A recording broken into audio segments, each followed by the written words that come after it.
The best region in the world for Rainbow Six Siege is back. Welcome everybody to Brazil Stage 2 of 2024. I'm your host, Ginny, and we're having a look live over Sao Paulo, Brazil. We're ready to get sucked into the action because we have 5 best of ones coming your way today. This is the start of Stage 2, so let's just jump straight into it. I'm Ginny, joined on the desk with Lax. Welcome. First time on Brazil here? Yeah, I mean, this is my first time. Obviously not my first time in terms of being an analyst covering a Brazilian game, but that's obviously at an international level. Now I'm doing it regionally, so this is all brand new for me. Yeah, you're gonna have to get stuck straight into it and just see what the teams are gonna be doing regionally, because this is one of the regions, as I've already mentioned, that is considered one of the best in the world. I know maybe like the recent track record of Manchester not necessarily highlighting that, but we can't take away from that. No, absolutely not. And especially when we talk about being the best in the world, when that team specifically, it's Furia. They won every single event last year and then ending it on a good note of winning that world championship, which realistically, that came down to either a Brazilian team was going to win it, it being Furia or FaZe. So, I mean, if we're going to speak in a broad spectrum of things, Brazil by far is running the Rainbow Six League. Absolutely, and also the fans have just been incredible, and I think that SI is something to really mark it down in the history books. But let's have a look at the match promo and which games we're going to be looking at today. We have a total of best of 5, and this is going to be marking the group stage. Now, spots for the Montreal Major here are on play, and so are chances in the LCQ, but we're going to be looking at Vivo Key Stars going up against Fluxo, NIP against Liquid, E1 against Black Dragons, W7M against FaZe Clan, and MIBR against Furia. Lax, when we're looking at these matchups here, I know it's day one, I know it's early, but which one are you looking forward to the most? To be honest, even the first one for me, obviously we don't get to see some of these teams internationally. I'm used to seeing the big names like FaZe, W7M, Furia, Liquid for that. So seeing Vivo Key Stars and Fluxo, I want to see those games. I want to get introduced to these players and really facilitate these rosters and understand who these players are and possibly, will we see them going to Manchester? So definitely those first games, but outside of that, I would really like to see the W7M versus FaZe. Obviously, W7M had that wonderful performance just recently at EWC, placing second, losing to BDS. So that game I do want to see, but this first one I'm very excited, more than to say the least. Yeah, I think W7M particularly as well, like something that they've said time and time again is the fact that they are being considered the underdogs because of the fact that for those of you watching at home, this is not the W7M team from last year that has won every single international title. It is a completely new roster, but they're still under the W7M banner. That puts a lot of pressure on their shoulders, but so is the fact that a lot of these teams have gone through roster changes because the roster change window is now officially closed. Surprise, because the teams are playing here today. So with the transfer window in Brazil, most of the teams have made some changes. So let's have a look at what we can be expecting heading into the playdate today.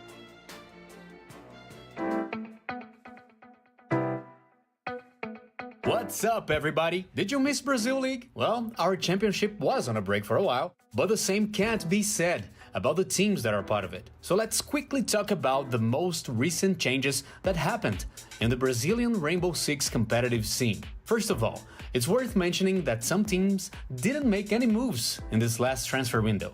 They were Liquid, FaZe, W7M, Fluxo, and Furia. Now, among the other teams, things were a little different. NIP, for example, changed 2 players, bringing in Fantasy and Hates to replace Muzi and Wizard. And surprisingly, it seems like the atmosphere among the ninjas wasn't the best before the changes, you see. A gente precisou mudar, não foi algo que era, e se a gente trocar um ou outro? Não, realmente a gente precisou mudar, né? O Muzi pediu para sair, então trazer 2 peças para dar uma resetada no grupo, né? Trazer áreas novos, mudar o ambiente, mudar tudo, né? Não foi por qualidade individual ou por nada disso, foi mais por a gente nunca ter superado o Invi e sem um grupo consolidado, um grupo sólido é muito difícil. Um grupo feliz, é muito difícil você conseguir realmente brigar por títulos e brigar pelas coisas. And MIBR made us lose one of the brother duos in Brazilian Siege. This is because the team went shopping after releasing Pino's brother, Semper, bringing in the unknown Máquina to replace him. Oh, and by the way, we asked him to introduce himself. Your turn, new guy. Meu nome é Felipe, tenho 19 anos agora. Comecei a jogar no PS4, assim, com os amigos na escola. Aí, a gente jogava o dia inteiro, assim, e um dia um deles foi pro PC, assim, né? Aí ele jogou um tempo pro PC e ficava falando que no PC era muito melhor. Aí vim pro PC também, mano. Deu época de pandemia lá e, mano, eu fiquei jogando o dia inteiro, assim, velho, todo dia. E aí deu no que deu, né? Black Dragons, on the other hand, needed to find a replacement for the prodigy Loira, who after only 9 months in the lineup left for Europe to play with Alemão, Doki, and company. And to replace him, Black Dragons decided to call up Hornet, an old friend of theirs. Cara, foi um processo de adaptação não muito difícil, a gente teve pouco tempo ali pro campeonato da EWC. A gente acabou tendo um resultado bacana, a gente podia ter alcançado mais, mas nosso time perdeu um pouco de agressividade com o Loira e ganhou muito team play com o Hornet. Acho que a nossa comunicação melhorou bastante, então a gente se entende muito bem hoje dentro do jogo. Meanwhile, E1 had more work to do as they lost two of their players, Arthur and Empt. To fill the vacancies left by them, the team rushed to take two players from Elevate Academy, champions of Liga Start, Live and Bassetto. No primeiro instância, assim, a gente ficou baqueado, obviamente, porque a gente não tinha escolha, os caras estavam querendo sair mesmo. Mas a gente acabou conseguindo contratar o Live e o Bass, né? A gente conversou bastante com o teve bastante reuniões, assim, eles apoiaram a gente, acabou fazendo a contratação dos dois, que a gente viu que a gente precisava realmente dos dois muito para poder compensar os dois jogadores que a gente tinha perdido. A similar situation was faced by VKS, which also lost two players, the aforementioned Hates and Hornetão, who were then succeeded by Miracle, former Team Secret, and an old acquaintance of ours, Neskin, who left GK to return to Brazil. Vocês podem esperar da Vivo Cage uma Vivo Cage muito mais forte do que os outros splits. A gente vem se preparando muito, né? A gente usou a Copa do Brasil para testar novas coisas, ver o que encaixa no nosso jogo. E é isso. Well, these were all the transfer of the very busy second round of the Blast Brazil League 2024. Which team do you think made the best moves?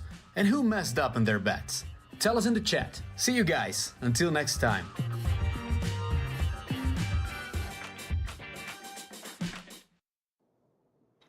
You know what? Instead of telling us in the chat, I'm gonna have to put you on the spot, Lax, and ask you particularly what you think the best roster move has been so far that you've seen in the stage 2 of Brazil. I would probably have to say Nip's change overall. I mean, to replace someone like Muzi, that's a hard ask, and Wizard as well. And you're getting Fantasy, which comes from that old Furia roster from a long time ago, coming from that W7 Academy, and then Hates from Keatstar. I mean, I would say that's the best pickups from this roster, but an interesting one that for a team that didn't make a roster change that I didn't see there was actually Fluxo, and especially that they didn't even get a win last stage. That's kind of worrisome for me that you're still sticking it out, whereas their brothers that recently just went to North America, Los, they did make a roster change after finding no success in NA. So it's a little worrisome in my opinion that that team did not make a roster change. Hey, you know what? They're sticking to their guns, and potentially time and getting more, reps in could mean something positive for the side of Fluxo, but they're also the first one on the chopping block today because they're going to be going up against Vivo Stars. And when we're looking at both of these rosters, I mean, you're talking about Fluxo particularly not having any success last stage. Vivo Star has had their moments, so I'm looking forward to seeing how this is going to be playing out because at least one of them had made some changes.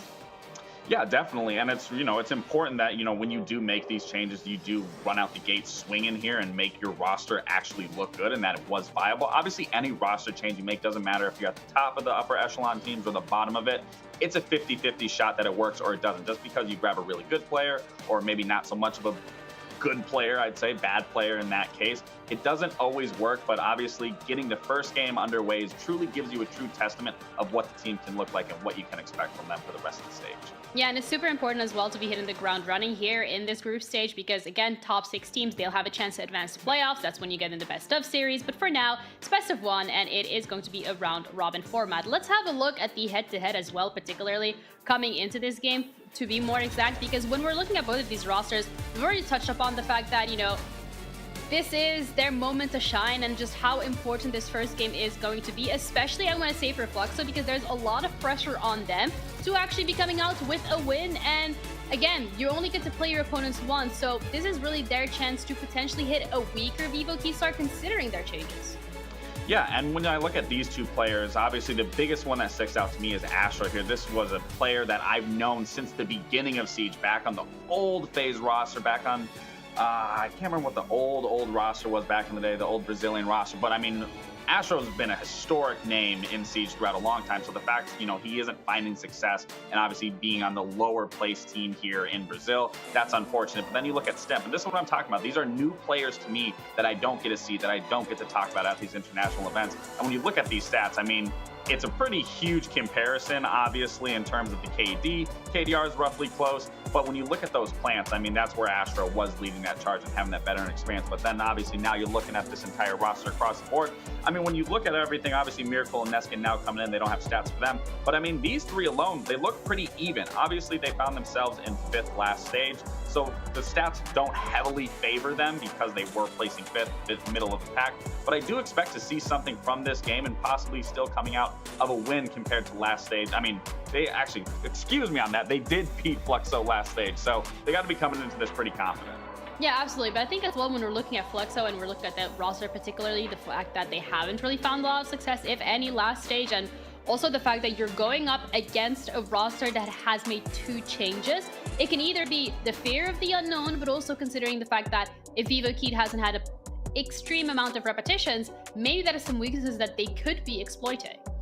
And that's the thing, though, is like, again, it goes into what I was saying. You know, any roster change you make, it's always a risk. But when I look at these stats right here, and obviously this being the last place team, not finding that success, not making that change, sure, you can give them the benefit of the doubt that they are sticking to their guns. They aren't, you know, they are fixing their problems. But it's still a lot worrisome because when you do look at Vivo Keystars and the roster changes that they made, they are picking up experienced players for the most part. So I do believe that they can find that success still. I'm just not sure if they're going to find, you know, a swift 7-2 than what they found going recently against Fluxo in last stage.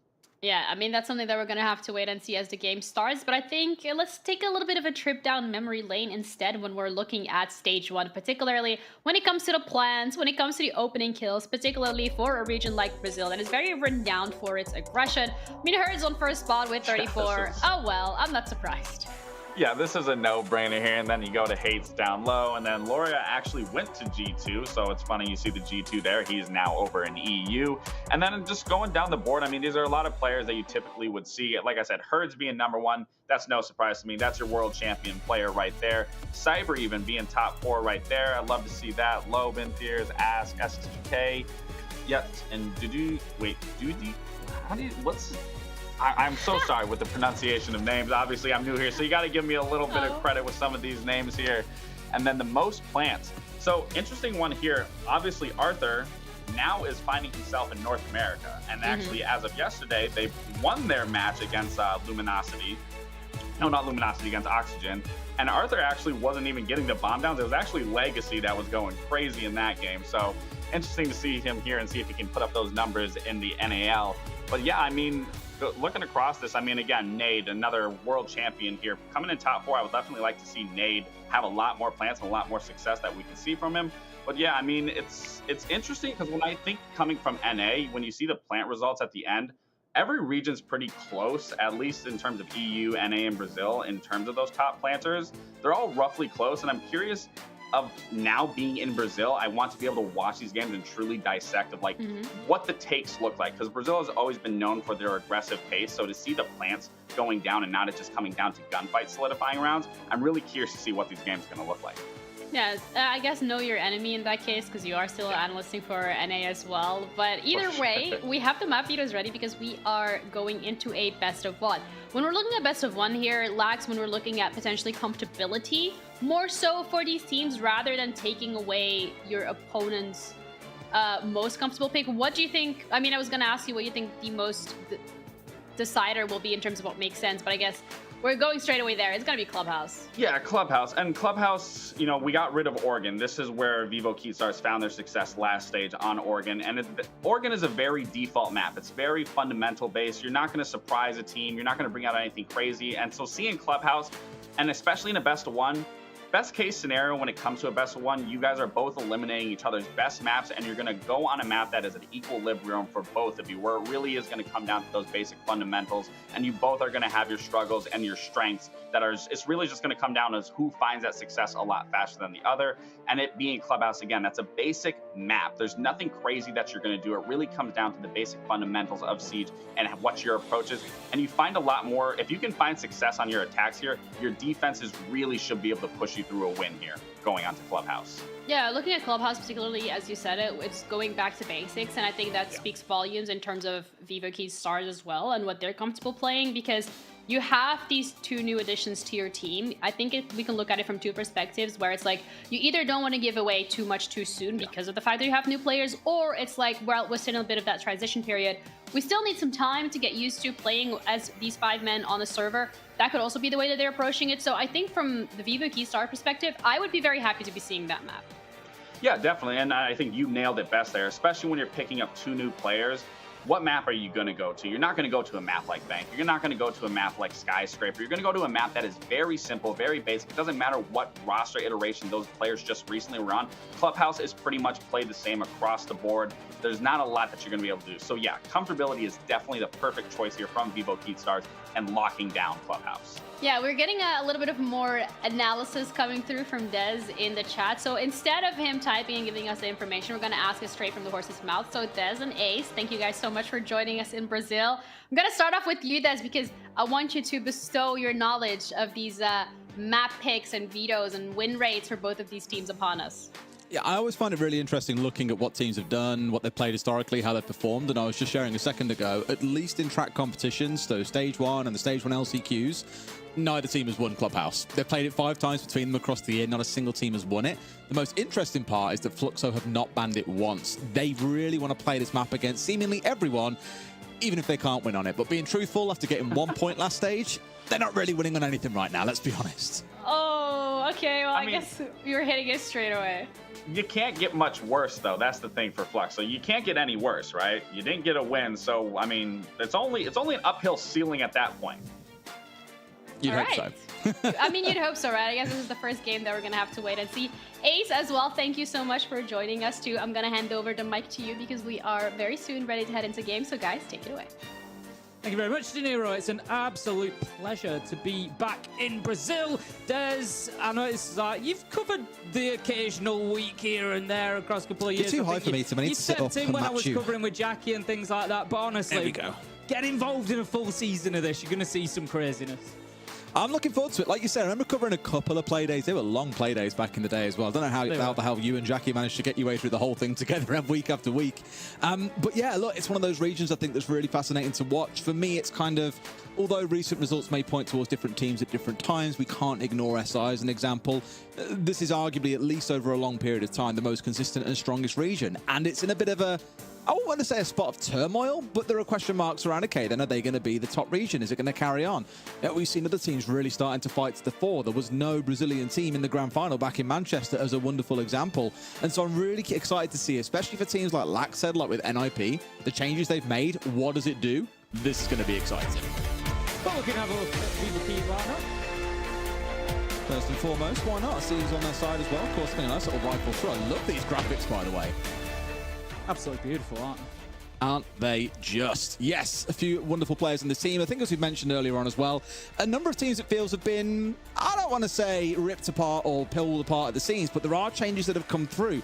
These guys in particular on Keed have gone and found themselves losing out on Hates and Hornetow, 2 massive players for them. Hates was rated number 3 overall in the entire league back in Stage 1. So to lose him is going to be a big question mark around them. Just a week ago as well, I think it was Mr. Outlaw who they picked up. It turned out for personal reasons he has to step back. So Neskin stepping in. Lots of changes, lots of volatility. They have had the summer to figure this one out, and I really hope we see a big show for them. But on the other side, Tim, it is Fluxo. It is, and it is unchanged for Fluxo, as you quite rightly said, Des, and they struggled in Stage 1. That is the reality. They were well and truly on the struggle bus, only picking up 1 point throughout the entire thing. They're going to have to do better, and that starts on play day 1, so they need to come out with a strong start here. There are names that we know, Raps, Lukid, Astro, they've got the talent there, they've got the ability. It's just maybe that time together. They've had the off-season. They can work on that. Maybe they come back a little bit stronger.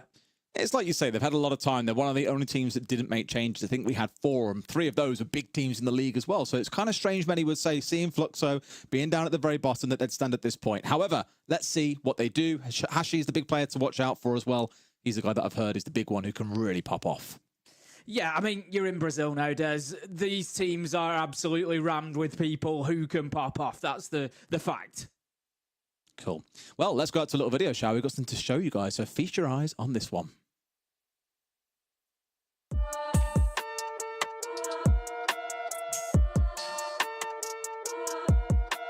Acho que eles são time que joga muito bem online.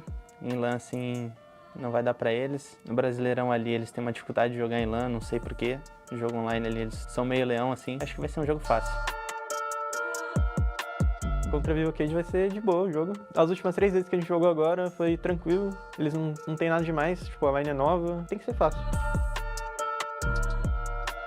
Cara, tem que ficar de olho ali no Astrinho, né? Que ele tá no prime dele. É sempre muito difícil jogar contra ele. Pô, tem que ficar de olho no Dafodil. Ele é um cara muito esforçado. Sempre quando nós joga contra, que agora ele perdeu, né, os 3 jogos, ele ficou muito triste que perdeu. Matrix, fica de olho aí que a gente vai banir seu Blitz, você não vai conseguir jogar hoje, hein? Você já perdeu as 3 vezes agora, né? Já podia pedir a música. Não tem muito o que falar, né? Tem que dar uma melhorada aí, pai.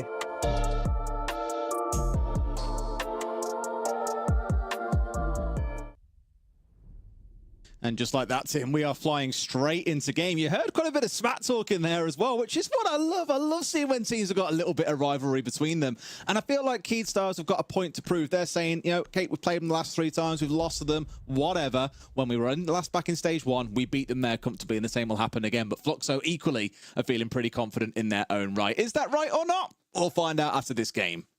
Operator bans are reigning in then, and you will start maybe seeing a few differences here as well. I think sometimes, you know, from experience, the Brazilian region does tend to do things more differently than anywhere else in the world if we're going to get it, and we are starting to see it straight off the bat. So going into Clubhouse, we've got Montagna, we've got Capitao banned out, which is a slightly unusual one, and then we've got Kaid coming in, which, you know, yeah, that's going to open up those hatches a little bit, make those easier to work with, and Mirror, a more running, sort of run-of-the-mill ban there, but that leaves a lot of big operators on the table here as well, Des, that we usually see being taken out. This is the battles these days, right? I know there's a bit of a discussion on Twitter yesterday around the bans against Monty or a Blitz, for example. You ban one, the other gets played, so is it really worth banning either? Are both teams realistically going to ban them? No, because one team wants to play Shields more than the other. And even some, I think it was, who came out yesterday? I want to say it was Merc came out and said, if anyone wants to go pro right now, just play Shields. You haven't got to be able to shoot.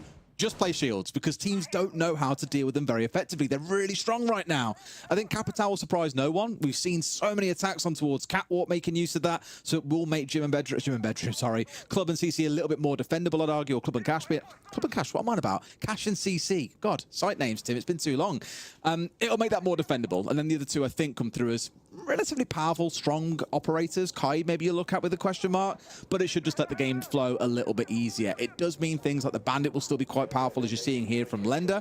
And Stairs starting out on the downstairs on the defense. Fluxo are the ones who have got to pull together an attack. And truthfully, Tim, I really hope they start strong. In fact, I was looking at the stats from last stage, and I was looking around all the world to see if there was really a worse stat out there. Fluxo have got one of the lowest entry rates in the world, one of the lowest attacking win rates in the world. Okay with plant rate, interestingly, but they don't often convert them, which is always the worrying part. So we've really got to see them start strong in these first couple of rounds on the attack to give us a bit of hope and probably also motivate themselves, I think. Yeah, I mean, there's obviously some faith there. You know, like you say, they've made no changes. They've stuck with it. They obviously believe in the project. They believe in what they're trying to do. The question is, are there going to be results there now? And we're in a results-driven world. You've got, you know, in this case, 9 games here in Brazil to really prove what you're made of. You want to go to the big show, you want to go to Montreal, then you better start delivering right here and now, because you're against some of the top teams in this league. You're going to be playing your FaZes, your W7Ms, your Furias, your Liquids. You know, it is not going to be easy. So yes, any team with aspirations needs to be picking up these results, and that goes for both of them really on each side of this. Keed and Fluxo, these are teams they will look at and think, these are somebody we need to beat. Absolutely. This is the team. I think both teams really are eyeing each other up and saying, yeah, we fancy this, as they both said in that video coming into it. But looking at this round in particular for Hashi, he's the one running around on the Deimos. Any fans of EU will recall Shaiko absolutely loves running around on a bit of Deimos, and we said that with Hashi being the main man for them last stage, he was the one who, when games went close, was the one who was really popping off, is what we saw and what we heard about the previous stage. Him being on Deimos, I think, a really strong operator for that. For all eyes, though, have to go towards Mitrix playing on that Blitz. Like we said earlier on, you ban one shield away, the other one gets played. We're seeing exactly that happen here. Just looking through those verticals, it's always a good opportunity to clear out a bit of utility. There you go, trigger the Banshee, they'll be able to shoot it out. And you can do a lot of that work before you get down there, if you take in the correct utility. In this case, it's Ram.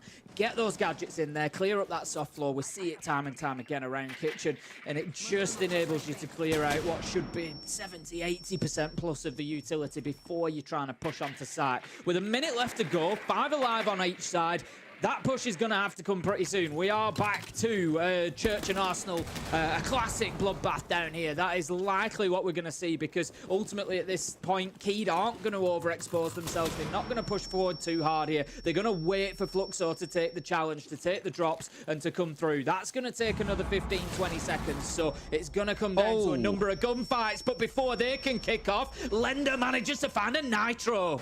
I was going to say they've had so much time here to get prepped, really about a minute and a half to use all of their utility. They've still got every Selma in back pocket, which is a bit of a surprise for me, but they've got all the verticals they need. Hard breaches opened up. They've got the resources, Tim, and here comes one. It's Hashi dropping in, misses out, and the man runs out of ammo and loses his life for it. Lender onto the tripler in the round. 3 kills for himself. 3 still standing on the other side, but I feel, Tim, Fluxo have left this one a little bit too late. Keedstar's just going to sit back, wait, put their feet up, and win this round to the clock. Yeah, it's going to be pretty easy for them. Time ticks by, and as always, that 6th man of the clock is in favour of the defenders. So we can just see there our head-to-head between these two teams as well, showing the weight of all-time historic victories to Fluxo, but the ones that really matter. That Brazilian league goes to Keed, and they also take the first round. They match that scoreline with a 1-0 start. Yeah, there's a couple of things that went round at the end of the round there, Des. I think Fluxo really dithered at the end of that round. There was, I feel like they could have been pushing onto site at maybe the 40-second mark, but they were just holding back. Astro gets hit with a Nitro, so all of a sudden, right, we better start moving. And then it all goes a bit wrong for Hashi. He probably should have a kill there. Yeah, just, you know, a lot of sort of disparate things happening at the same time, and it didn't really pay off for Fluxo. Keed, they were very calm, very collected, able to just, you know, pick them up as they came one by one. I was looking actually at the game they played because, in fact, just a couple of weeks ago, ending actually about 7 days ago, we did have the Super Cup being played in Brazil. That was won eventually by Furia, beating NIP 3-1 in the grand final. That's one that we haven't got stats on, but I went back and dug up the game between Keystars and between Fluxo.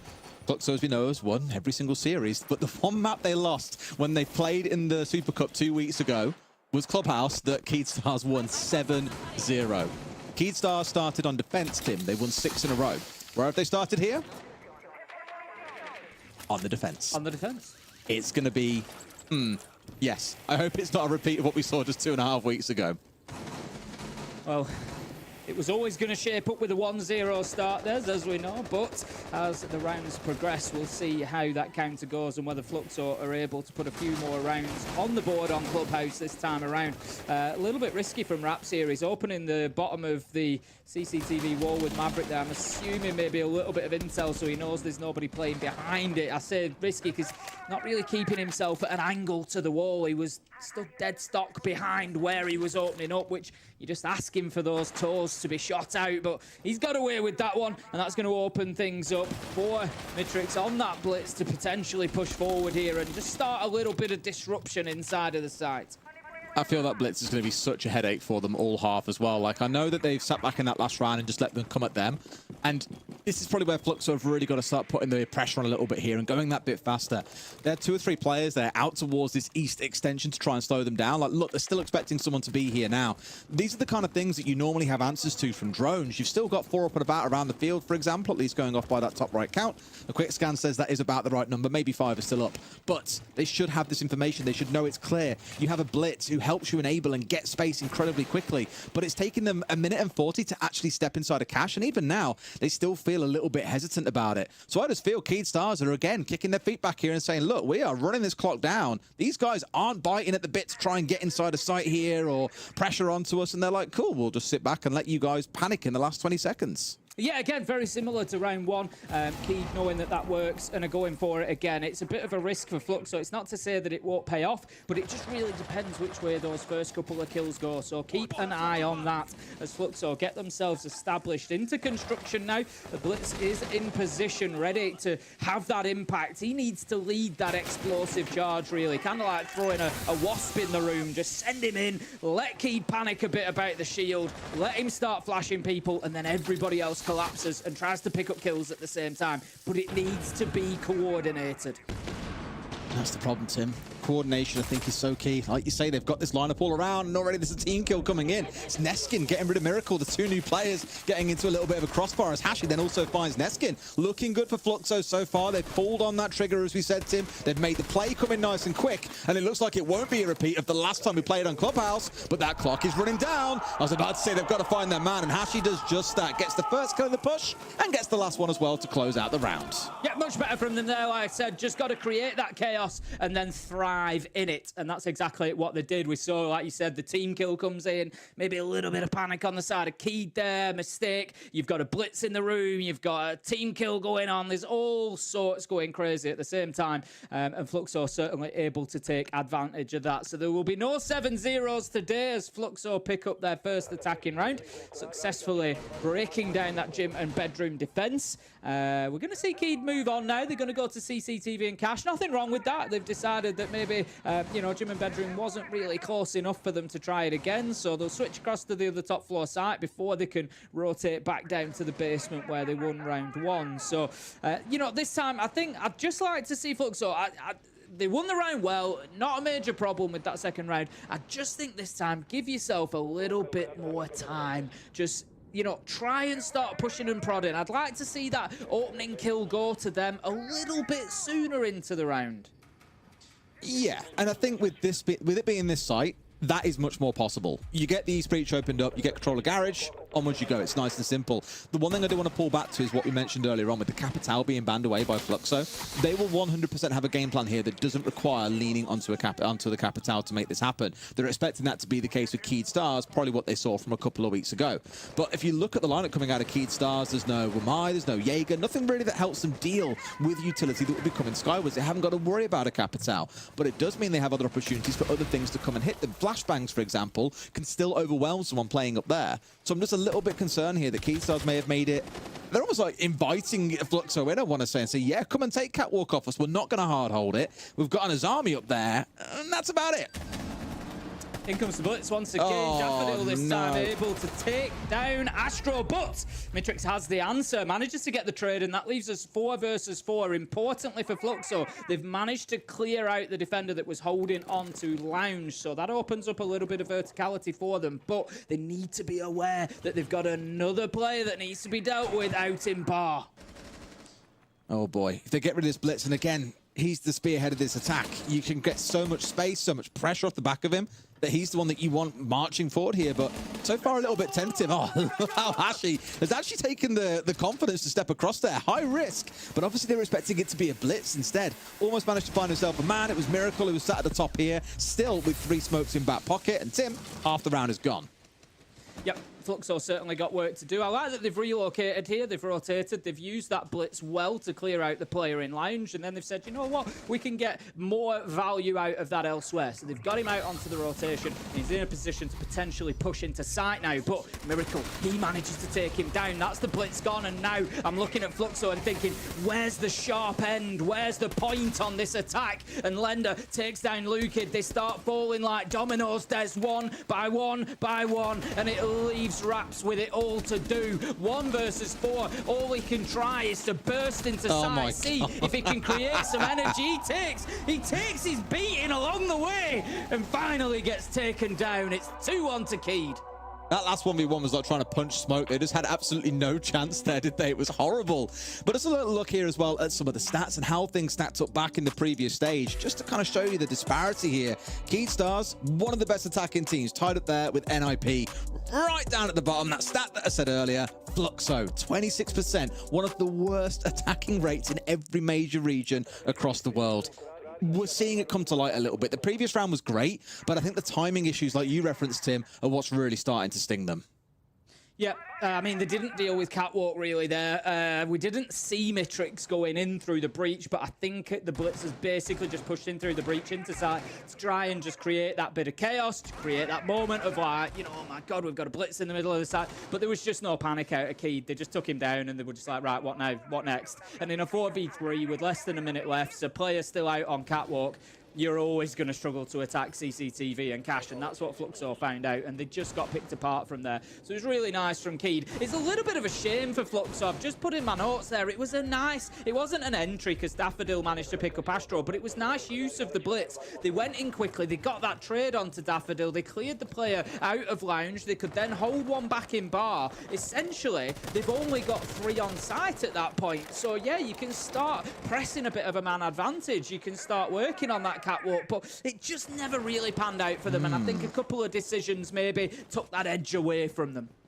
I wonder if they felt a little bit sold into or baited here a bit by the blitz, feeling they had to play it because the Monty was banned away, and as we all know, shields are strong right now, because in this round they said, you know what, probably these next 3 rounds, let's not bring the blitz. It's been taken away, it's been parked, going back to a more conventional lineup here. Clearly they feel having that as a spearhead was putting a bit too much focus on themselves, onto that one operator, and they want to try and get something else done instead. I don't hate the change, but obviously we'll see how it works out. Just holding that long angle up through the hatch there. Hashi hoping to maybe pick up a bit of damage. It's not an easy angle to find a kill from. You're not going to pick up a headshot, for example, but you can certainly do that chip damage, and sometimes in Siege, that's what it's all about. It's just reducing that overall. Sometimes you can look at HP as a team value rather than an individual value, and it's just about wearing them down as the round goes on, making them have to think twice about those fights before they enter into them. But Hashi is not going to get his opportunity. However, look at all the work that's been done. Loads of the floor ripped up. We're just about getting to halfway now. Flores drones are going into clear utility as well. Gonna lose out on that one. It's gonna be taken down, but still, I like this from Fluxo. I just hope they don't have that stalling moment again that we saw last time out attacking this. Get in there at 30, 40 seconds. Give yourself time for a plan B should you need one. That's it. I mean, this is the thing. We said this back in round 1. They'd done things really quickly, you know, inside 60 seconds. They got a lot of the floor being worked on already. It was opened up with 1.5 minutes still to spare, but everything was squashed into the final 20 seconds. And I say this every time a team leaves it till round end to execute, is they get stung in the backside. And I was going to say Stemps managed to get the drop off there, saw the drone that missed him, and has found himself a freebie. That now gives Fluxo another problem to worry about when they're already into the last 60 seconds of the round. Fantastic opener there from Key, just again being able to keep themselves mobile in the map. And the thing is, now that Semp's got that kill, he's able to just sit there and be a constant problem. Lukid finding Neskin though might force him back to site as the diffuser's going down. Mitrix is going to stick this, and Keed have maybe just taken their eye off the ball a little bit there. Lender does manage to find the planter, but the damage might be done because with 3 left alive, Fluxo could potentially hold on to this, but the fight back comes. Stemps gets himself back to site. 4 versus 2, and they are now starting to tickle the disable on that diffuser, but they have to take Astro out of kitchen if they want any hope of winning this. They've just pushed upstairs and gone, yeah, this is great. If they can get rid of the Hibana, as you say, that's enough for them. Sees the head and manages to spray for it. That's the round cuts at this point, Tim. They're going to try and sit the diffuser. Almost loses his life going forward as well. All he's got to do here, Tim, is wait a couple of seconds and make his challenge, and there it is. Astro playing it to perfection at the very end there. Almost lost himself, but was managed to keep himself going there. Peaked out when less than 7 seconds were left, and he knew at that point the round was his for the win-in. Well played by Fluxo. Yeah, Astro showing his experience there. If you sort of sat at home thinking, Astro, I know that name. Where do I know it from? Of course, former FaZe clan player, been around Brazil for a long, long time. Very, very good player. Very, very experienced, and just showing it there. If you've got that diffuser down in that spot inside of sight, get yourself on kitchen hatch at all costs. It's, you know, no, it's not worth losing your last life over, but if you've got 1 left alive, the power spot is for them to be on that kitchen hatch, and that's why Astro took it up there. Gets himself, he knows the challenge is going to come as well. Another example of his experience there. He knows that challenge is going to come because he knows that they know they can't win unless they clear him out of kitchen. So he's primed, he's ready for it. He's not even watching the diffuser at that point because he knows he doesn't need to. And it was really, really well played from Astro. You love to see it. You know, you might even be thinking, well, maybe they could have gone for the disable at that point. Maybe, you know, they could have just held him from the door, but it doesn't work because all that kitchen floor is soft. Astro doesn't need to move his feet there to expose himself. He could just shoot through the floorboards. Really well played from him. And that's it. And like that, Tim, 50% attacking win rate. Far better than the last time these two teams played on this map. As mentioned, back in the Super Cup of Brazil, we saw 6 defensive rounds won in a row by Keed Stars. Went on to win their only attack and win that 7-0 it was pretty punishing. This one starting out much better so far for the side of Fluxo. Hasn't been without its issues. With that last round, though, it came down to a 1v1. It was very, very tight. The won a couple of rounds prior, as we remarked on, was a bit scrappy towards the end, but they got the job done.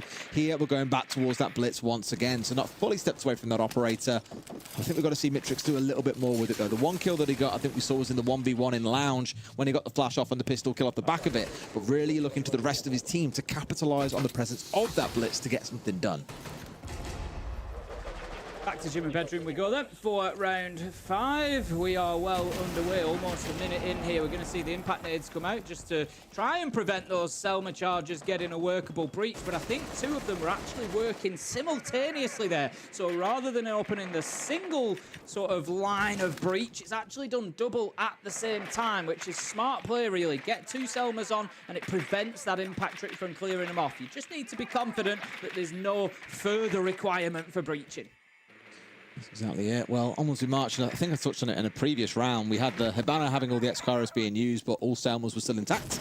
Those have now been used. Both have been busy, so it's good to see everything being opened up that needs to so far. We're at that point again, where halfway into the round, that extension does not exist. It's been pulled back from. You got Keystars now pretty much all set on site. So the question mark comes once again to Fluxo. What are you doing to get this round closed in good time without starving yourself in the last 5, 10, 15 seconds and all the chaos that comes along with it?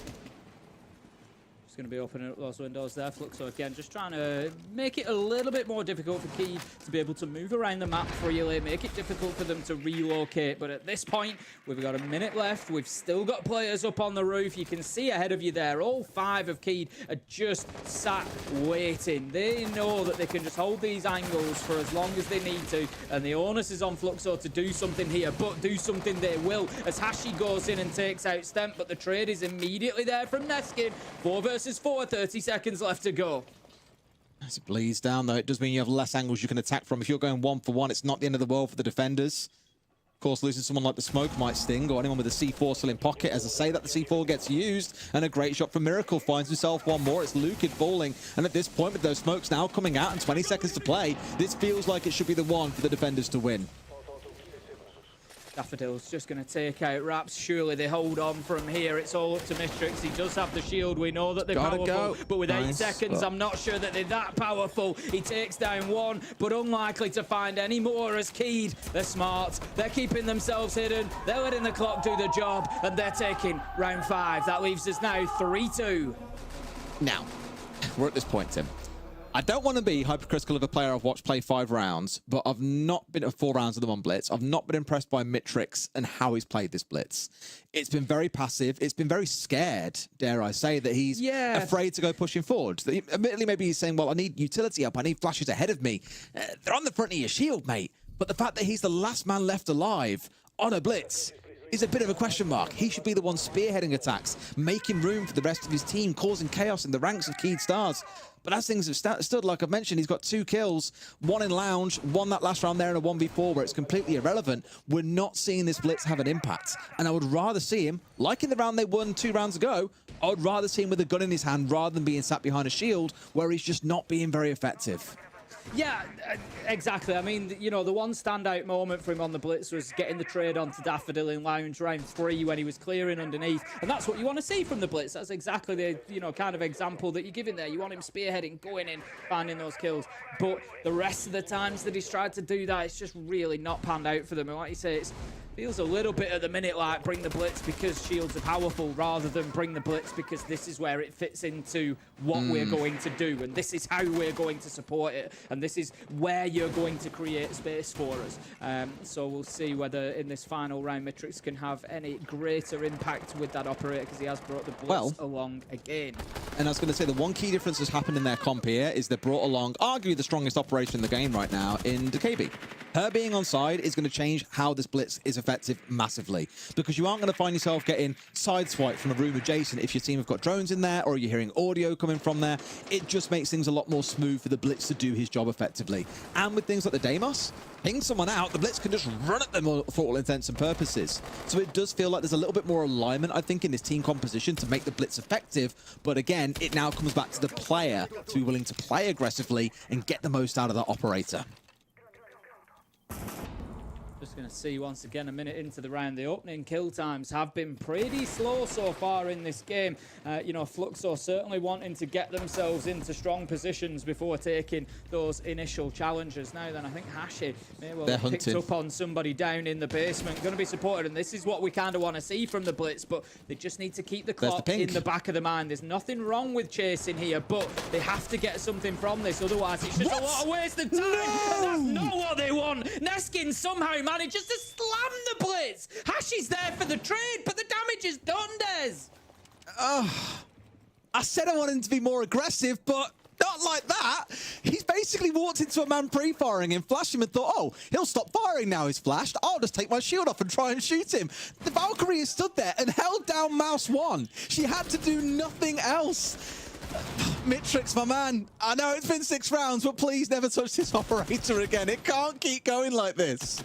I was just about to bring out a classic Brazilian reference and say this looks like old school Black Dragons Julio on Blitz, like running through teams, and you know that was what we wanted, him chasing down the roamers, but oh boy, it did not pay off for him. And we can see another couple of kills have come in. They leave us 3 versus 3 with 45 seconds left to go. Keed are still trying to hold on here, really. This is definitely winnable for Fluxo. Deimos is underneath doing some serious work, but look at the low HP on Hashi now. 3 HP left. He needs to be very, very careful, because if he scans anybody else, remember, of course, he is giving away his own location as well. Not quite so specifically, but all that's going to take is a bullet to graze his elbow through a floorboard, and it's going to take him down. So needs to be very careful. 15 seconds left to go, and Fluxo feel like they've just stalled out a little bit here. The smoke canisters are holding them at bay. Miracle has saved them for the perfect time. They have no choice but to sprint on in and try to find kills, try to find space, and that's a big kill from Hashi. He needed that one, but the important one comes in from Lender, stops the diffuser going down, and that's going to be the final defensive round locked out for Keed. And this is why you can sometimes see people get so angsty and ranked about certain rotations being made and others not. The one that was inside the double wall there, leaving between the 2 sites, that's where you saw Lender come from. He ran straight the length of Red Hall, flung himself around the corner, and just sprayed into that back corner of Cash, where, to be fair to the attackers of Fluxo, they got into a really good spot that it seems Key Stars didn't realize at first. But again, Fluxo lose to the clock. They leave it all to the last 10-15 seconds, where a couple of bullets makes the difference, and they pay the price. I'll give it to Key Stars. I think their game management in that first half was really, really good, but also credit to Fluxo, they did get 2 attacks. Just think they could have maybe got 3 or 4 if it weren't for that damn Blitz. I mean, I've got to give him a little bit of sympathy there. When the Blitz gets blind sprayed, like, you did it, like, you fully flashed him right in the face. But Tim, the flash does not disable your mouse one button. You know he's going to shoot somewhere. You've got to say there's a big element of luck there when, you know, you just start spraying through that full white screen. We've all been there. You pick up the kill and you're like, yes, that'll do. But it's a tough break for Fluxo. It's a tough break nonetheless. Yeah. But we head into the second half. They're going to move on to the defense. They can't bring Blitz there. Don't worry, the Blitz can't hurt you anymore. No, but Keed Stars might with it, Tim. I don't know what's coming. I'm living here in anticipation. I'm shaking, wondering what's going to happen in the second half if someone gets on it. But good news for all Blitz haters out there. He's not in this round. This actually, I think, outside of the IQ maybe, looks like a really conventional clubhouse comp, where you've got the Thatcher and the Thermite, you've got the Hibana on side, the Buck if you're attacking on the downstairs, absolutely, but also preference for a number of players, can also, of course, do vertical work from below. And the IQ, I'd say you normally see coming along when a Valkyrie is present, but here they've opted to bring it, I think, more for safety than anything else. And also, of course, to spot out things like the Wamai gadgets that you might see scattered around this top floor. So it feels like a much more, I don't want to say old school, but air quotes, normal game of Clubhouse, at least in round 7. Here we go then. We're going to just have the long angle being held there by Lender just in towards CCTV window. See if they can pick up any movement around the top floor. See if they can get themselves a nice easy kill. Meanwhile, the hard breach comes in, and this is again a little bit quicker. Fluxo weren't actually too bad at getting walls open, and starting from there, what I want to see now is, you know, what did Keed do after that point? They've not got away with the bandit trick here of Fluxo. Certainly tried to juggle it, tried to play it, but Keed They've outthought them. They've outmaneuvered them. You know, they've got the Tim, you know bridge how they did it? You know what the big brain play was? Use one EMP. There you go. That's all it took, and they got the job done. Wall open, no real bother for them. The Thatcher there has showed his worth. You know, you could have arguably even done it with the micro EMPs, but not even required at this point. Nice and nicely done, and just showing that sometimes it is worth bringing Thatcher. Even if you feel maybe it's a waste and you can get away with the small EMPs, we've seen teams completely mess rounds up by relying too much on those. So I like the respect being shown and saying, right, let's bring the Thatcher. Let's not get this wrong.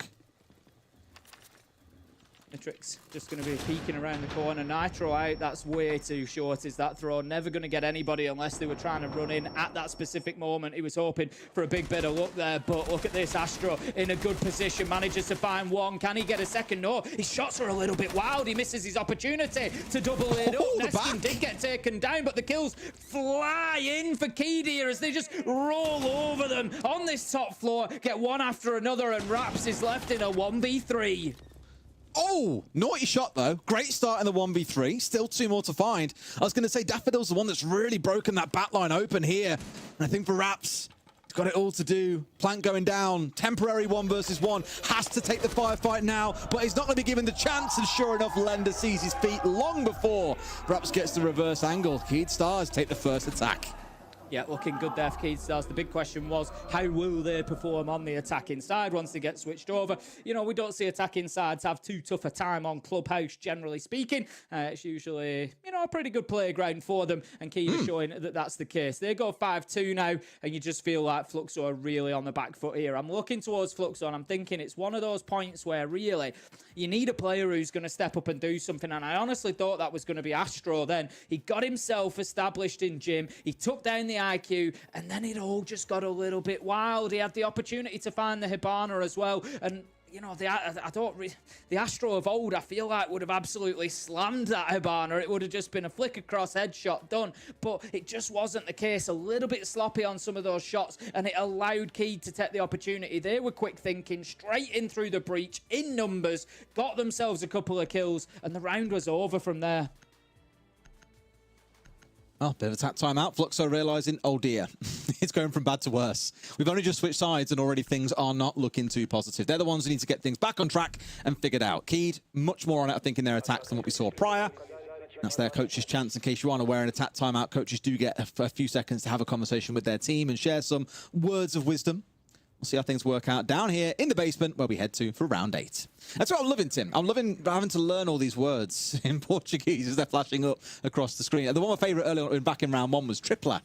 For a triple kill, I was just like, it just sounds so, I don't know, it really bounced. I was like, yeah, I'm with that. Yeah, you do learn as you go, so you'll start learning a lot of the site names in Portuguese. Obviously, we've covered the Japan League quite a lot as well, and it's much more difficult there because it's not a recognisable alphabet to us, so it's, you know, kind of impossible. But stuff like rodada, you learn is round, and, you know, as you go, yeah, you do pick quite a bit of, like, little phrases up. I can just see myself, like, really passionately screaming most of the words is the problem. Like, well, it's that kind of language, isn't it? It's got that passion. It's a passionate language. It's beautiful. Very passionate language. You love to see it. I have no idea how the hell you say construction. You go wild with it. Nah, I'll stick to tripler for now. That one I got, but I'm looking at, for example, the room that Hashi is in. Construct out. I don't even know how you say that characters or the little accents they've got, so I won't even try. But that one I'll save. I'll stick to English for now, Tim. Probably for the best. Probably for the best, Des. We're going to see then the Buck get himself up to the rooftop. Stemp's been quietly going about his business so far. You know, maybe not leading in kills, but he's got a solid 5 and 6. Not too bad. We've seen a couple of big moments from him where he's got on the flank, got a kill or two. He's bringing the utility on attack now. And I think, yeah, Stemp just deserves a little bit of a shout there. He's been doing some work in the background, and it's enabling other players on the side of Keed as well. But coming into this, you know, we spoke about the sort of roster changes at the last minute with, you know, Neskin coming in and how was that going to impact. It was a little bit of an unknown because of, you know, all these players kind of coming together. But, you know, I look across it, particularly Miracle, Lender, Neskin. They've been around Brazil for a long time. They'll know each other well, and they're obviously gelling pretty quickly. And that doesn't really surprise me too much. Still managed to work their way largely back downstairs. It's one thing that I thought Keed Stars did themselves pretty well back in the first half, was knowing when to fall back, not feeling they have to give up lives out on their own, but knowing they've wasted time, and that often was enough. We're seeing similar discipline at least being shown here by Fluxo, saying, okay, the guys are all on the top floor, they're sweeping their way across. We've drawn them in, we've killed a couple of drones, now we should back away. One big difference here, though, I think is really at this stage there'll only be 3 or 4 drones left for the side of Fluxo on their attacks. Keystars has still got a good number up, so maybe Fluxo aren't quite as on it when it comes to taking that information out of the game. You can see the flashes being sent in, but nobody there to follow the utility in, so Fluxo will be able to at least remain in position on the blue stairs. Just again, trying to control that area. I speak about blue so often on this site and why it's so important. If you can get in there and get control over blue, it really turns the defense inside out. They've got to watch so many different places rather than just being able to focus in one direction. Nitro goes into lounge, will be unsuccessful, doesn't find its mark, but 35 seconds left to go, and Key haven't got themselves an opening kill. They're finding themselves in the same situation Fluxo was, but this time it's Neskin. He goes in and finds one. 25 seconds. They need to build on that momentum now. Absolutely love the use of the nade there as well, knowing it would force him to hop over and then pushed in when they knew 100% where he would be. Really good bit of play to get some space, but as you say, still a lot of players left alive and only 10 seconds to go. They can't afford to make any mistakes. Tim, and missing those shots onto Lukin might just be those mistakes. Daffodil, Neskin, they storm in though. Trades are being collected as they go. 2 kills come back the other way. 1 second to go at this point, and they still find the last man. Keystars make it 2 attacks in a row. What a start for them in this half. But Tim, before we get too excited about the next round, I believe Laxin has got a little bit of observation that he wants to share with us on how those first 2 rounds have gone. Yeah. Obviously, when you looked at that first Clubhouse round of them being in Gym Master, what's interesting for me is you see Fluxo banning out the Cade here, but not utilizing Tuberau in both the first round and the second round. For that first round, they easily could have used that Tuberau to just bandit trick that jacuzzi wall that just ended up getting for free with that 1 EMP, realistically. And they're all playing on one side of the map. They didn't even try to open up server to apply any pressure anywhere. It just goes to show me they don't know how to play this map at a fundamental level, let alone for the utility level. And then we look at that second round specifically. I mean, again, Tuberau, you're knowing that this team is pushing with the last 20 seconds, 30 seconds left. If you have a Tuberau denying any of those hatches, that makes it so much harder for Vivo to run down the main staircase, to have to funnel through a giant big door that you only have to watch because the Tuberau, you know, is going to delay as much time as possible. That is going to give you that window of time to just net as many kills as possible, stop their attack, and just shut down the round overall, and you just are not seeing this from Fluxo. So it's really worrying now that it's a 6-2 and that we might see the same result going into this match. Thank you very much, Lax, and I'm glad that... I'm not glad. It's not a good thing for Fluxo, seeing that we had the frustrations with them in the first half, Tim, and then Laxon has felt so strongly that he's had to step in and say, why are these guys playing Tuberau? See, I mean, they've not brought him along this time. I don't think it's a change that we're going to see. No bandit here as well. They said, oh, it's not working. We'll bin that off as well. Forget the bandit. Not let's bring the Tuberau and make it work. No, forget the bandit. Just leave it. But CCTV Cash will be underway. Keed, for me, I feel like they've also gone up a gear as well. You know, obviously, fantastic point from Laxing and a great breakdown of exactly why those defenses aren't working. And it's just come at a bad time for Fluxo as well, because for me, like you see at the end, my eyes were glued to the bottom of the screen desk watching for one of those bars to light up gold. I'm thinking, are they going to start getting this diffuser down this 4 seconds, 3 seconds, 2 seconds, and I'm watching for it flashing up, and then all of a sudden Neskin comes in with the final 2 kills, and yeah, they've just really accelerated for me. I think a lot of it came down to the fact that they were playing off trades as well. They lost that player in blue, and immediately, half a second later, Neskin was there to start picking up the pieces. That team play is what was missing at points of Fluxo that we touched on, right? When we had the Blitz left alone in a 1 versus 4, it's like everything's back to front, or we didn't have the team comp synergies coming out to make things work together to really enhance each other. And in this case here, Hashi's found a freebie onto Neskin. I say a little bit late. They were trying to, I think, storm in a bit early there and try and catch Fluxo off guard. They've dealt with it relatively well to this point, a 2 for 2 so far.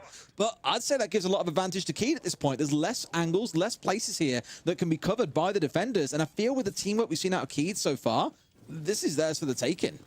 There's 2 on catwalk at the minute, so if Keed recognise this, they're a little bit out of position. They could potentially have used construction quite quickly if they can get over there. They can push in, and they're going to be, you know, 3v1 at best, really. Fluxo then have to flood back in from Catwalk. As you can see, they're kind of out of position there, but Key just haven't been able to make that rotation. It's not really a criticism, it's just it's geography. It's just, it's where they are in the map. They couldn't really get there quick enough to support Daffodil, who's over on that side, and that's given Fluxo the opportunity to drop one off Catwalk, come underneath, get back into sight, and that's good from Fluxo. They're recognising where the weakness was and they've repositioned manpower. You can't have 2 out of 3 on Catwalk in that situation. Yeah, I'm looking again, and it's something I've observed a couple of times. Selmas, in fact, we've seen one just used by Daffodil, but throughout this game, for both teams, we've had all 3 Selmas left in back pocket. And whilst I really appreciate that a lot of entry players really love playing Ace because of his gun, for example, very calm and collected there, having that shot out the C4 as it came in towards him. But I think they're trying to get more things opened up here, but not a lot has come through. The distraction coming in there from the Ace is enough for Lender to start finding things getting opened up. Raps has fallen down here, and now the plant is going down. Tim, you were looking for it in the last round. In this one, it's going to be confirmed. Just going to be stopped by the edge of the bomb chassis there. I think the shot's going through. He was just protected enough, and that meant that the diffuser did go down. 2 versus 3, and the fight is on for Fluxo to try and get themselves back involved. They're fighting from Catwalk. They're fighting from these areas. Lukid manages to find Lender. 2v2, but time is ticking, and as they find their way back through that window, it's an easy takedown for Miracle. 2 versus 1, and surely Keed are able to hold on to this. Are they going to tickle it? Yes, Mitrix will get in there and start disabling to try and bait out the push, which it does, but it's his downfall as Daffodil finds the final kill and Keed win a very comfortable clubhouse. You all heard the smat talk in that video before we got into this map. Keedstars was saying, look, you guys have had some fun lately, but it all changes once it comes to the stage. Fluxo was certain after winning 3 times in a row they'd have one over him, but today this looks not as dominant as the last time they played Clubhouse, but still extremely dominant compared to what we've seen from them before. Really, really solid stuff from Keystars. A great start to the stage for them. Looking forward to seeing how they perform when they're up against bigger competition in the future, though.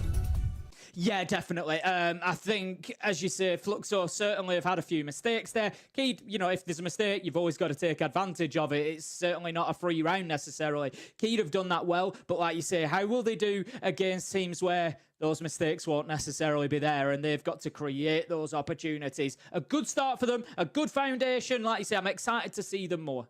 Me too. And of course, that'll come in the future weeks, but enough of us talking about this for now. We'll go to a quick break. When we come back, we'll have an interview and I'll break this game down for you a little bit more.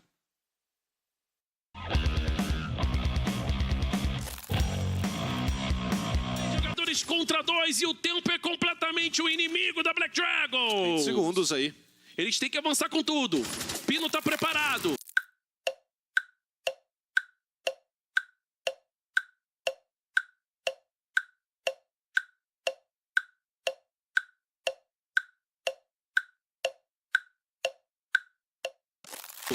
Vem pra granadinha de impacto. Pra tentar ameaçar, o plant vai acontecendo. Tem abertura. Esk consegue mais uma. O Pino se arrisca e troca. São um jogador agora pra cada lado. 38 segundinhos. O Psycho vai com tudo agora. Eu acho que ele vai definir, Retalha. Ele vai até o fim. Ele vai até o fim. Será que consegue?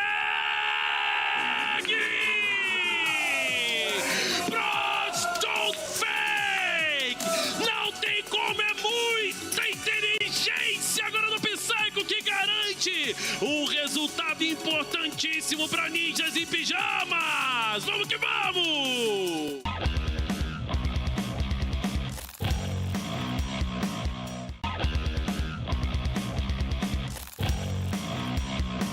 Troca! Harry vai chegando, sorrateiro, na moralzinha, tá preso no rotate, ele vai passar com o seu Oryx, vem a bala, não! Ele espera, não viu o pé.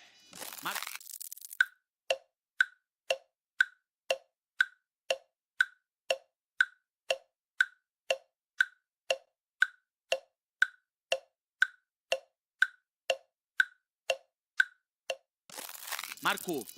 Espera.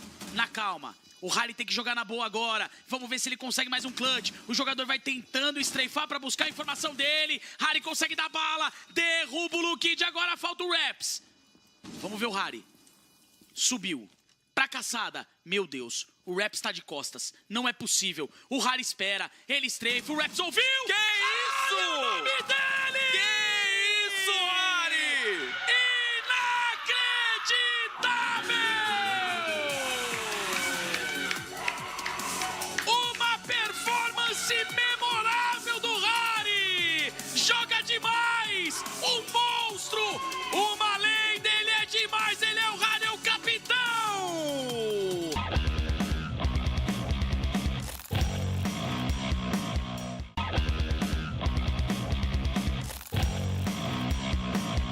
Jeans é muita C4 para pouco espaço aí do ataque, Retalha. Vai ficar ruim. Esk gasta só a última colmeia. Vem pro plant, tá difícil. Esk cai, Muzi consegue eliminar. O Loira também do outro lado. Pino. É uma eliminação para cada time, mas ainda assim a vantagem numérica aí do tempo é da Ninja e Pijamas. O plant tá acontecendo.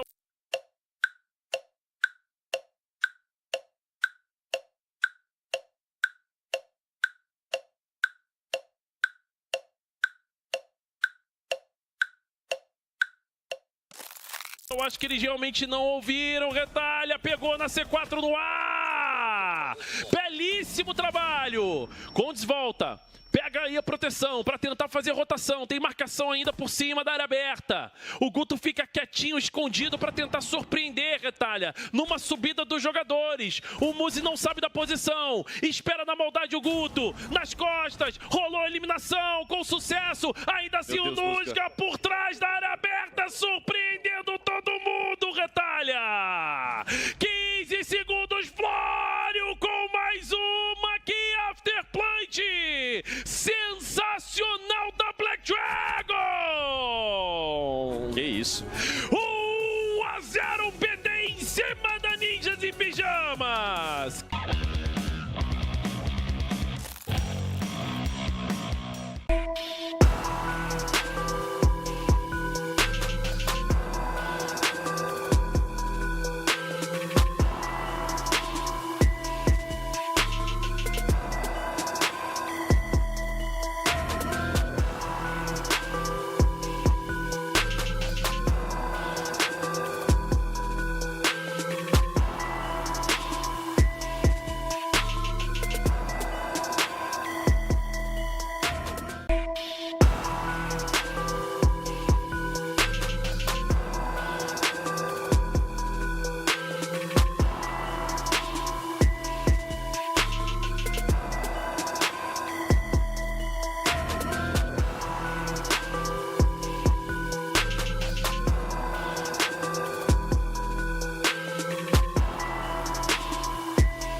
Hello everyone and welcome back to the Brazil League for Rainbow Six Siege. I'm Ginny and I'm joined with Lax, and we just had a great performance for Vivo Keith Star.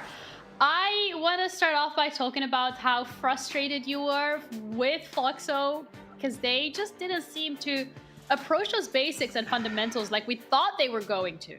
I mean, it's Clubhouse. It's one of the easier maps, you know, and how they were playing it, they were making it look like it was a big map like Bank, where you had to go through these step-by-step processes of a top-down, doing this, doing that, and it's just, they wasted so much time, and they wasted not using utility that was at their disposal. I mean, we talked about in the pregame of just, you know, I think Dez or Ace mentioned, you know, Fluxo wanted to be playing Clubhouse. Why? Why did you want to play Clubhouse? You wanted to show everyone this is a terrible map for you?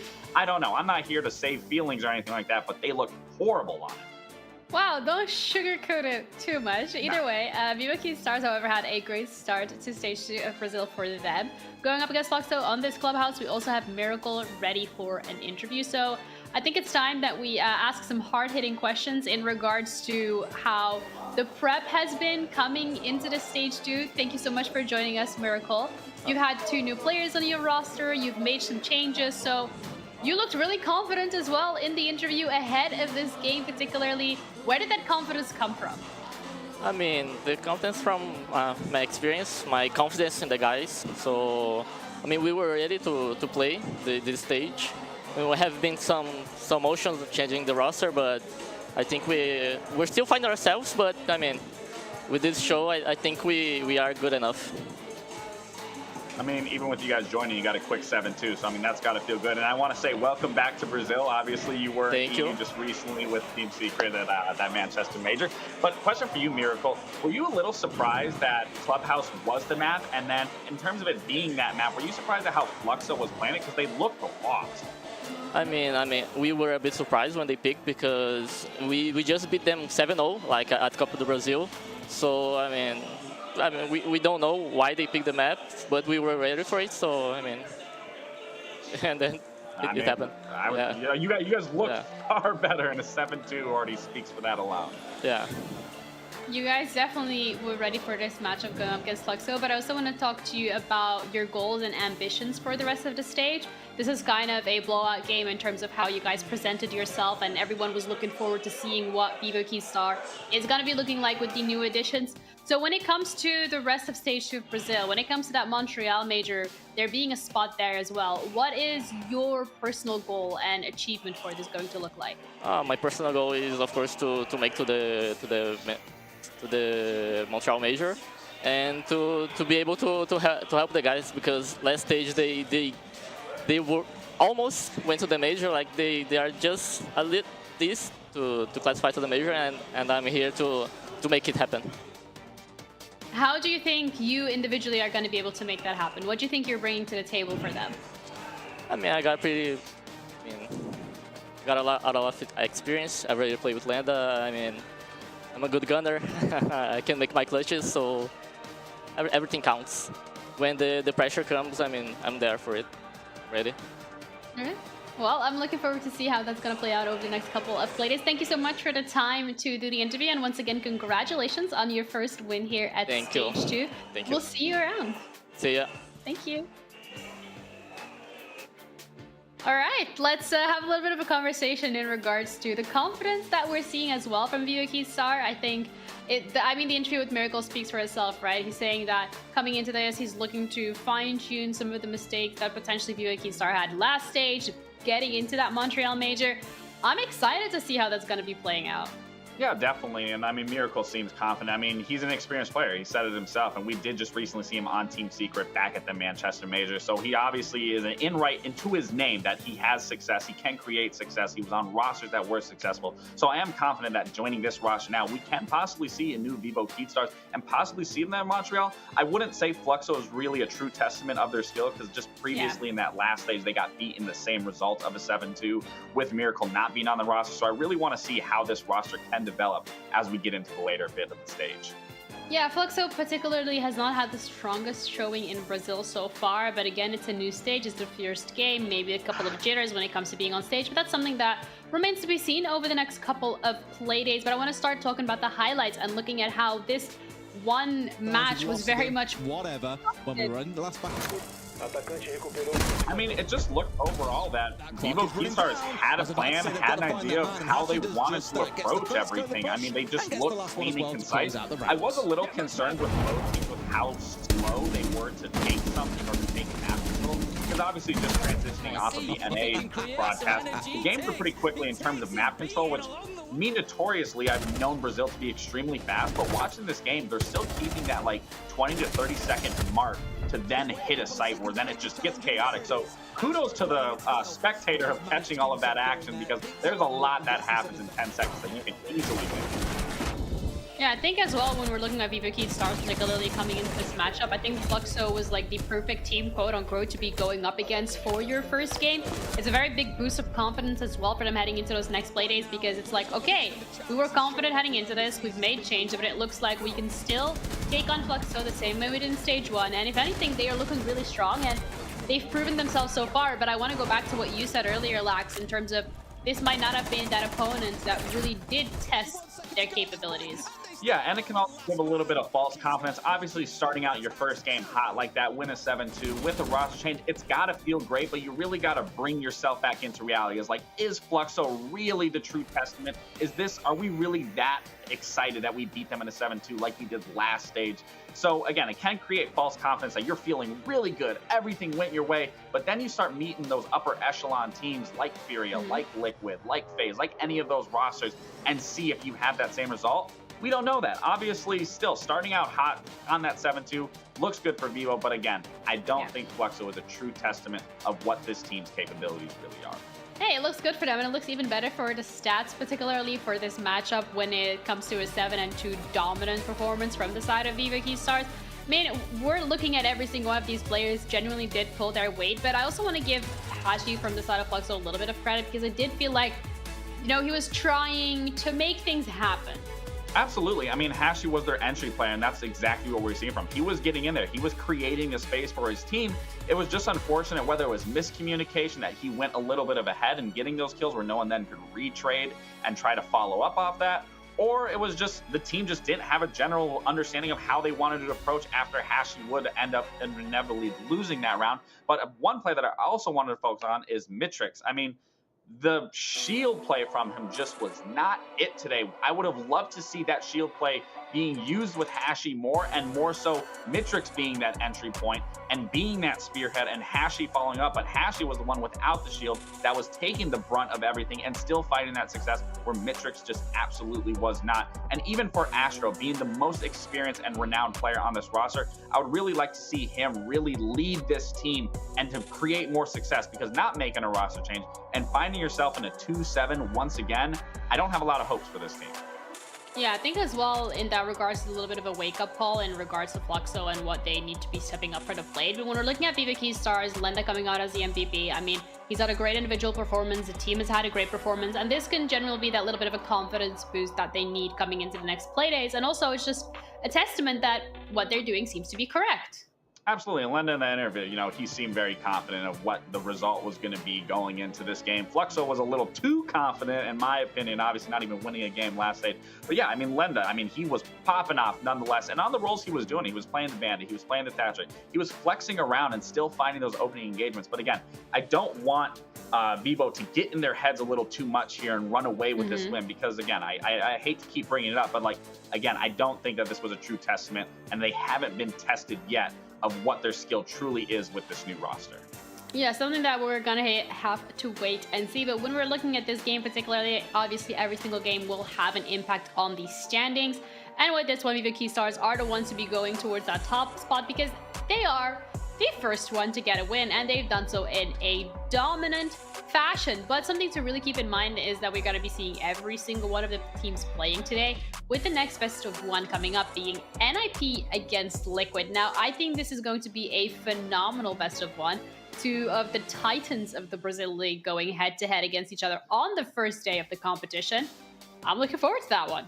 Yeah, I'm also curious because when we saw these two match up last stage, NIP was the one that came out on top on that skyscraper, and Liquid just recently, we were following Liquid for a long time. They were actually performing really bad. We weren't seeing them at international play.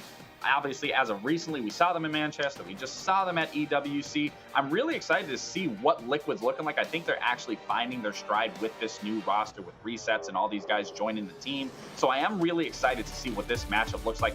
Obviously, I know these teams at an international level, but being able to watch them truly hash things out on the playing field together is going to be super exciting for them. Yeah, it's also going to be really exciting to see some of these individual players stepping up to the plate this time around, especially in a matchup of this caliber, as you touched upon it yourself. Liquid, maybe we haven't really seen them that much in the internationals, EWC really being that first time in a bit of a while that we've seen them step up to the plate. But I think, again, this is their way of proving themselves because NIP, they have made the roster changes. Those stats are crazy from Hats. I mean, when you think of, you know, fraggers and top players that just with pure mechanics, you think of Nesk, you think of Palu, and then I'm seeing Hates here. I mean, that entry rate is crazy to me. And then on top of when you're comparing it to Nesk, someone like Nesk, and you're performing better than Nesk, It is crazy to me to think about. So I am happy to be here doing Brazil because I am getting introduced to these players I don't get to talk about or even see their stats. And this is truly impressive when we see Hates having this much of a significant lead over such a player like Ness. Yeah, something to really look forward to because it's not only Hates that we're going to be looking at, it's going to be the roster as an entirety from the side of NIP. And I feel like they have some incredible players that we also have seen on the international stage, not really so much recently, but they have proven themselves time and time again. And this is a new shot and a new opportunity to get to that international stage once again and get some SI points in the bag.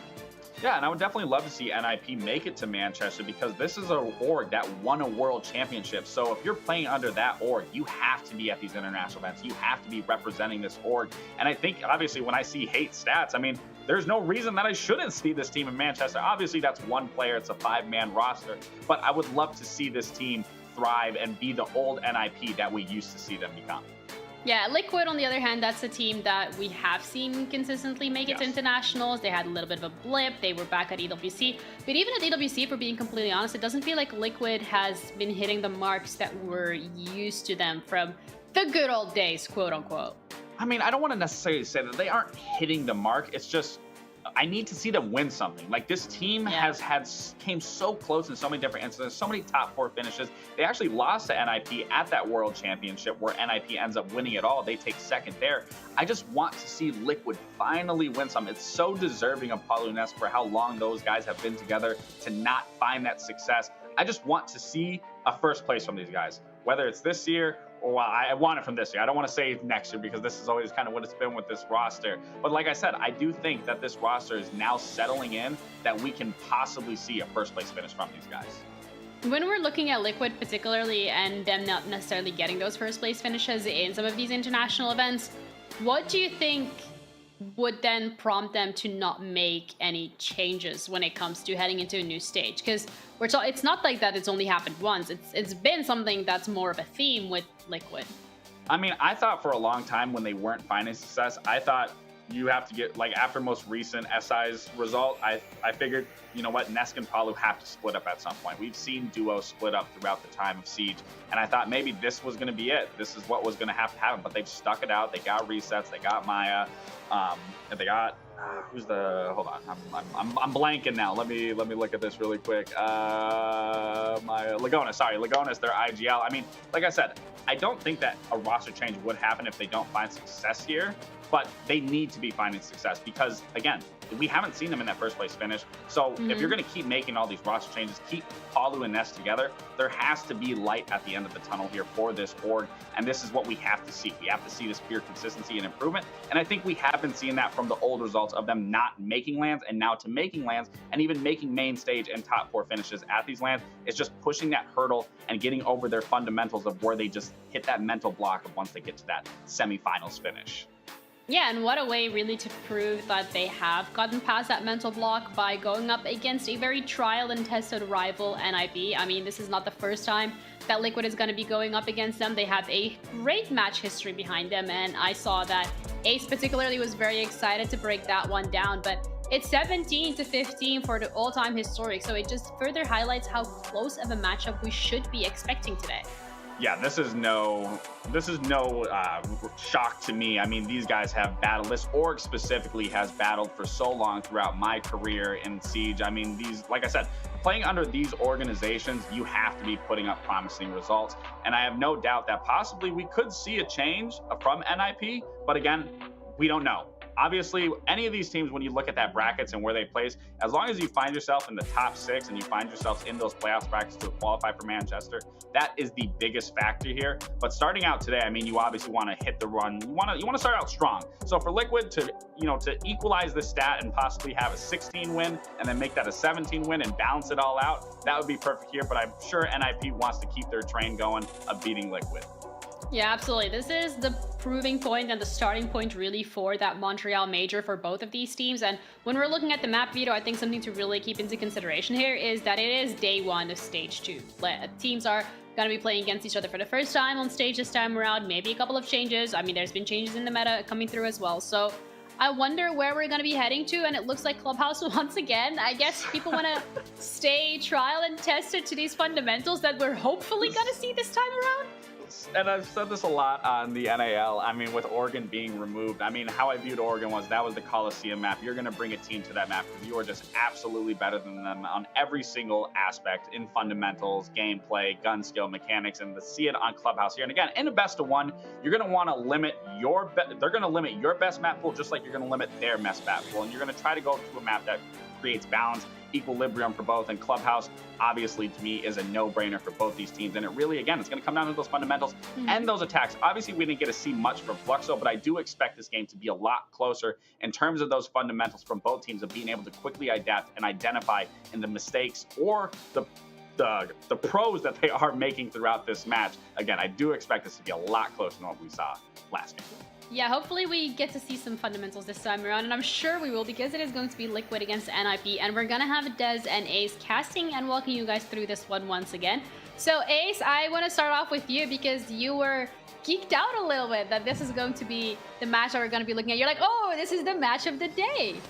Yeah, it's super tasty is this one. We've just seen how close it is all time. If you actually look at Clubhouse all time, it's nowhere near as close. Liquid have only beaten NIP there twice. So NIP having a strong favour on this map, but it's NIP versus Liquid. Literally anything can happen. And you got to think, they lost Muzi and Wizard here. So they are trying out new players to find that. But again, that's the nice thing about it being Clubhouse. There's nothing that you're going to do that's going to be like, wow, this team just shocked me. I can't believe they just did that strat. It's simple stuff. It's just quickly identifying what's happening and being able to make those micro adjustments. Yeah, and that's something that we're definitely going to be seeing from both of the teams because they are of a very high caliber, Des. We've seen them multiple times at International. So I'm looking forward towards how this is going to play out. What about you? Naturally, super excited. Two of the biggest names that you're probably ever going to see in Brazilian Rainbow Six Siege coming head-to-head. Tim's got the numbers on how many times these guys have faced off. It's ludicrous how tight it is. It's another El Clasico face-off, I think, in Brazil coming up. All right, well, guys, take it away because I can no longer wait. Thank you very much, Ginny. Tim, let's get into it. It does feel like we're kind of squaring up for a big game here. I know it's just play day one, but let's take a look at some of these rosters as well. We've got these to dig through as well. I believe NIP's is ready for us to go through first and foremost. Many of these players won't need introduction, but I think the reintroduction of a couple of them most certainly is warranted. Fantasy, as you saw a second ago, one new player, hates being the other. But let's talk about Fantasy for a second, Tim, because he was him for a while on the old Furia lineup. Yeah, it really was, and there was a lot of excitement around Fantasy, and then it kind of went a little bit quiet for him. He was MIBR and then W7M Academy, and he's kind of, sort of just gone off the boil a little bit, but I honestly believe, having seen Fantasy, literally come onto the scene for Furia, he can take over. You put him in a good team, and he is unreal, and I think we could see a real return arc for Fantasy. Yeah, I'm really excited to see how all of it boils down as well. I believe we have the second one as well to have a flick through for a quick moment here before we get ourselves into the game. As said, a big game coming up for Liquid here as well, who want to get their stage started strong. They had the highest finish of any Brazilian team back at Manchester. Can they keep that run going? Yeah, I mean, as we've seen a number of iterations of Team Liquid now since, since the roster that was stable for so long. We've seen quite a lot of change, and now it sort of remains the same. They're going to have a bit of time together. Hugzord has got a new assistant coach that has come in, but beyond that, no major changes. And I'm really looking forward to seeing how this one goes. Maya's had time to settle in now. Obviously, we saw Maya at the Manchester Major as well, replacing Volps, and so they've had that summer off. Really get into it now. This is the time to shine. They need a good run into Montreal. There's a lot of people been waiting a long time for Team Liquid to win an official major or better. And, is this going to be the run? Is this going to be the one? Well, Tim, I'm quite a fan of Smack Talk, and I hear we've got a video ready. Let's take a look what the teams had to say ahead of this game.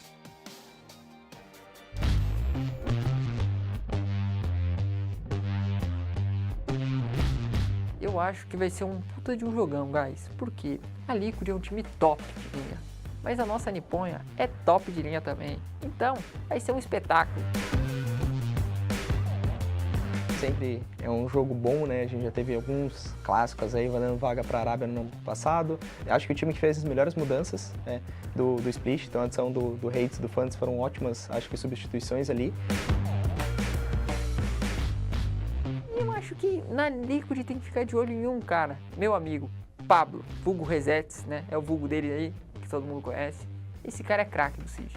Melhor da Liquid disparado. Quem eu acho que tem que ficar de olho é o Hates. Eu acho que é um cara que está em ótima crescente, em ótima evolução aí no cenário. Ele já vem jogando bem lá na Vivo Cage, agora na NiP não é diferente. Então acho que ele é o player que a gente tem que ficar de olho. Zeds, você é meu brother, você tá ligado que eu gosto muito de você, né? Mas agora você vai ser amassado, né, pai? Não vai ter muito o que fazer, né? Recado aí pra galera da NiP, acho que vai pro Tubes. Então, novamente, Tubes nós estamos jogando um contra outro. Então vamos pra cima, que vença o melhor.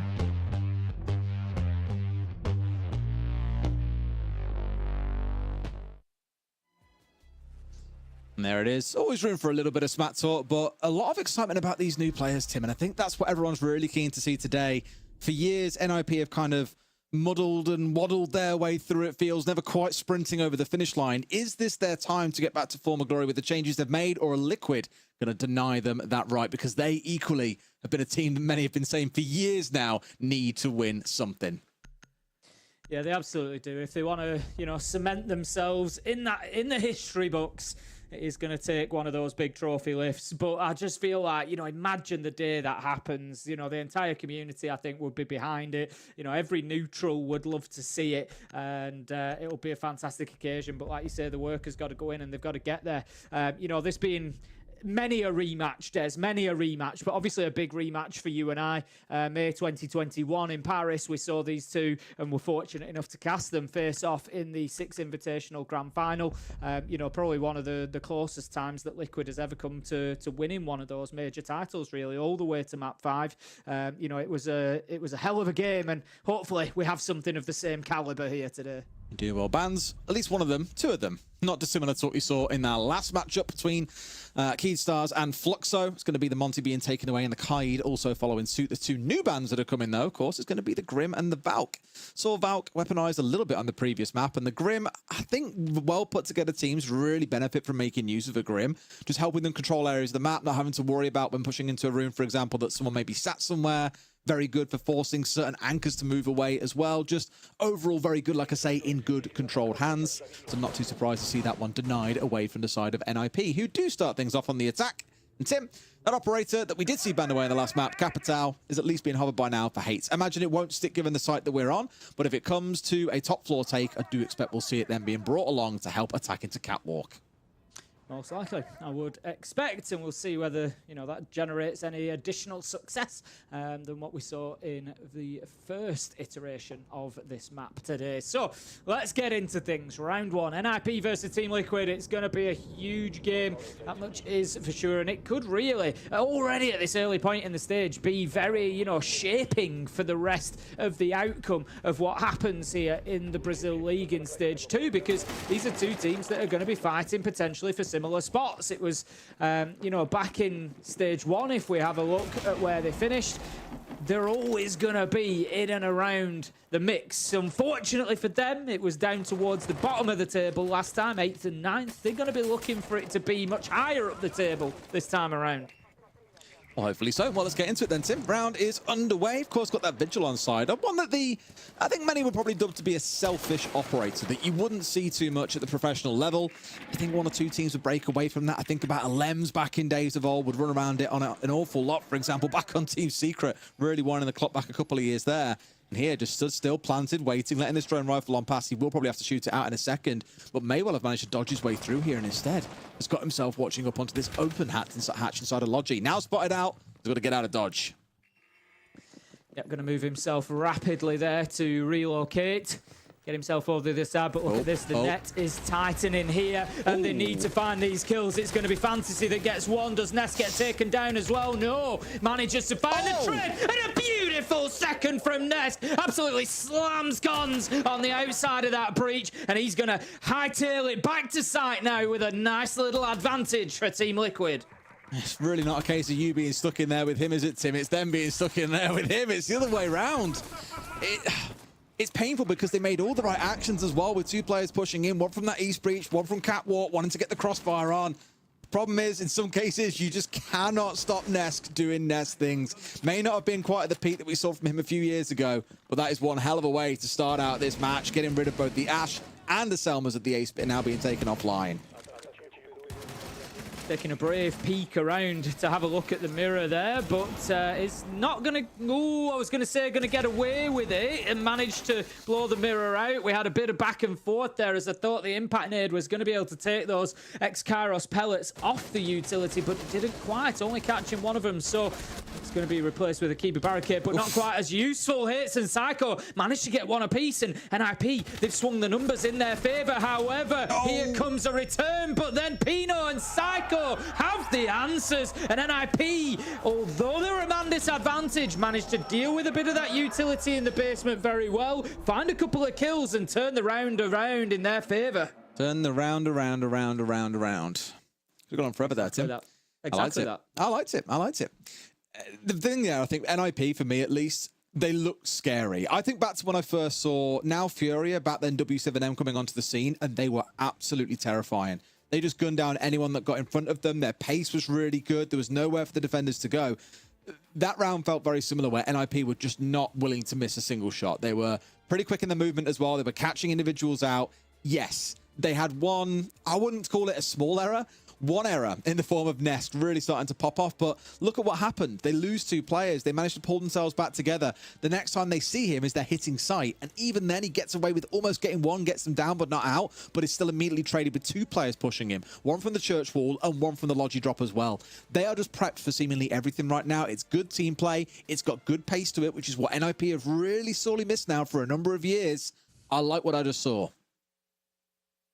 Yeah, very good opening round from them, looking electric with those couple of new players in tow as well.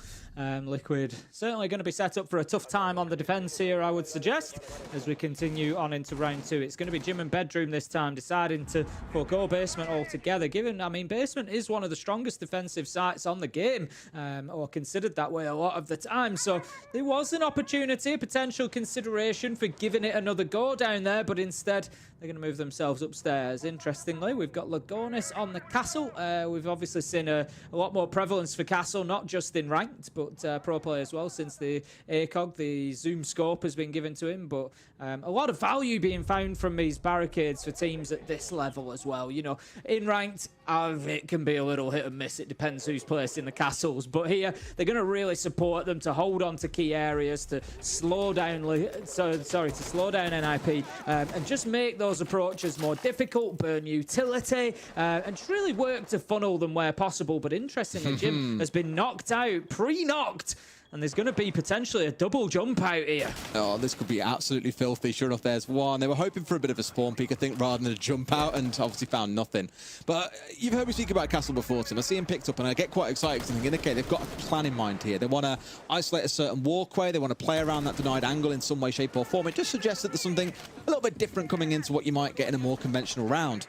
But I come back to a word that I think it was the Ubisoft team that said it.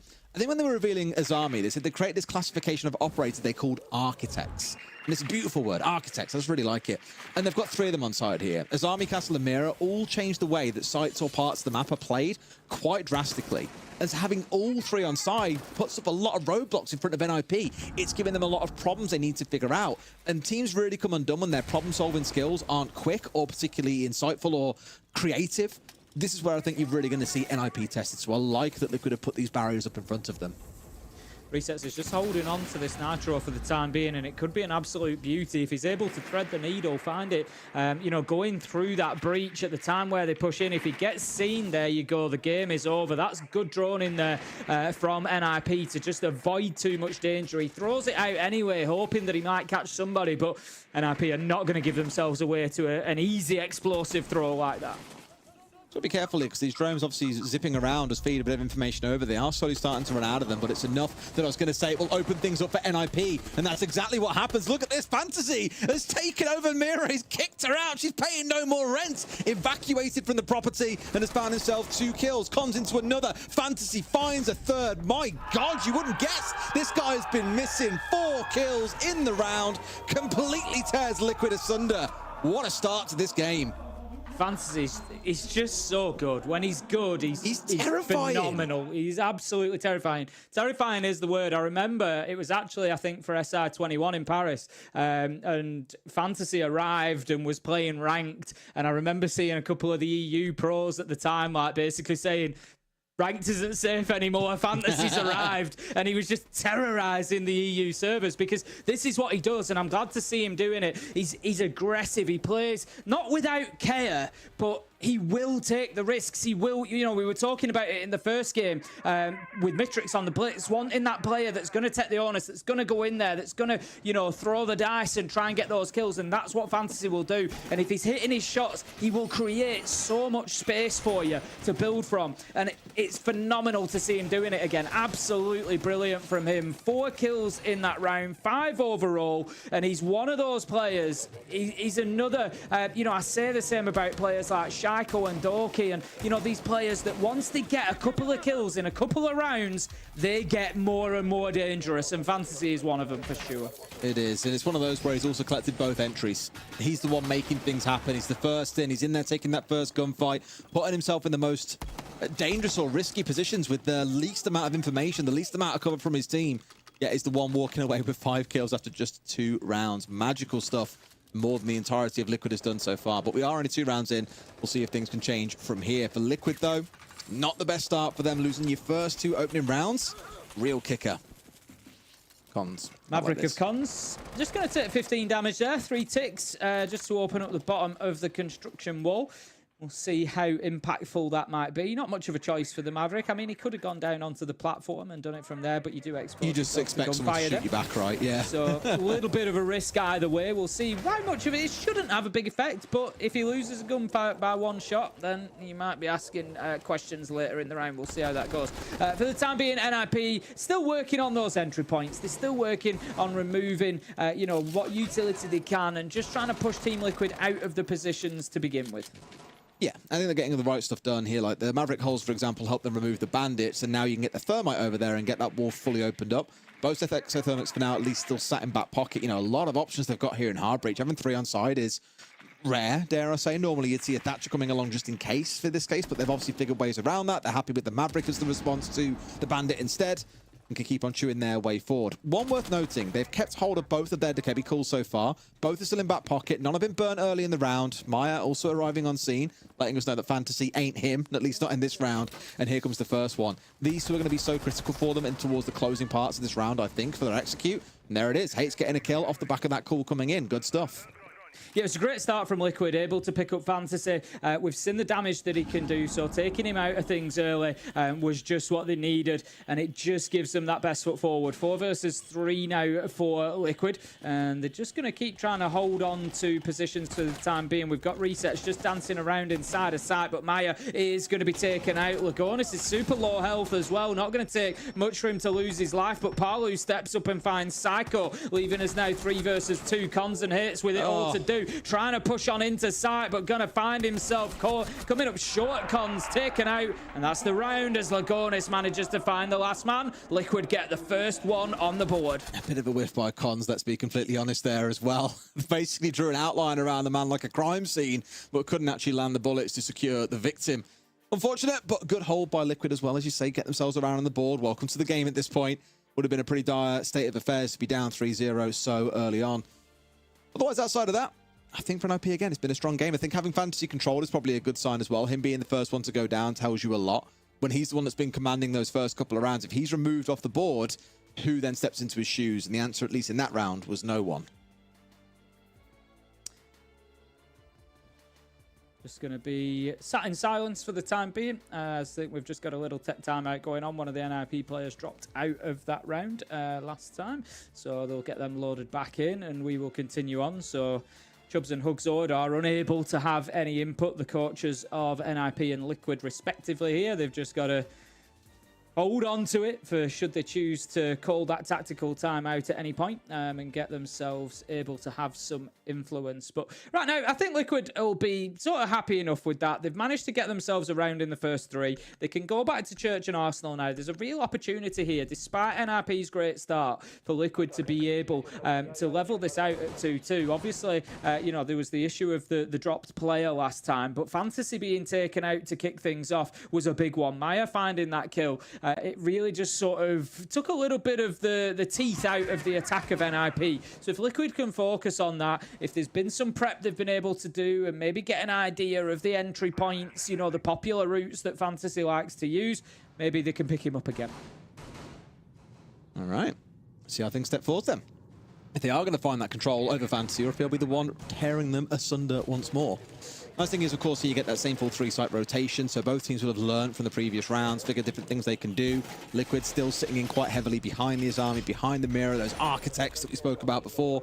The Capital being stuck out here too as well by Hates. We saw it hovered back in round 1.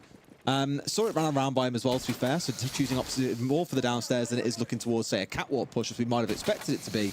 Clearly, they quite like the utility that it offers to them. Just have to make sure they keep a bit of a lid on Nesk, who was the main issue for them back in round 1. Even then, they managed to convert the round quite comfortably. Just creating the little Azami safe space in the corner of Church and Arsenal there. We don't see too many teams utilising that anymore. It was popular at a point, but I'm going to be bringing it along here. You can just keep your barricades on either side of you, make it very difficult for players to sort of work their way into blue, because you're always able to challenge onto the door there. You're making it difficult for a push down Dirt, which we've just seen Dirt opened up by the book as well. So definitely could be a power position for Liquid. It's something that NIP need to recognise early and then make sure that they're able to deal with. But for the time being, they're looking for that top floor clearance. They need more success than last time they tried this, where Nesk was able to get himself a double. But the mute jammers, that's going to be making it difficult, because it slows things down, as they can't just continue charging forward. They need to take a little bit at a time, clear the mute jammers, and then draw on ahead again. It's the classic question of what if, right? What if there is someone playing around these jammers upstairs? What if they haven't spotted all defenders yet? What if there's a vigil up there? Same as in the prior round when we attacked down here in round 1. Even if it's not him, is it the Legion upstairs? Is someone up there going to stab us in the back later in the round? So regardless whether you know that someone is there or not, you still have to go and full clear out that part of the map. So although you might look at it and say, well, they're all playing on site, so why would they bother doing that? It doesn't really hurt them to do just that, and that's why they've gone ahead and said, right, let's get them up there, waste a little bit of time, and sure enough, about half the round's gone before NIP have started looking down at the site itself. 1 minute 10 left on the clock, and as you say, quite a lot of work left for them to do. NIP now needing to soften up the site. They've completed stage 1, which is getting the map control that they need. Stage 2 now is clearing utility and preparing for an execute, with stage 3 for the round, of course, being getting that diffuser down. But a lot of work to do to complete stage 2 as they continue pushing through and looking to try and get a little bit of site control here, but going to take a lot of damage there as they move through. However, it doesn't matter to Fantasy, as he manages to find his kill, gets caught out in the gadget momentarily, but it's not going to stop him. No amount of Fenrir traps will defend you from that shot as he takes down Parlu, but Liquid still on top, as nobody else from NIP is really able to have an impact on this round, Des. And Miles just sprayed through a soft wall and caught out a couple of players too. They've got a lot of the kind of bite taken out of this NIP team now. Just when it looked like Fantasy might be opening up absolutely everything for them. Pino, I tell you what, Fantasy can't stop. Found himself a 3K. Plants now going down. It's just resets coming up against Pino. Pino going to try and stick this one out. Yes, we've got the plant coming on through here as well. Sees the backside. Shoot the booty, resets. Pino falls. Liquid going to find themselves another round, but my God, was it close. Fantasy's probably asking, guys, what more can I do? He certainly needs, you know, everybody else chipping in there, because he's really done his work once again. But Liquid, they stood tall in a different part of the site. Whilst Fantasy was gaining kills elsewhere, Team Liquid were trading the numbers at least and keeping themselves in the fight. And then it was really cool from Resets at the end. He just recognises the situation. They obviously had a drone on Pino at the end there, and they call in that the plant is going down, so he's just waiting for his moment. He doesn't want Pino really being able to come off that plant and challenge him, but with 5 seconds left, the plant would definitely have been secured. So he had to make his challenge when he did, but he waited for that red ping. He had his information, and it was well played from Liquid. And as I kind of expected, they take them down to basement. They get themselves a couple of rounds back to back. 2-2. It's game on now. It is. Keeps things nice and square. Just when you really thought for a moment NIP might run away with it, and they were looking like they were moving at good pace, for example. You're now wondering, if Fantasy doesn't go out there and solo win a round, do they win the round? We saw that in the first couple, and that last round it looked like it was going to come down to that. He got 3 kills for himself, yet still wasn't quite enough with them losing out in the closing 1v1. Just not quite enough time to finish that plant of the diffuser. But for Liquid, rejoice if you're a Liquid fan. They are back in the game, as you say, Tim. All things square at 2 apiece. still asking questions of NIP, still leaning quite heavily into this Azami and Mira combo with the castle when it's relevant.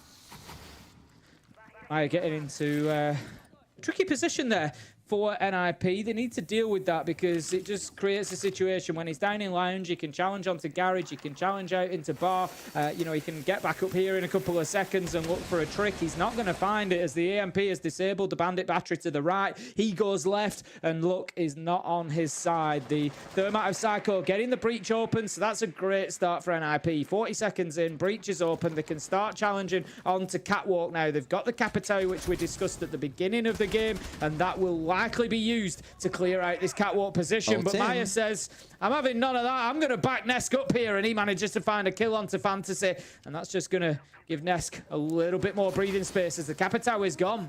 I don't think he's just found a kill there, Tim. He's found the Holy Grail. It's Fantasy again being picked off by Maya again. Twice now across a couple of rounds we've seen that happen, and that's when we tend to see things start to fall apart for NIP. And sure enough, it started to crumble. Pino got found. Psycho's been found. They've got 3. Make it 4. As soon as Fantasy goes, it's like a landslide. It's like a tsunami, Tim, as Liquid wash over NIP. Another round, 3 in a row now. And it feels like they've sort of figured out, all right, Fantasy's the problem. He's gone. The game's ours for the taking. I mean, Liquid just got everything right in that round. They got Fantasy as the opening kill, which is your Capitao as well. So that secures Nesk's position, which slowed down the push that NIP were doing. Meanwhile, Agonis goes underneath, gets himself into Oil Pit, which they're completely unaware of NIP, so he picks himself up a cheap kill, no problem. And that just, again, brings the numbers back into their favour. And just at every step, they were just, you know, ahead of NIP in that round. So really well played from Liquid. They get themselves a 3-2. They're going to look to secure a 4-2 half here. They can hold on to CCTV and Cash now, and it's going to be much the same as it was last time around. Just prevent them getting into garage, hold on to that same position, and fight NIP as they try to get into the building. Whew. All right. Game on our hands, arguably. The defensive side, Liquid, they go 4-2 in this half. I think they'll feel happy. They'll feel satisfied. NIP probably will say the same, but know that stuff will have to change going into that second half. Need to get more guns online, and really, I know Hates, again, was ranked 3rd highest in the competition overall back at stage 1. He was him. He was the guy that everyone wanted to beat. I think above him was Souls in number 1. Tim, no surprise at all in that one. I think the second player was also a FaZe player. Again, no surprise on that grounds. So Hates has got a lot of reputation to live up to, I suppose. And of course, with the new team comes changes and challenges with that. Maybe a slight role change comes in. There's different styles of playing. There's different styles of coaching. So it may take a couple of games for him to settle in too, but my God, will they need him as this stage wears on? I'm just looking at the numbers at the minute as well, and to mention, you know, to bring Fantasy up again, I love how much of an absolute genuine out-and-out entry player he is. He's been involved in every entry battle. He's either been the opening kill or the opening death in all 5 rounds so far. He is the first in, no matter what, good or bad. And I love that about him. It's just like classic old school entry. No one else is in. He's going in for those fights. And it shows how much confidence it's like he plays old school with. Kanto, isn't it? Yeah, it just shows how much confidence he plays with. And that's what I've always loved about Fantasy as a player and watching him. It is absolute, you know, pedal to the metal entertainment to watch. And the best thing is he's killed 3 separate players doing it as well. 3 unique players. Hasn't quite conquered Maya yet. Had he in one of those 2 rounds, it would have been 4 of the 5 players that he has in his entry collection. Whether that says more about him or more about Liquid, I'll leave for you, the viewers at home, to decide.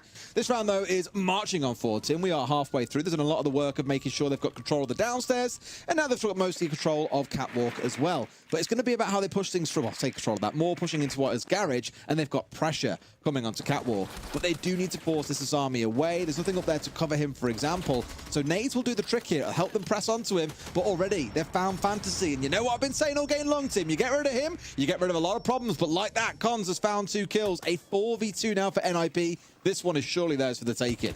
Yep, huge double from the breach there for the Maverick, able to just really push things in favour of NIP. Also, they cleared Nesk off during that little foray there. So Nesk is gone from the Catwalk, and that just really opens this site up now. 4v2, this becomes extremely difficult, especially with Deimos on site. He's just going to keep hounding those players inside. They can basically know most of the time where at least one of them is inside a site. So very, very tough now for Liquid to hold on. They're going to need a real magical moment. They've got a C4 to play denial here, and by the looks of it, NIP are getting themselves set up for a very, very standard execute. Just want to get themselves in behind the server rack, get the plant down on default. As long as they've got downstairs control, they'll be fine, but there's the C4 coming out arguably a little bit too soon. The last man's tracked out, and Psycho goes hunting. 3-3. What a way to end the first half. Yeah, it's so difficult when you end up in a 1vx with a Deimos on the opposite side, because basically the enemy team are going to know where you are 100% of the time, and it just becomes extremely difficult, as we see there. Yeah, top of red stairs, right? I'm going up to challenge immediately. You've got the ping as to where he is. Yeah, he might have half a second of movement ahead of that ping, but still, Psycho able to close it down with a very, very nice Vendetta pistol as well. And it's just, it's a good finish for NIP. No surprise to see these two even spoils at the half. There's 3-3, and this is becoming the brawl that we knew that it would be. Yeah, both teams throwing it at each other. Again, for the most part, I'm concerned that Fantasy has been that standout player for NIP so far. We did see the others warm into it, I think, over those last couple of rounds. Well, definitely not round 5, because that was a flawless going to the other side. But I think in parts, we've seen them start to step up and wake up a little bit here. So maybe more of a slow start. Maybe it was Fantasy just taking the ball by the horns and running it all the way forward. Defense could be a very, very different ball game. And as it starts, it's Fantasy, Mirror and Nesk getting out there on the vigil and looking to cause a spot of bother. Okay, then let's see what NIP can do with their start in the basement. Fantasy on vigil with the Boss G is terrifying. Oh, yeah, I didn't realise it was also the K1A for Nesk, wasn't it? But now for him, the Boss G. Lovely. It's absolutely terrifying. We've seen, you know, the ability that he's done. Yeah. We saw it in EUL, yeah, exactly. You know, we saw a real long range down with one shot, you know, from a spawn peak. It is, and that's why a lot of the top aiming players, particularly, are looking to use the Boss G, because the damage on it is just insane. If you can hit your shot, you're almost always going to down somebody, and it's an absolute killer. Yes, indeed. So it marches on forward then. Let's see what they can get done with it, or if it'll be absolutely nothing, because we'll see Liquid shutting him down. It's going to be on them to deal with that roam game. Again, we saw the effect, the impact that Nesk had. It's got to be the reverse coming back to them the other way now as well. They've got to be able to undo that to their opposition. To start things off, they're droning across this top floor. Again, no big surprises here. Want to make sure you're not going to get stabbed in the back as you start thinking about your execute later in the round. And whilst there are no mute jammers to impede them here, well, I don't think there is anyway, for at least what from I can tell, it's more about the vigil I expect that they're going to be concerned on. Not quite sure exactly where he is. The mirror's dug up inside here, very close. If you look off towards the right, no. Surely not. I think he knows now. The fact that he's come off so fast says to me he has the idea that he's here. But maybe not. Okay, fair enough. They at least know. He's backed away here. 2-3 players staring up. Almost gets the mirror on the cross out as well. Good pressure being put on here by Resets. Sucking up quite a lot of pressure and drawing in NIP players. Yeah, that was really well played from Liquid there, like you say, just able to force what could have been a difficult situation. Cons could have had himself an absolute freebie there, but forcing him away, and that also, it's not just about the fact that they've pushed the mirror back, it's about the control that it gives them from Dirt Tunnel. That's one angle of 3 that you really want when attacking this site. You want Dirt Tunnel, you want Blue, and then you either want Motor or Kitchen Hatch being used. And if you can get those 3 angles of attack, maybe even throw somebody bottom stairs as well, you can really start pulling the defense pillar to post. But with a minute left to go, Dirt is in their control. Liquid get the opener onto Cons as well, finishing off the mirror. So now they just need to start working on those other attacking angles. Yeah, you might. The worm new jammers upstairs as well. I didn't realise they put some up there alongside the Vigil, which is what you would have been worried about back in that first half. But the Vigil hasn't really been around. He's dipped away a long time ago, but same sort of story. They still have to full clear it in case he is hanging on up there.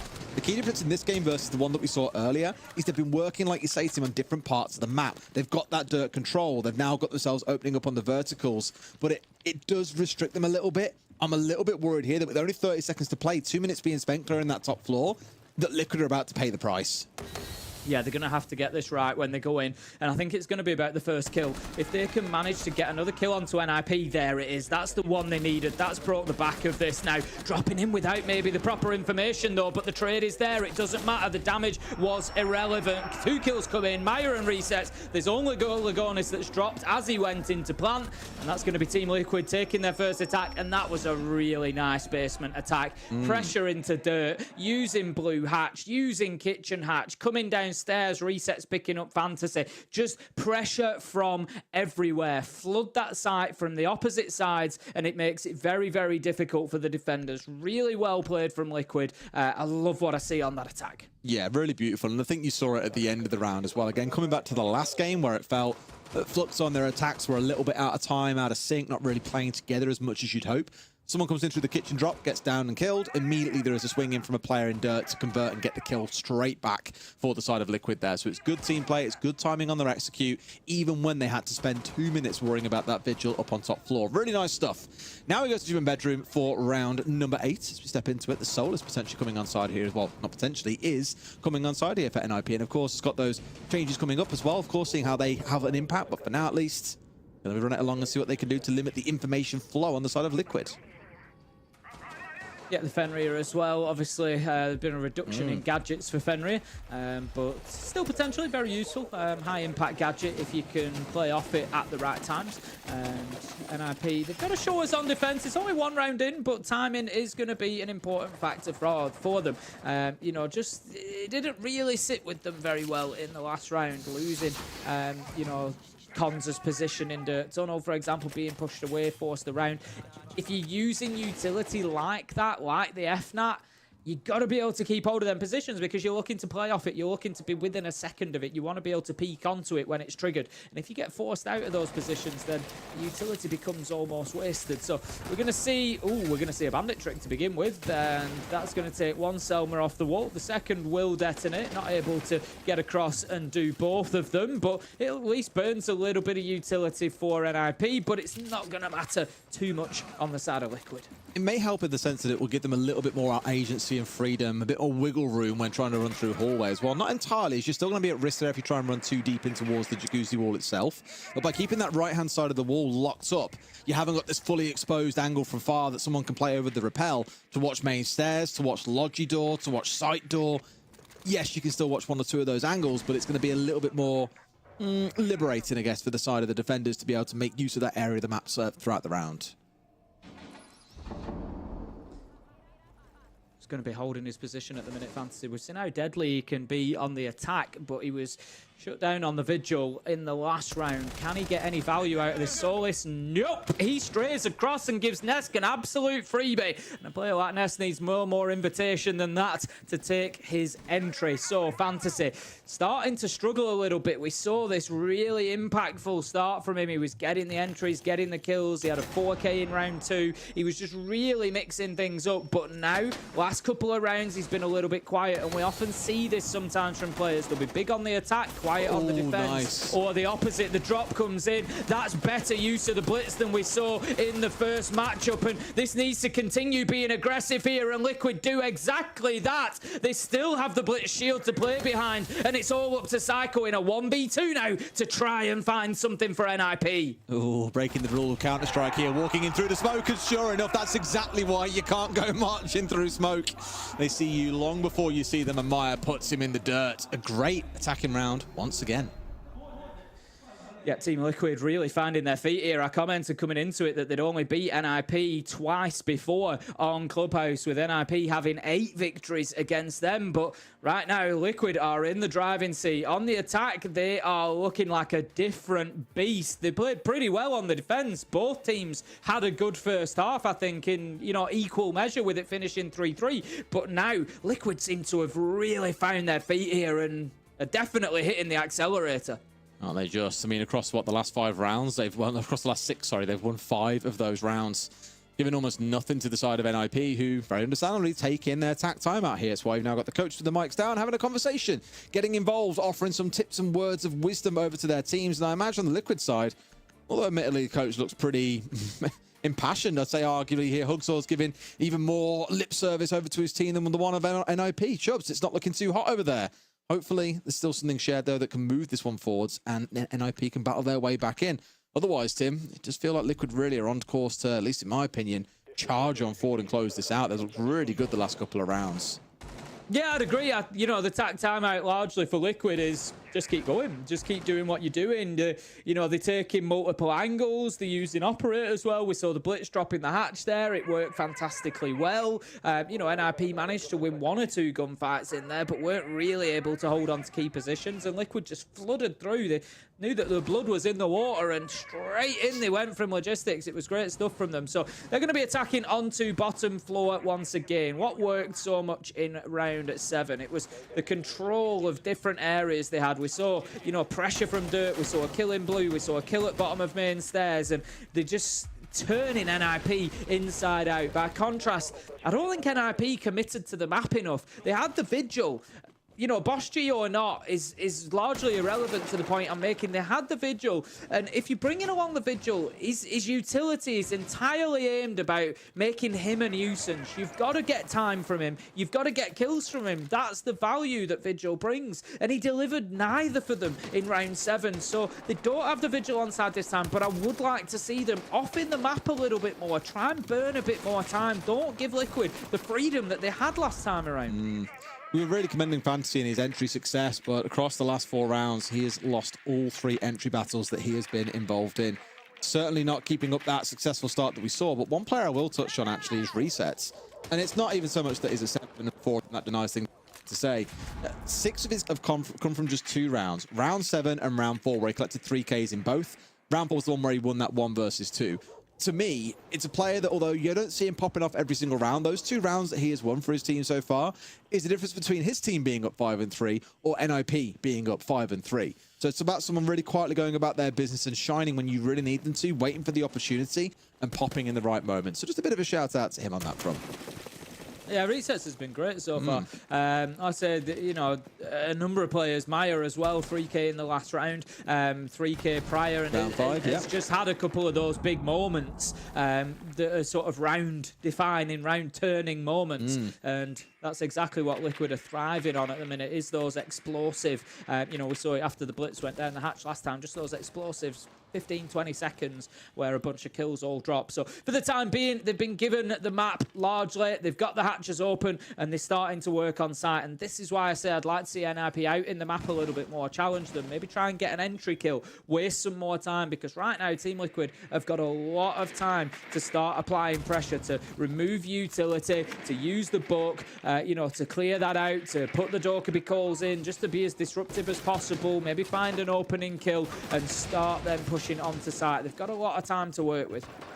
They have, and both Dokkaebi calls have been consumed here as well. So that's it for Liquid. That's not going to be available for them in the execute, but it has, at least in their opinion, I'd imagine, given them large parts of control of the map. And they would be right. Every single player of NIP is now back down in the basement. Similar sort of vibe here, Tim, as well, working their way up through dirt. It's going to look very similar, I expect, to elements of the last round, with a little bit of a twist. The backstab maybe coming in through the blue drop of Lagonis as well. He's the one who's got the diffusers. Keep all eyes on him at this point, but they've got to go now, Tim. There's basically no time left.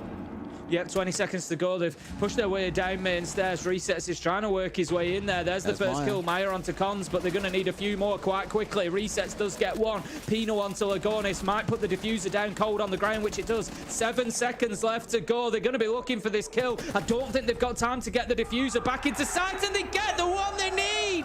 They get the one they need. If only NIP knew, there might have been an opportunity to wait it out and win.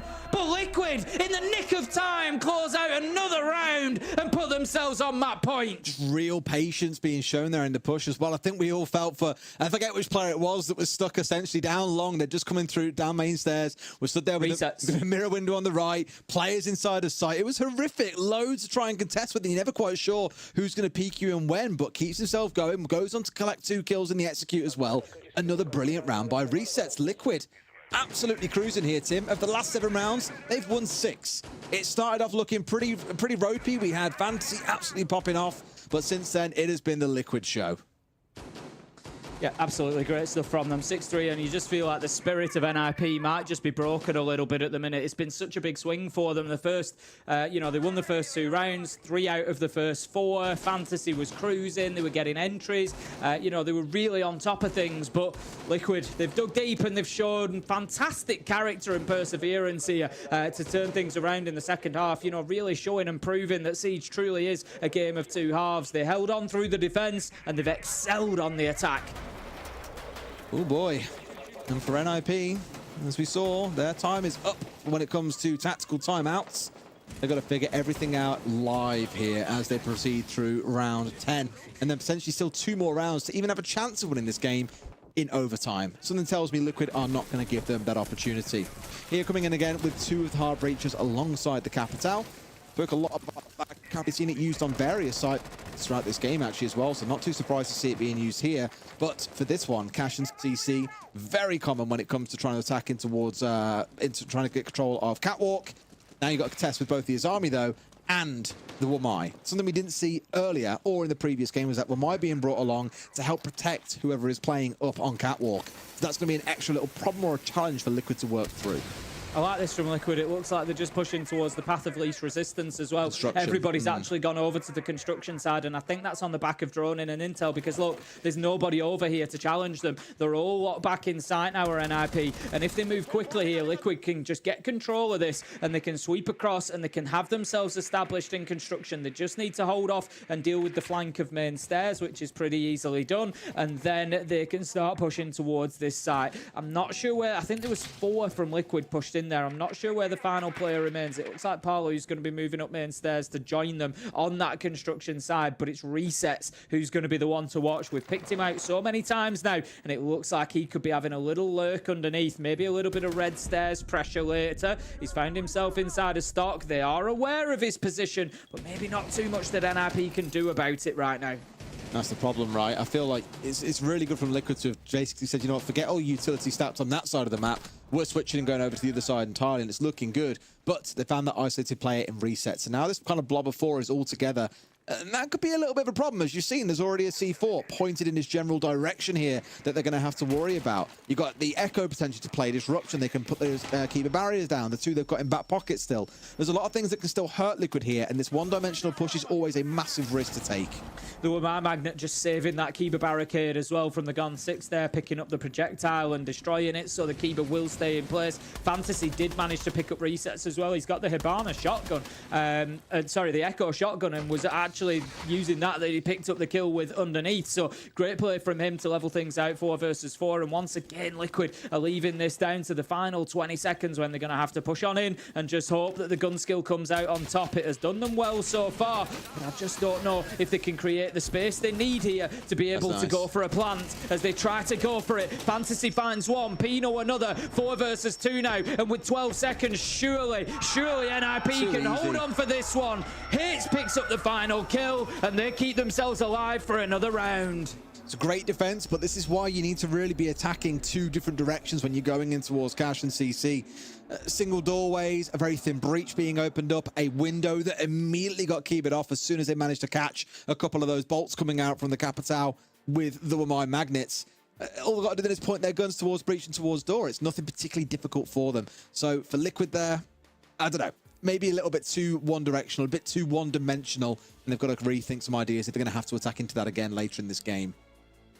I think that's the big question now, is, you know, where are Liquid going to have to attack? Because NIP, obviously, they get the win there, but they can't repeat that site now. They've got to play 2 rounds elsewhere. They've got to secure the 2 that they need. It's 6-4. They've got to get those 2 rounds to take them to overtime in a different location. A location that they haven't been able to win in yet. If we look at what's gone so far, Church has been beaten twice by Liquid. Gym and Bedroom has been won once by Liquid. So NIP, they're going to have to break new ground, not once, but twice here with a successful defense on both Church and Arsenal and Gym and Bedroom. I'm assuming they're not going to bring Bar and Stage into things.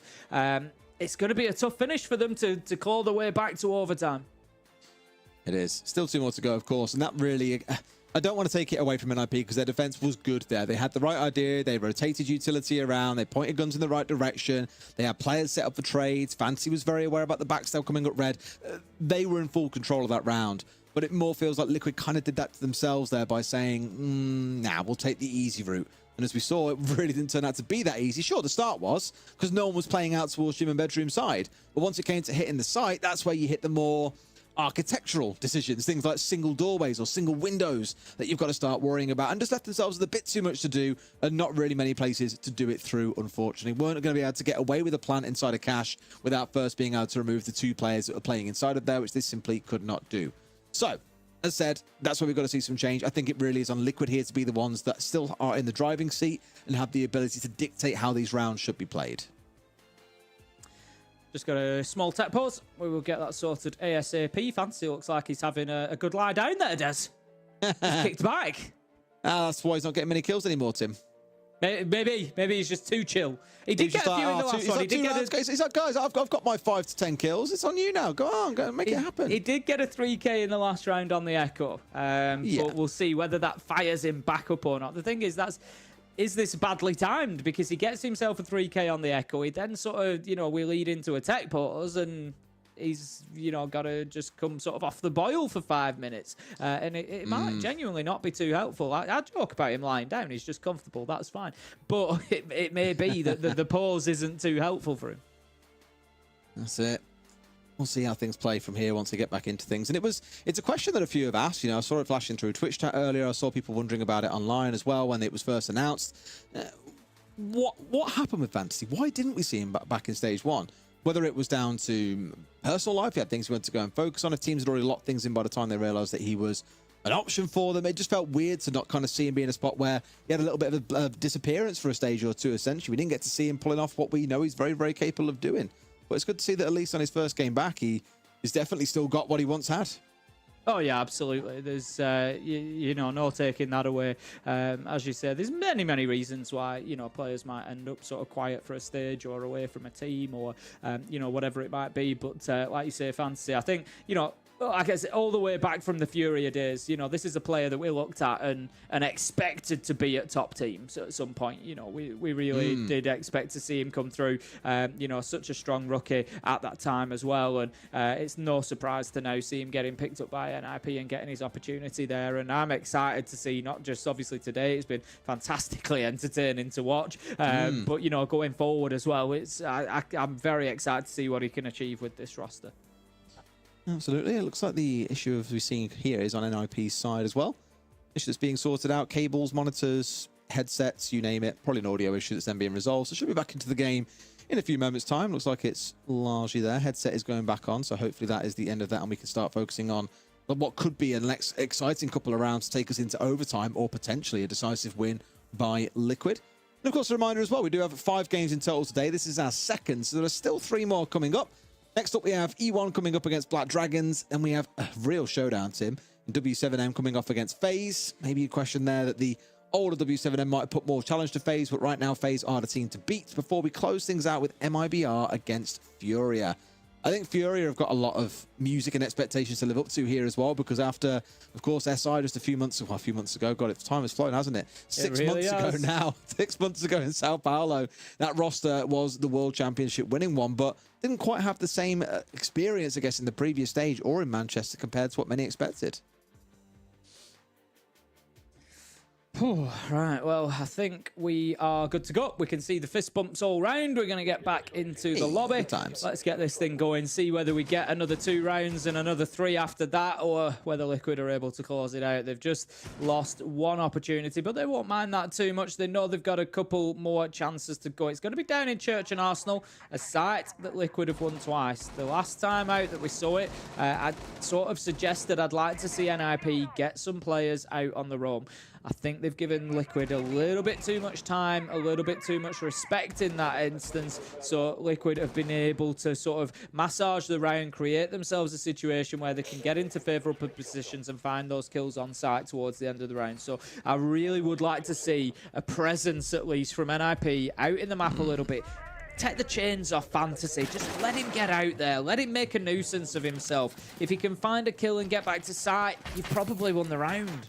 Well, I'll come back to the last time around they were on this site, and although it was Liquid who came out on top, let's not forget about 2 minutes were wasted worrying about where that Vigil was out on the roam. He didn't find any kills out there, but it was the time in combination with the mute jammers that really saw Liquid put under a bit of pressure coming into the closing moments. So I agree with you. Kills or not, he should be out and about around the map. It's where he has the greatest potential. Now, at least here, one thing has changed for NIP, Tim. They've gone back towards that triple architect thing that I spoke about back in the first half when Liquid were running it. The castle is on side. I wouldn't say hyper common for a basement defense. Normally see it upstairs for gym and bedroom, but here it has been brought along on the other side. They've got to face the music though of Lagonis on the blitz. Yeah, I mean, again, I'd say similar on the Blitz. We haven't seen too much of an impact from that operator so far for Liquid. Was good dropping the Logi hatch, that much is for sure. But then beyond that, you know, a little bit quiet. So, yes, I'm keeping a keen eye on Lagonis this round. Let's see what he can do, what space he can create. Because that's what Blitz needs to do. He needs to go in and create space. He needs to, you know, create an opportunity for other players to flood in and support. Because he's only got a pistol at the end of the day. He needs somebody backing him up as well. But really good work from Liquid so far. We're a minute 20 into the round, and this is why I said they needed somebody out there. I think there was a real opportunity missed because they've played 2 rounds on this site without anybody out in the map. So Liquid, after a cursory glance around, have said, yep, no, they're not playing anybody in the map again. Let's just push towards site. And so it gives them more and more time every time that they do that. So, you know, NIP have just gifted them another 20 seconds maybe that they haven't, you know, maybe droned every single corner of everywhere, and they could have took advantage of that. Totally. And it's the second round that we're actually seeing Lagonis play the Blitz as well. He's been on hard support otherwise for pretty much the entire game. A lot of operators played, mind you. I think outside of the mute, everything that he played back in the first half was unique. But they had good success on Gym and Bedroom with this being brought along. Not too surprised to see them trying to make it work again, because again, all they need is one round here to get things over the finish line. They do not want to reopen that door for NIP to get back in. But as we get towards the last 45 seconds, there's a player on Liquid down, Tim, and every player of NIP still up on their feet and standing. Starting to look a little bit worrying already for Liquid. Certainly more so than it has done previously. 35 seconds left to go. They're going to start getting the mirror window opened up, so that's just going to give an opportunity for resets potentially down at the bottom of main stairs here. And here comes the pressure from the Blitz going in. Can't find one as he just goes ring around the roses, chases him into his own men in Moto. But NIP have been able to find kill after kill. 1v2. It's all up to Palu. 14 seconds left to go, and he needs to find the remaining 2. He's got a little bit of information, but can't find the shots as Fantasy closes it out, and that's going to be NIP bringing it to at least 12 rounds, and that's 2 map points successfully defended. Wouldn't be an El Clasico face down if it didn't come this close to the wire, would it, Tim? NIP versus Liquid going all the way to 12? Wow. Colour me not shocked. It does feel like the last couple of rounds, although the entries for the last 7 rounds have gone the way of Liquid, NIP have managed to bounce back and fight their way in. And at this point now, unsurprisingly, even NIP are a little bit like, oh man, is this happening? Are we fighting it back in? Liquid themselves, tactical timeout coming in. They have to get it right in this last round. Otherwise, it's to overtime and everything is reset and anyone can walk away the winner. Yeah, Liquid, I think, just looking, I don't know, the last couple of rounds, they just haven't had the same edge. I don't know if maybe they've been going into the gunfights with a little bit less confidence, or maybe not even taking them, really. You know, in the rounds where they've been successful on attack, it's felt like they've been more decisive. They've gone into areas, they've took gunfights, they've won them, and they've played on that confidence, whereas the last couple that they've lost, I feel like they've just been, you know, a little bit gentler perhaps of going in and, you know, trying to be sure, trying to clear utility before going in and taking those final gunfights, and NIP have been able to stand up to them on that basis. But we're going to see the final defensive site in regulation time. It's going to be Gym and Bedroom. NIP need 1 more. They need to make it 3 in a row if they want to get this one closed out. But Team Liquid are going to do everything they can to get this one done now, because they want the full 3 points. They've got their eyes on that major spot already, and they know what a stronger start they need. Absolutely. Right, let's see if they can do it then. Let's see if we do get that first overtime in a second game of Brazil. It'll be a wonderful start to the stage for us, Tim. Maybe not quite a dream start for Liquid, who thought that this one surely was going to be wrapped up and done a couple of rounds ago. Gym and Bedroom is going to be that battleground. We'll see exactly what the attackers bring along here as well. The Capital being swapped in. A gridlock on side in place of the Nomad that we saw for the majority of this second half. So a couple of new ideas coming out from Liquid at least. Utilities still being placed, no surprises. We've got goo mines going out, bulletproof cameras, so all about intel there. They want to know if there's any action on those windows, anybody coming inside, and they can also, of course, view the breach from there as well. I'm going to use the mirror window on there, a technique that we see quite often. It just gives a little bit of jeopardy to anybody looking to go and get that opened up. And a little bit of a mismatch there, a little bit of miscommunication maybe. The Selma charge just being applied to the wall, but the Thermite just deciding, Lagonis there, nope, that's not the breach we want, so he's going to shoot it off, and that's some wasted utility, which let's keep in mind, they've still got that breach to open up on Jacuzzi Wall with a mirror window in it. If they start struggling with that, then we could be coming back to that moment. Very much so. Just still quite a lot to work through and chew through. 60 seconds of the 180 we have available gone. They could have shown a couple of times that maybe not quite as strong with the clock as we would hope, and that's not a great way to start it off. I mean, for Hates, it's fantastic. He's already found himself one. A very quiet game for him overall, but I think he had the DC, which is why his numbers have gone back down. Again, we want to see him warm up, but it might take a couple of games for that to happen. New team to adapt to compared to the previous days where he was on keyed stars. But that could be the kill that makes the difference. Palu is offline for remain standing for Liquid.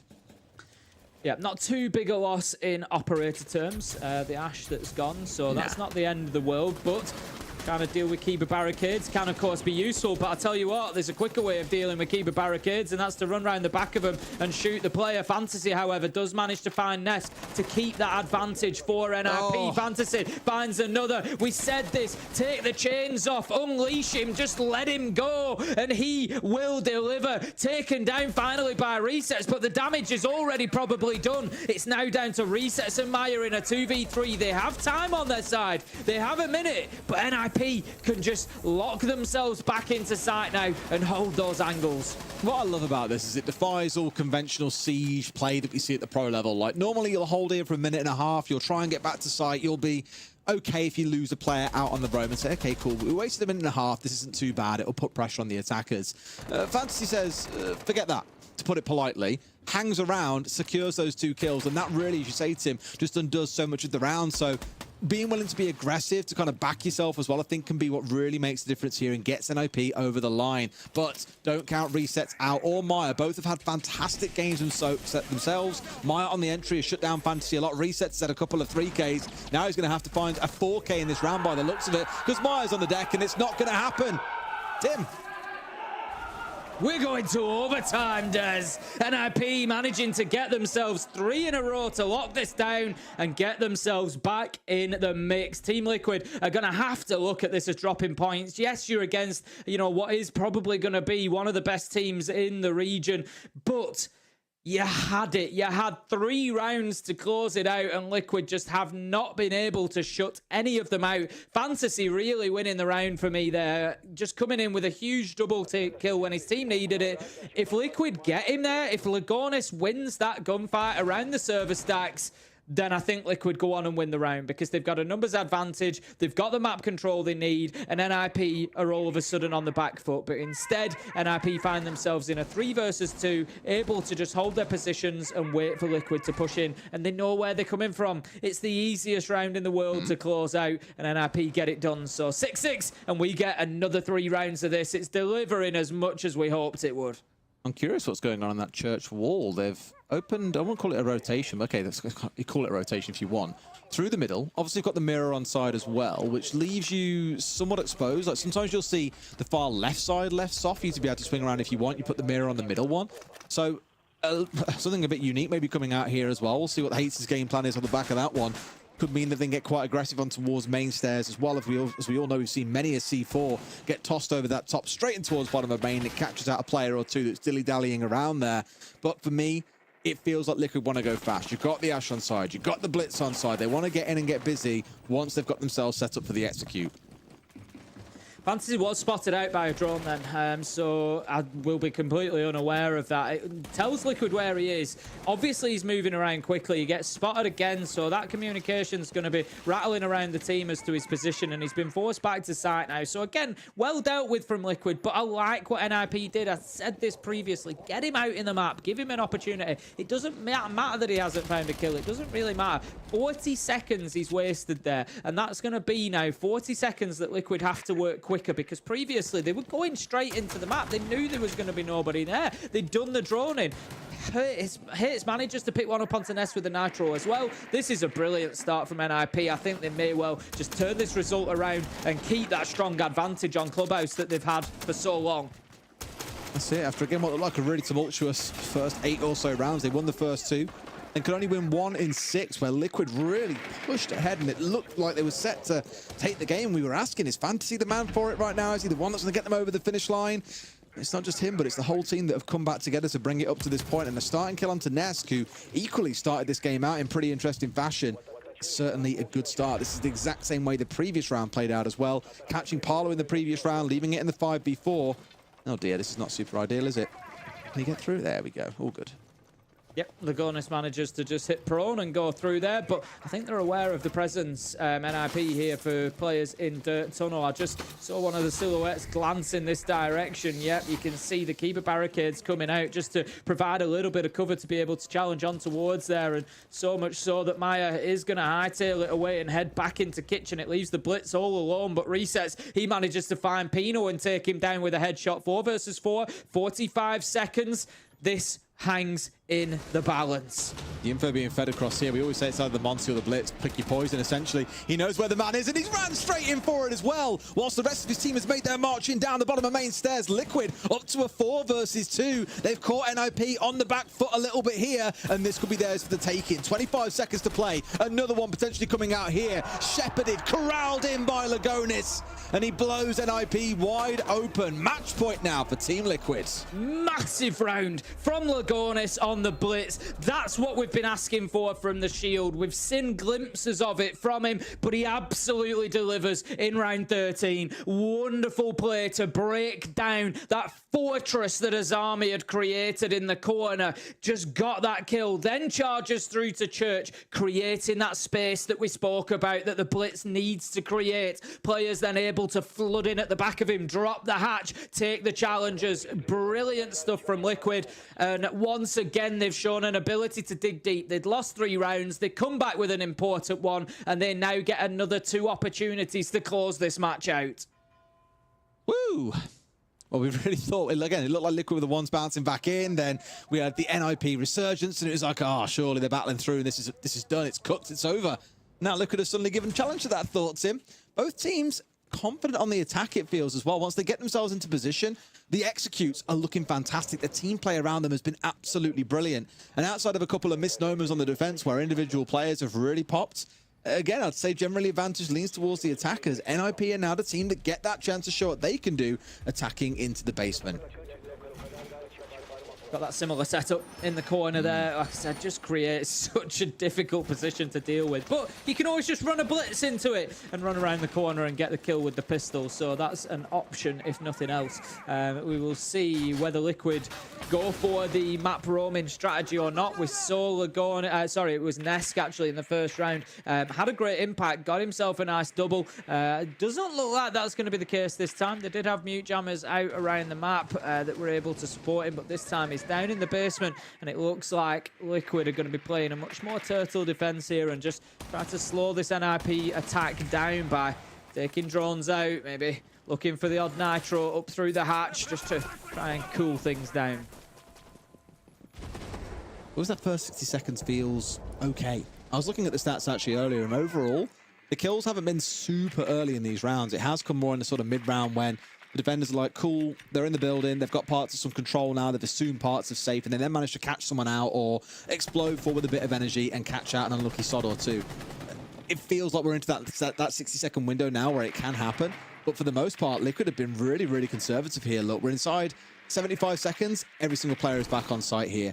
Not wanting to give NIP anything, any kind of any ability to force a 5v4 and then just play a more aggressive trade game. And they've got things like the C4s to play behind as well. 2 of those in back pocket and the Yokais. It's in their interest to see this round run as long as possible. NIP well ahead of where they need to be. Oh, just a barrier in the way. Just a barrier in the way. He's playing in behind that mirror window, but the reason I get excitable is because we often see them just dipping to have a look around the side of that mirror as well, up towards that angle. Had he looked, it would have been big trouble, and we have a rub of the face there from the player on the side of NIP. Cons knows the damage that might have been done. The Blitz has been taken out. Psycho is there for the trade, but if that was going to be the tip of the spear, if that was going to be the one to push them on into sight, it won't be anymore. 3 versus 3 as Parlu's there. Maya onto Pino. Is this one going to Liquid, Des? Looks like it might be at this point, Tim. They found all the numbers they need, and oh my God, Psycho's got it all to do. One off towards his right, one inside of the other side. Sees his man, but Resets, who we've celebrated so much throughout this game, is the one to hit the decisive shot that sees game going over to Liquid. Another classic between these two, with Liquid coming out on top. Great performances from both sides. There's names, you know, on either side of this matchup that we can pick out. Resets, Fantasy, Maya, all having big performances, but it's Team Liquid that are able to group together and get it done as a 5 to push it over the line. An overtime win for them, a deserved point for NIP as well, and what an opening match between these two. Absolutely that. And I think obviously there's been changes that have been made for NIP. There's things they're going to be figuring out as they go. It's a great start from Fantasy overall. Hate to remark was a little bit quiet.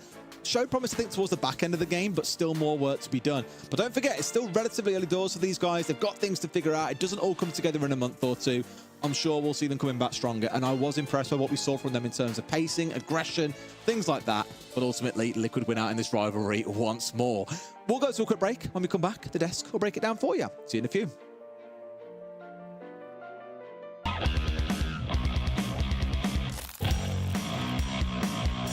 Hates desce na maluquice, acaba caindo também do outro lado o JV. 2x2, dramático esse round, Retalha.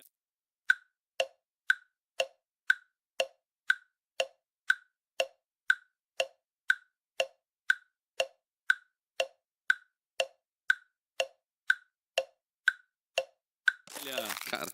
Quem será que leva? Olha o plant. Casey vem do outro lado para surpreender, quase que toma no shift. Ele ainda pode buscar, trocou do outro lado para garantir a eliminação. Buscou 1-1 jogadores.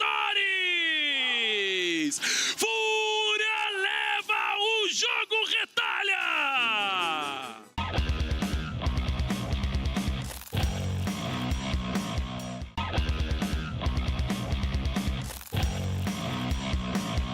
E o Cyber tá ali sozinho dentro da área de bomba, viu, Retalha? Tem que tomar cuidado, o Gomes já dominou a vertical.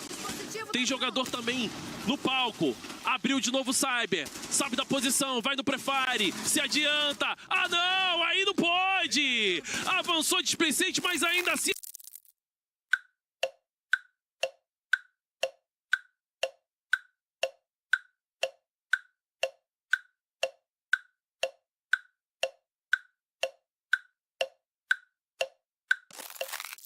A vantagem é do MIBR. São 3 jogadores contra 2. Ele sabe do plant. Vai tentar recuar. Ele errou! Ainda assim o Raid consegue na bala. Finaliza mais um jogador. Agora o Rari.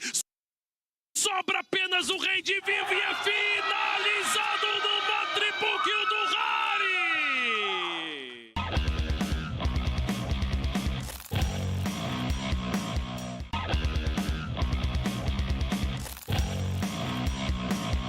A Smoke tá lá, olha o Bullet chegando, ó. Olha o Bullet chegando, foi marcado!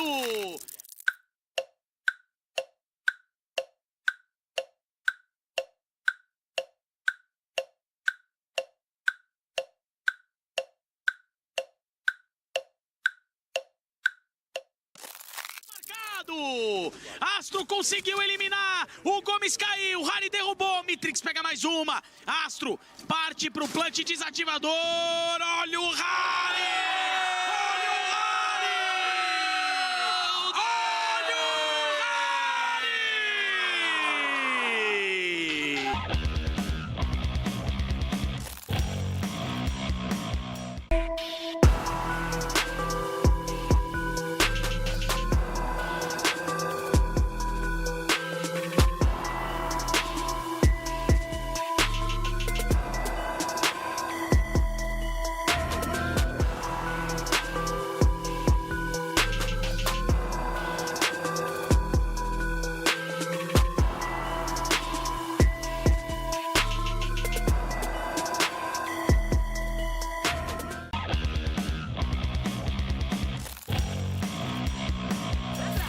A NiP também tá adulta, não tá dando a cara, tá esperando no bombe essa movimentação e a decisão da BD por onde avançar. Pode ver, ó, jogadores nem aparecem ali. E a BD acha que tem alguém que vai sair e forçar a troca. Exatamente. 20 segundos. Olha o Condes. Flecha dos dois lados.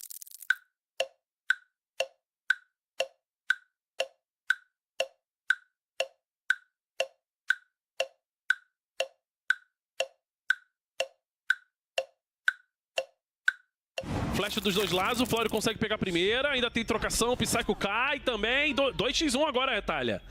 Olha o Condes, perigoso, tentou trocar, Black Dragons! Garantiu mais um round, Retalha!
To Blast R6 Brazil, Liquid coming out on top and victorious after another rivalry with them going up against NIP. So far, NIP was ahead in this one, but Liquid is looking to close this one out with another win under their belt. So let's jump straight into the interview, Lax, because Palu is ready and we would like to hear from the man himself about the preparation coming into this game particularly and just of Stage 2 Brazil. Congratulations! Thank you, thank you. Oh yeah, like last stage we started really rough, like we had 4 losses in a row. This stage is really good, despite we could close earlier. It's a win, right? So yeah, we are happy. Obviously, I didn't get to see you much in the EWC. You guys had a shortcoming there, but I mean, you guys winning this and it being so close, do you think Lagonis being on that blitz truly made a lot of those rounds be opened up for you guys? Yeah, sure. He can make a lot of space, like just by playing the operator. The guy's like, it's hard to play a 1v1 against a blitz. Last round they tried, but like we countered with the echo. So yeah, like just playing a straight 1v1 with a shield, you are dead. So sometimes if you use it right in certain positions, it surely can open a lot of space. I do have one more question. Obviously, you know, throughout history of time of you and Ness being together, you guys have always put the team on your back. Now you have players like Maya, you have players like Resets, you have players like Lagonis. How good is it for you and Ness to be able to kind of sit back a little bit, not have to put so much effort into your own play and allow these newer guys to really come in and just flourish in their own? Yeah, it has been like really different years. Like I have changed a lot of positions during the time. We also changed our play style. We have to adapt. We have to adapt a lot during those years to keep on top, because a lot of players like kind of stay outdated. You know, they keep doing stuff that doesn't work anymore. But yeah, it's hard sometimes. You have to study a lot of the game. You have to waste a lot of time playing it. And yeah, it's always nice to have like some young talents coming up and like showing different styles, the hunger for the games. Yeah, it's amazing. Absolutely. Talking about new talent coming up and showing off and maybe sometimes things not working, what is the plan here for Stage 2? Because you touched upon it yourself. Last time in Stage 1, it started 0-4. what is different this time around? Why is it working? I think, especially at the stage 1, we didn't qualify to the playoffs, so we had a really tough building our team through LCK and stuff like that. And I think we made a great base, to our team. We are really strong. We doesn't matter if we are in a rough position. We know we can turn it. And yeah, that's basically it. How can I say? We did 2 top 4s in a row at the major and at the AWC, so we are next for the next step, Okay, well, I'm looking forward to it as well. Thank you so much for the time for the interview. Once again, congratulations on your win, and we'll see you around. See you. Bye. All right, that is Liquid and NIP wrapped, but I want to touch upon this game particularly because coming into this, we knew this wasn't going to be a one-sided game. We knew both of these teams are really going to be pushing each other's limits, and it's Liquid this time around that came out on top. Thankfully, we saw the fundamentals being issued here from Yay! both teams. So obviously, kudos to both of them. I want to touch up on just quickly, obviously Liquid won, but Fantasy, I'm glad to see he's still keeping that aggression because he was such a spearhead and such a thorn in Liquid's side that they had to come together and be like, okay, guys, we need to remove one person from this roster, and it needs to be Fantasy. And Maya was doing it beautifully, and we were seeing that throughout a lot of those rounds, that they were shutting down Fantasy, and it was a quick adaptation for Liquid to realize, where the problem was in the beginning of the rounds, because Fantasy was finding a lot of that success and openings for this team in this matchup.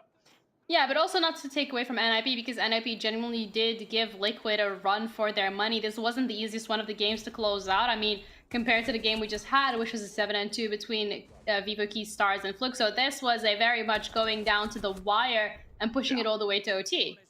Yeah, something that was interesting in my notes here. So Liquid went up in those 14 engagements. Liquid had 9 out of those 5 opening engagements, which is beautiful. Obviously, that didn't look strong for Fear on that other end, being 9 of those opening deaths and only 5 of those opening kills. But what's really interesting is out of the 14 rounds played, 12 of those opening kills didn't really matter which way that it went. Those were all equally traded back. So it just goes to show how close the rounds really were in terms of man deficit, of regardless of who was getting that first pick.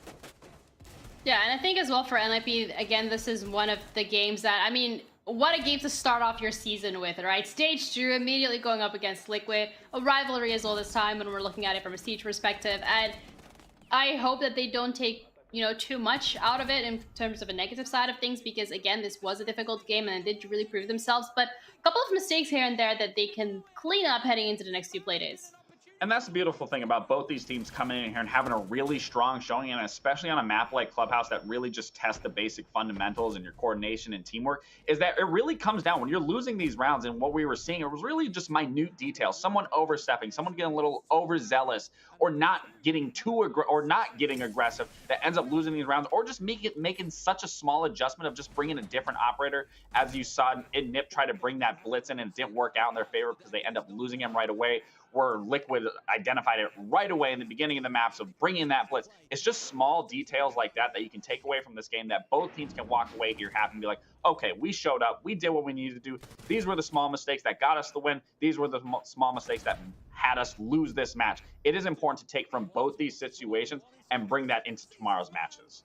Yeah, that's something that we're going to be looking forward to as well, because at the end of the day, you want to be in that top 6, you want to go to playoffs, but this is just a start. But as well, this is the only time that these teams are going to be able to go up against each other, unless both of them qualify in the playoffs and it's a rematch and they can right their wrongs.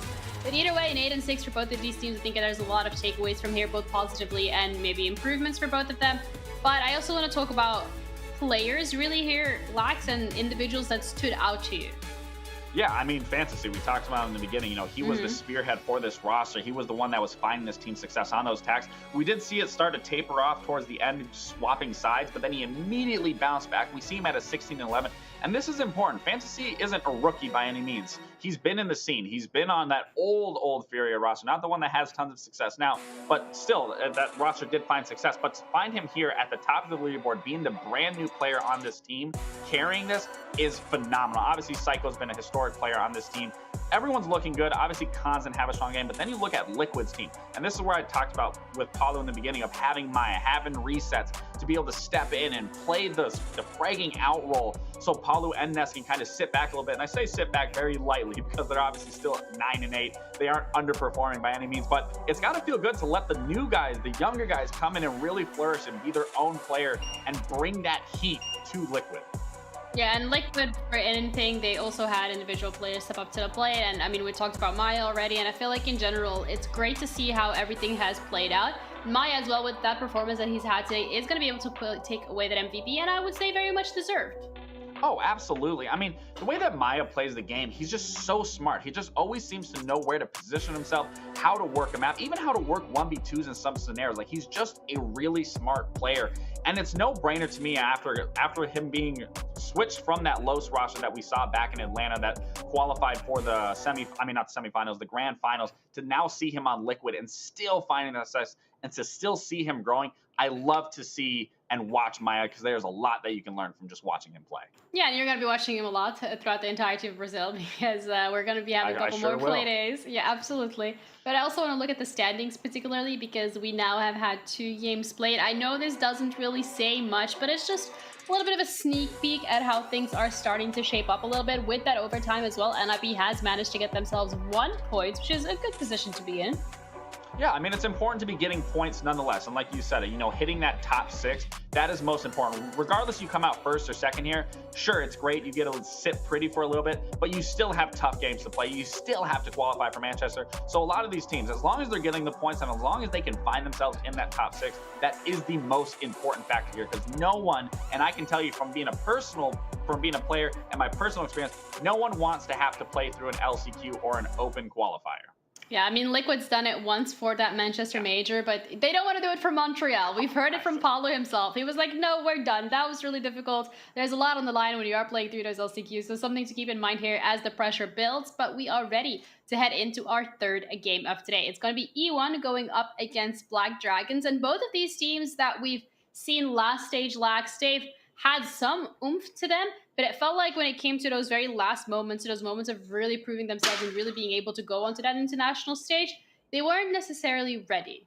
Yeah, and when we look at E1 specifically, they were at Manchester. They got immediately knocked out. They were the first Brazilian team to make that exit. So obviously there are some growing pains there. They did make some roster changes. But then you look at Black Dragons. I haven't seen this team or heard of this team in a long time, obviously, because I don't follow the Brazilian league while I'm doing NA or even as a player. But these teams do have what it takes to be successful, to possibly be at these majors and to continue, growing as a whole. But it comes down to consistency in their home region of finding that success that allows them to push into these LAN events. Yeah, and when we're looking at the head-to-head as well, when it comes to some of that consistency, some of these players, Perez and Guto, are the ones that are standing out in terms of players that we want to highlight going into the matchup today. And this is what I'm talking about. This is what I love about being here once again, is learning about these newer players that I don't get to talk about, that I don't get to see that much. And their stats are extremely close. It does look like maybe Pierce plays more of that entry role, obviously seeing that Ash, but I think back on the defensive end, they both play that supportive role. But yeah, I mean, they're both relatively close to one another. I wouldn't say one's necessarily doing better than the other. They both excel in each stat differently. But again, it comes down as a team. Sure, you might have a head-to-head between players, but the team fundamentally has to be there together and all coordinated, especially in a best of 1. You don't have room for hiccups. Yeah, absolutely not. And that's the scary part when you are playing these best of 1s when it comes down to it, because you get one map, you get one shot, and at the end of the day, you only get one chance against your opponent. And then you're going to start rotating around towards other teams to be able to qualify in those top 6 spots. But let's have a look at E1 particularly and their team as a whole. It felt like last stage when we were looking at them, it was very much an up and down. They didn't necessarily have the strongest start, but then when the pressure really started building, they were able to bounce back, and then they lost that spark towards the end. And I think that's maybe what prompted having some of those changes with this roster, just to try and find that more of a consistent pattern. Yeah, and it's unfortunate when you have to make a roster change nonetheless, because you are removing familiarity with bringing on something brand new. And again, making any change, it's always a risk. So hopefully coming now into this stage, they can find that success, and that there won't be a risk, that there will be nothing but success that comes from that. But again, we won't know what that looks like. But when you look at the first 3 here, the core of this roster, I mean, again, no one really stands out. They all are relatively close to one another in their roles. The one that does stick out is Flash for me. Obviously having that 7-7 entry Valkyrie, when you look at the rest of his team and you look at the roles that he's playing, maybe, you know, there might be a little lackluster there in terms of that.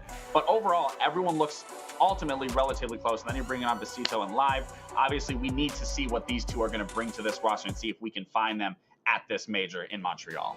Yeah, when we're looking as well at Black Dragons, that's another team that we're going to have to keep our eyes on this time around. It felt like Black Dragons, although they were coming onto last stage, we had a lot of questions on how they were going to perform. It felt like, to an extent, they did meet some of those expectations by being able to finish out on that 5th spot. Yeah, and it's, you know, again, if any of these teams can just find themselves in that top 6, it is extremely important, but it's a matter of then, can you push that into Montreal and qualify together as that team? And again, they did make some roster changes, bringing out Hornytown back from Keyed Stars. So again, I mean, when you look at the roster, nothing truly sticks out from this team, and that's kind of what you expect with teams that are kind of middle of the pack for the most part. It really has just come down to the team's fundamentals and what they're going to bring differently going into this stage that they didn't have last stage. That's the most important thing, is that you are learning where things went wrong last stage and making those adjustments going into these matches. Because that is the beauty of playing in your own region, is you are very familiar with who you're playing against. There shouldn't be too crazy switch-ups or changes from a roster or even in terms of how a team plays. It really just comes down to how you figure out and how quickly you can adapt to your opponent during that match.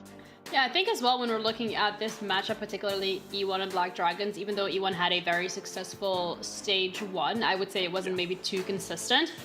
This is, I think, another very equal matchup that we're looking at. These teams, both of them have that opportunity to sneak their way into some of these top positions when it comes to the Brazil leaderboard. So I'm looking forward to see how this is going to play out. But more importantly, I also want to highlight the strengths of both of these rosters. I think when we're looking at E1, we can say maybe unfamiliarity from the sides of Black Dragon, because, you know, we haven't really seen them play in Brazil stage 2 yet. So that means unfamiliarity, like what they could be just having an ace up their sleeve. Yeah, and that's definitely possible. But again, it does go back to what I was saying. Like, when you do play against your regional teams and play against your regional players, you do know all the players' little idiosyncrasies, so you can quickly identify That's a what big someone's word. doing. It's a true word. It's a very real thing to just pay attention to the small, minute details of what players do and have a general understanding of kind of what the map is going to look like or how a round is going to turn out. And like I said, that's the benefit of playing in your own region, but that's also a negative as well, because people know what you do, so you can't really be pulling a lot out of your hat. You might have a one-off or a quick round and when you go for a fast rush or just do something or do a crazy run out, but ultimately it really comes down to a game of adaptation at the end of the day when you are playing against your own region. Yeah, and I hope that we're going to be seeing some adaptation or at least a little bit of changes when it comes to these map vetoes, because so far today we've only seen Clubhouse. I understand you want to keep it to the fundamentals, stick to the basic, make sure that you get everything right. But when it comes to E1 and Black Dragons, I want to see something a little different. I don't want to see another Clubhouse. I'm just going to be honest with you guys. We've already seen two. That's been the issue with NA so far. We've only seen Constant Club and maybe a couple others, but majority has been Constant Club. So I really hope that, let's see. Don't hold your breath, because I think it's actually, it's gotta be Clubhouse. It is literally gonna be Clubhouse. Oh no, it's Nighthaven. Oh. Wait, no, it's not Nighthaven. It is Club. Unless no, it is Club. Unless both Nighthavens are wrong here. Well, okay, so Nighthaven was banned, so I don't think it is going to be, but I guess we're gonna have to wait and see. We're back to Clubhouse, I'd assume. So I'm just gonna start talking again. I mean, it's Nighthaven. It's Nighthaven. Okay. Oh.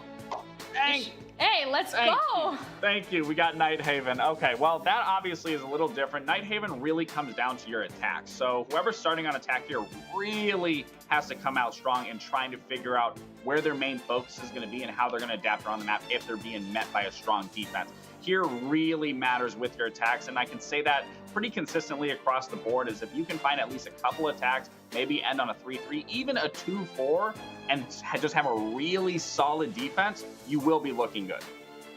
Well, I guess we're gonna have to wait and see whether or not these teams can pull it out, but I think when we're looking at a region like Brazil, I feel like that aggression and being able to get some rounds on that attack isn't too far-fetched. Like, they're up for that standard. And that's what's interesting with a map like Nighthaven. It is very small. It is very condensed. So I don't know how quick we're going to see someone getting into the map and taking those initial gunfights, because when you are put in those situations on this map specifically, and especially on the top floor, you're really peeking from a window or one corridor or just one doorway. So there's not a lot of wiggle room to have another person be able to follow you up. So you really have to be methodical and have a general understanding of what you're trying to do when you're pushing any bits of these sites or taking any bit of this map control. So it's really genuinely focus on the defense here to really shut down any of that thwart that any attack brings towards them. All right, well, let's wait and see what our casters have to say about it, because we have Des and Ace ready to jump on the mic once again. I want to start off with you, Des, when it comes to, first of all, hi guys, welcome. At any point when we're gonna see you jump up on the screen. Des, when it comes to not having Clubhouse, how excited are you? Quite excited. I do like seeing... I haven't cast like Clubhouse yet, to be fair. I think in EUL. Tim, unless I'm wrong, this stage? I don't recall it. No, so it was nice to get a little bit of fresh fire. We had the lower ranked teams playing it and then two of the top teams playing it. That was cool to see. But Tim knows, Nighthaven is one of my favourite maps, so I'm extremely happy we're going there for map 3. Aw. Ace, is it your favourite map too? You know, is it like the duo What is your favourite, Tim? My favourite at the minute is still Chalet, but I'd say Labs is up there as a second. I really do enjoy Nighthaven Labs. It's something different, it's fresh, it's nice and big, so you get a lot of variety, and there's plenty of different ways to do everything. So it's You know why Chalet's his favourite? Let us know. Do you know why it's his favourite? Why do you think it's your favourite, Tim? Because I know why it is. No matter what answer you give me now, I know why it's your favourite. You're going to say it's because I said laser gates. He has timeshares. He has timeshares at Chalet's. His very first said the infamous laser gates, and so it's just always stuck with me. It's fantastic. Aw. Well, you guys have a lot of memories, I guess, together as a duo. You've been around for a while. Like, we can really tell by the hair. Sorry, that was a low blow. Hey, Anyways, I'm gonna sit here. I'm gonna let you guys take it away, and you guys can cover the entirety of Labs, which is your favorite map, Des. Thank you very much, Ginny. I feel so bad for you, Tim. No, I mean, just Ginny's made always herself been so public enemy nice number to one. me.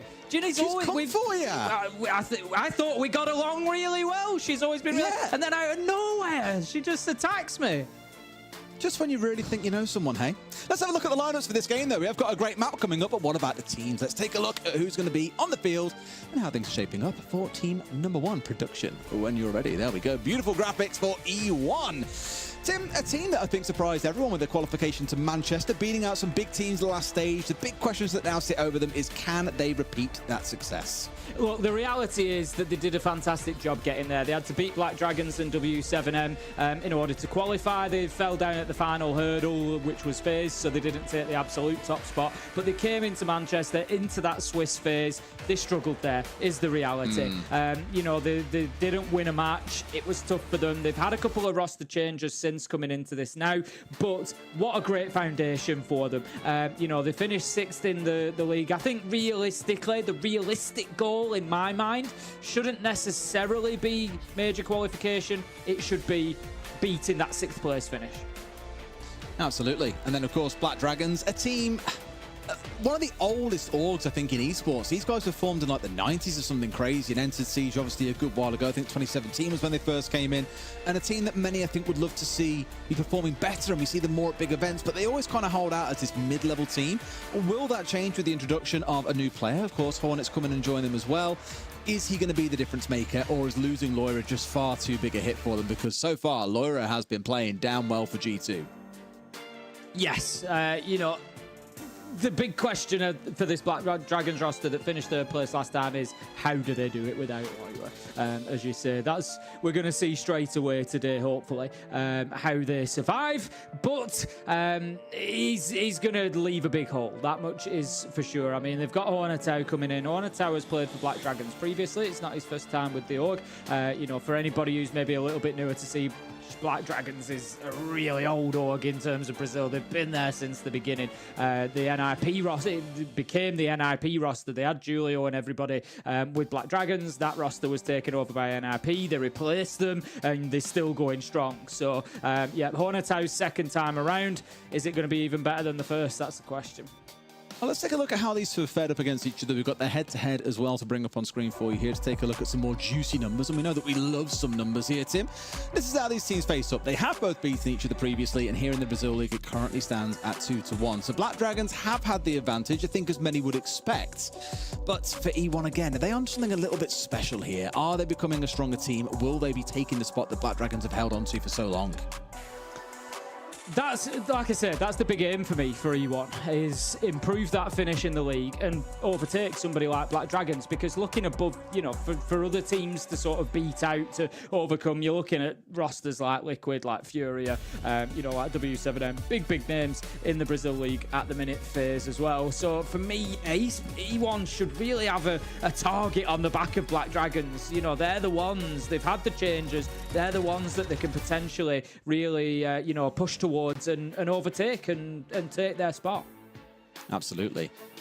It is that kind of mid-battle scrap that I think, again, we spoke about earlier on for Fluxo and Keed as well. Would we see Fluxo fighting to be a mid-team scrap? Feels like no. Now they're on a 10-game losing streak in a Brazilian league. It's not a good look for them, of course, across Stage 1 and Stage 2. This stage has only just started. But elsewhere, it's going to be that fight, I think, for the middle. E1, just a kind of worse, referencing back to Stage 1, they finished in 6th. They were at the very bottom of playoffs and still managed to find their way, punching up and fighting their way through. It was really quite impressive. This is, I think, where it doesn't really matter too much where you fit, as long as you're in that 3rd to 6th spot, which both teams were, E1 by just a single point. That's a good spot to be in. And I think for E1 to get better security than finish the 6th this time around is really what they're going to be looking for. Yeah, you're just looking for that easier matchup. You know, if you can, top 2, you get yourself a little bit further down the line in the qualifiers as well. But, you know, realistically, yeah, 3rd to 6th, get yourself that better matchup if you can up towards 3rd, and then try and battle your way through. I'm sure E1 will be itching to get another opportunity at a major. You know, they lost to, it was Bliss, PSG and Cyclops, if my memory serves me, with the 3 games that they lost in Manchester, and I'm sure that they would look at those matchups and think there was maybe something that they could have got out of them. Don't get me wrong, 3 very good teams as it turned out at the Manchester Major. There was some big upsets. Talon, PSG Talon beat BDS, for example. You know, they had good performances, but I think E1 might look at that and think they could have done better. Absolutely that. Well, I hear the game is basically ready, Tim, so I think it's about time we get into Nighthaven awaits for our 3rd matchup of the day. Still 2 more to come after this, but I can't wait to see how this showdown plays out. Yeah, it's going to be an exciting one. There's that much is for sure. Contra a BD eu acho que vai ser jogo mais tranquilo, que eles perderam jogador muito importante da linha deles, que era o Loira. Eu acho que ele tinha muito impacto no time deles. Cara, o confronto com a E1 acho que vai ser bem disputado. Particularmente tenho muito respeito pelo Live, né, que acabou entrando lá. Tenho muito respeito por ele como player, assim, e como pessoa também, nada a reclamar. Eles costumam brincar, né, que ele é nosso mestre, assim, mas o aprendiz vem pra superar o mestre aí. Acho que a gente tem que ficar de olho no Guto. Acho que ele vem se destacando durante os jogos também que ele veio fazendo. Player pra ficar de olho, acho que o Pérez. Acho que o Pérez, ele, quando vem e consegue impor o jogo dele, acho que é bem difícil parar. Aí, careca, você tem que voltar a pegar o Buck, irmão. Se você não voltar a pegar o Buck, você vai perder, mano. Aí, Pérez, abre o olho, hein? Senão vai ficar 0-8 de Open Death.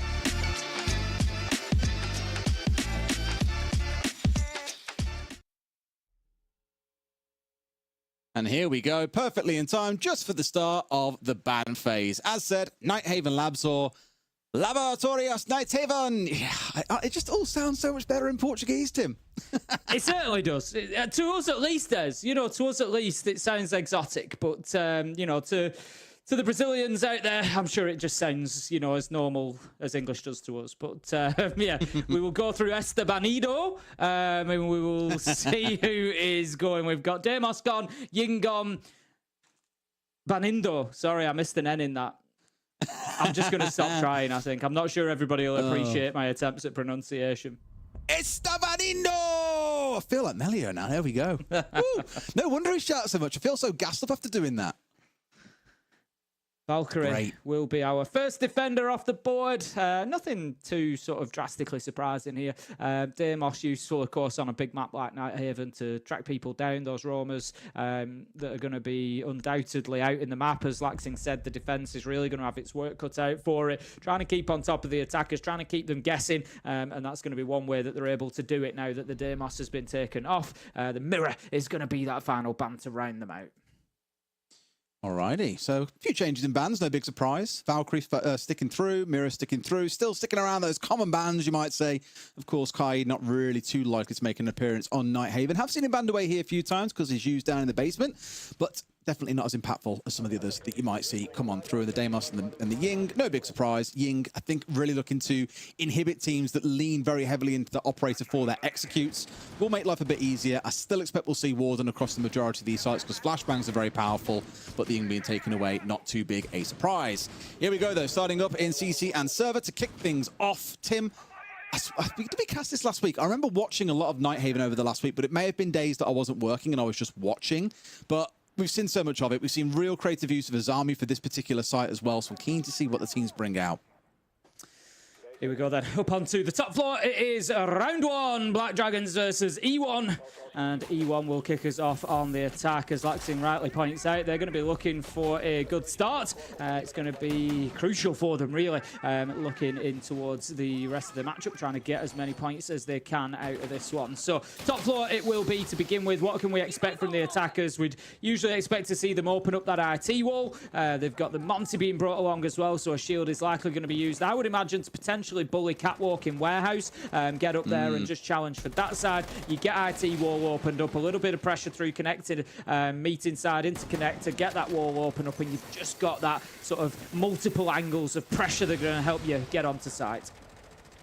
I remember seeing the other day, actually, a Monty that had worked its way up Catwalk, got flanked. Was it a Cav from downstairs we saw get real cheeky in the first round of the defense? Managed to get up behind, put down the Monty and another person as well, and I was like, this is unbelievable. They've managed to get away with it, but it's incredible to see. Not, of course, going to see a Cav in this round, but still a lot of reliance on this Monty to take a lot of ground here and really be large and in charge. We spoke on the previous couple of maps and the Monty's banned away, which it was for both. You'll see a Blitz coming in. Here, again, this is what a lot of people have been saying on Twitter, is it even worth banning either shield up these days when the other one can still do just as fantastic a job? And I imagine you're going to see, again, Monty be really impactful here. Still, to start things off, our first kill comes through. It's Ask finding out Perez. One of the players mentioned in the video that can be really dangerous on his day. Alaska's made sure that at least in round one, his impact is not going to be felt. Nope, definitely not. That's going to be off the board. It's the Nomad gone as well. And so early into the round, without them really being sort of fully established inside of the map, the question has to be asked, whether all the air jabs used, are they positioned where they need them? Are they covering the flanks? It may well be that they were, you know, outside of the map to prevent runouts and things like that, but more than likely you'd be liking to get in there, you know, prevent any players getting into lower warehouse, for example, to challenge you if you've got your Monty up on the catwalk as they have. So we'll be interested to see whether that has been effective later on. But for now, the Monty is pushing forward and Bassetto's looking to take some space. There we are, straight in the back as well. Good trade coming on through, though. Admittedly, different person elsewhere. And Hornet, no, that's not how you start your career on a new team. Secret Agent Hornet up to his old tricks.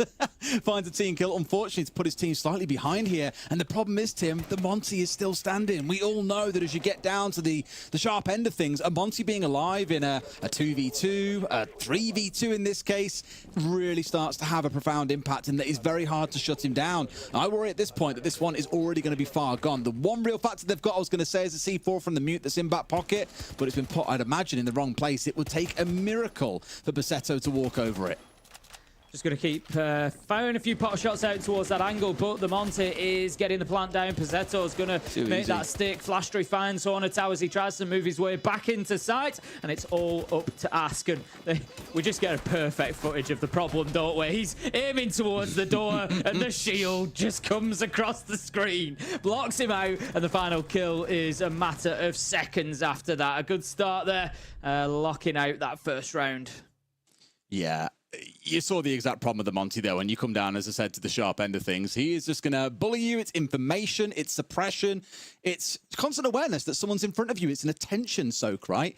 And this is a really interesting concept you hear about in a lot of pro games, is attention soak, right? Not just in Siege, but in various other esports. Is if you're taking away even 20% of someone's attention for one particular thing on the map, it could be dealing with drones. It could be being worried about a Monty. It could be the threat from below of a buck or something like that. That's all attention they're not giving to what could be a direct firefight about to kick off. So although you can probably turn around and say, well, the Monty can't shoot, he's behind a shield, he's not really a massive threat. Sure, but it's pretty infuriating to have one staring in front of you, and that is going to affect the rest of your gameplay around it as well. Just a really small little concept there worth thinking about a little bit deeper. Into round two we go, though. E1 off to a solid start, and Black Dragons going to have to now be playing catch-up. Yeah, great start for Flashtree as well. 3k in the round, 3-0. He's going to be looking to continue that. Bringing along the Dorkaby by the looks of it as well. Again, another operator that we know, just super powerful. Here we go. On the vigil. Yeah. Oh, man. Yeah, Tim, I've got a quick question for you. Do you watch any Yu-Gi-Oh when you were younger? No, I'm too old for it. I was kind True, of... you didn't have TV when you were a kid. Yeah, no, exactly. Wasn't That out was yet. it. No, you know, we had a candle in the living room, Des, and if it got really cold, we were allowed to light it. Reading a newspaper. So someone somewhere will get... There's a lineup in cooking about Black Dragons that I might save for later in the game. You won't get it, but I'm really hoping chat are on side with it, or I'll be really disappointed. I'll watch out for it. But no Yu-Gi-Oh for me, Des. I remember it coming out. I remember it being a thing, but I was just a little bit old for it. Do you know what one of the most famous cards is in that series or game, Tim? I don't. Go on. Oh, what? Blue Eyes White Dragon? Surely you've heard of it. I've heard that because of Stokes. Yeah. See, there's also another dragon that is a black dragon and it has red eyes. There'll be a joke about this later. We'll come on to it. Perez, who got shut down in the last round, he starts out pretty good. Black Eyes Red Dragon is weak at the Blue Eyes White Dragon, so there's a joke here about being beaten down by the blue. We'll come on to it later. Don't worry about it. Okay. You crack on. I'm just glad I've got the foundational knowledge required for the joke. That's all. Spagooby in chat is one of my people who's like, man's about to pull out the Red Eyes Black Dragon. Yes, I am, my man. I love it. 5 versus 4 it is then, as E1 have managed to get themselves that advantage. Starting to take some map control as well, although we do still have a presence up on top floor for Black Dragons here. And just looking to try and hold on to that space. And again, just make it difficult for E1 to think about going direct to site because, you know, as again, it was said by Laxing in that beginning is the defenders making it difficult, not allowing the attackers to just focus on what they want to do, get themselves spread out, use the size of the map, and they've not used the size of the map. Hell there, the nade's not actually going to find the kill, but the job was done, the damage was there, it was evident, he had to moves into a line of sight, and that gives you on an advantage now, 4 versus 3. Absolutely cooked there. It's kind of a damned if you do, damned if you don't. You know you have to move, but you know if you move, you're dead. Take your pick. At that point, swing is normally the right way to go, but under pressure, anything can... Man stepped in and just been like, I'm done. I'm cooked. The goose is gone, Tim. This one's over. Blown to smithereens. Black Dragons at least have the numbers advantage here, but Flashtree is still alive, and he has been the hero. He keeps on going, up to 4 kills for himself now.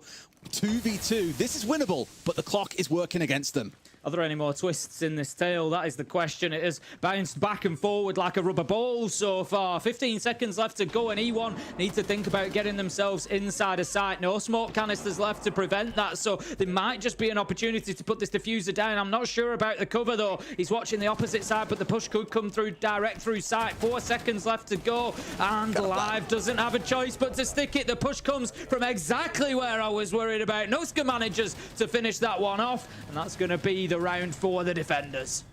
Yeah, it really needed to be a bit of stronger cover on the doorway, I think, but just that fear of, okay, who do I get peeked from? Is it on the right? Is it on the left? I don't know what's coming. And ultimately pay the price. And it's always that problem, that clock becomes the 6th man. It's a thing that you hear sometimes in football as well. It can become the 12th man. It can work on your side. That's exactly what you see, because it starts to force errors out of the attacking side. They know that they can't afford to sit and wait for you to make a move, or they can't afford to coordinate a plan, get drones out, get utility out. They have to go now, and that normally means taking really unfavorable gunfights or doing things that you haven't had a chance to properly prepare for, and it comes back to cost you. It's what the defenders would normally call forced errors, right? You're forcing the attackers to do something because the clock is mandating they have to. So really good patience there being shown by Black Dragons at the end, not feeling the need to go for gunfights too soon, just letting E1 commit to having to get that plant down, forcing out a 2 versus 1 and closing the round out from there. Really good discipline being shown by the boys there. 1 apiece. Back up to the top floor we go then, rather than elsewhere. We're going to have another attempt from Black Dragons. They lost this site in round 1. E1 were able to get in, get the diffuser down, and Basetto planted it on the Monty. And E1 actually did a really good job. Monty pushed up through catwalk. They took that space easily, breached IT, really forced the defenders deep back into site and took advantage of that, establishing crossfires from Electrical, for example, straight through the site, and just really cut out the ability for Black Dragons to be able to move around. So I'm sure E1, they're going to be trying to replicate that. Basetto's on the Monty again. Absolutely no surprises there. We do have Striker being brought along, which I think is the first time that we've seen in Brazil so far. Not the first time overall. We saw it in EUL the other day. I think we saw it last map, I want to say. Oh, did we? Have I missed this, In one Striker? round. For anybody unfamiliar, it's the rework of the recruits, and Striker can bring along 2 secondary gadgets, so we'll have flashes and grenades in this case. Don't think you've gone mad if you see Striker throwing both of them. No, we had Parley play it in round 8 of the last map. Ah, there we go. I was going to say, I swear I saw it at some point. Just holding the long angle here. Perez just looking to maybe try and interject here and get things off with a bang. Flashtree, meanwhile, he's going to do his work on the Maverick. He's just trying to clear this wall off. Work is slow. Needs to be careful. Still hasn't cleared the reinforcement. There we go. He's just looking for the point that he needed to find. And that's going to free Flashtree up now. He may be needed for some breaching on the other side in connector. But really, for me, I want to see... Yes, he is indeed. But I want to see Flashtree getting involved more. He's spending all his time with the blowtorch at the minute, but he's 4-0. He's hitting his shots. He's playing well. Get him in the mix. Get him involved. That's it. The Monty, though, is the main thing to focus on, right? He is the one charging on through to... Well, not really charging through. He's taking it quite slow and leisurely, actually, as you'd expect the Monty to do. Blitz is more the fast-paced one, the one you face and cause... a little. Someone should really tell Mitrix about that, but that's for another day.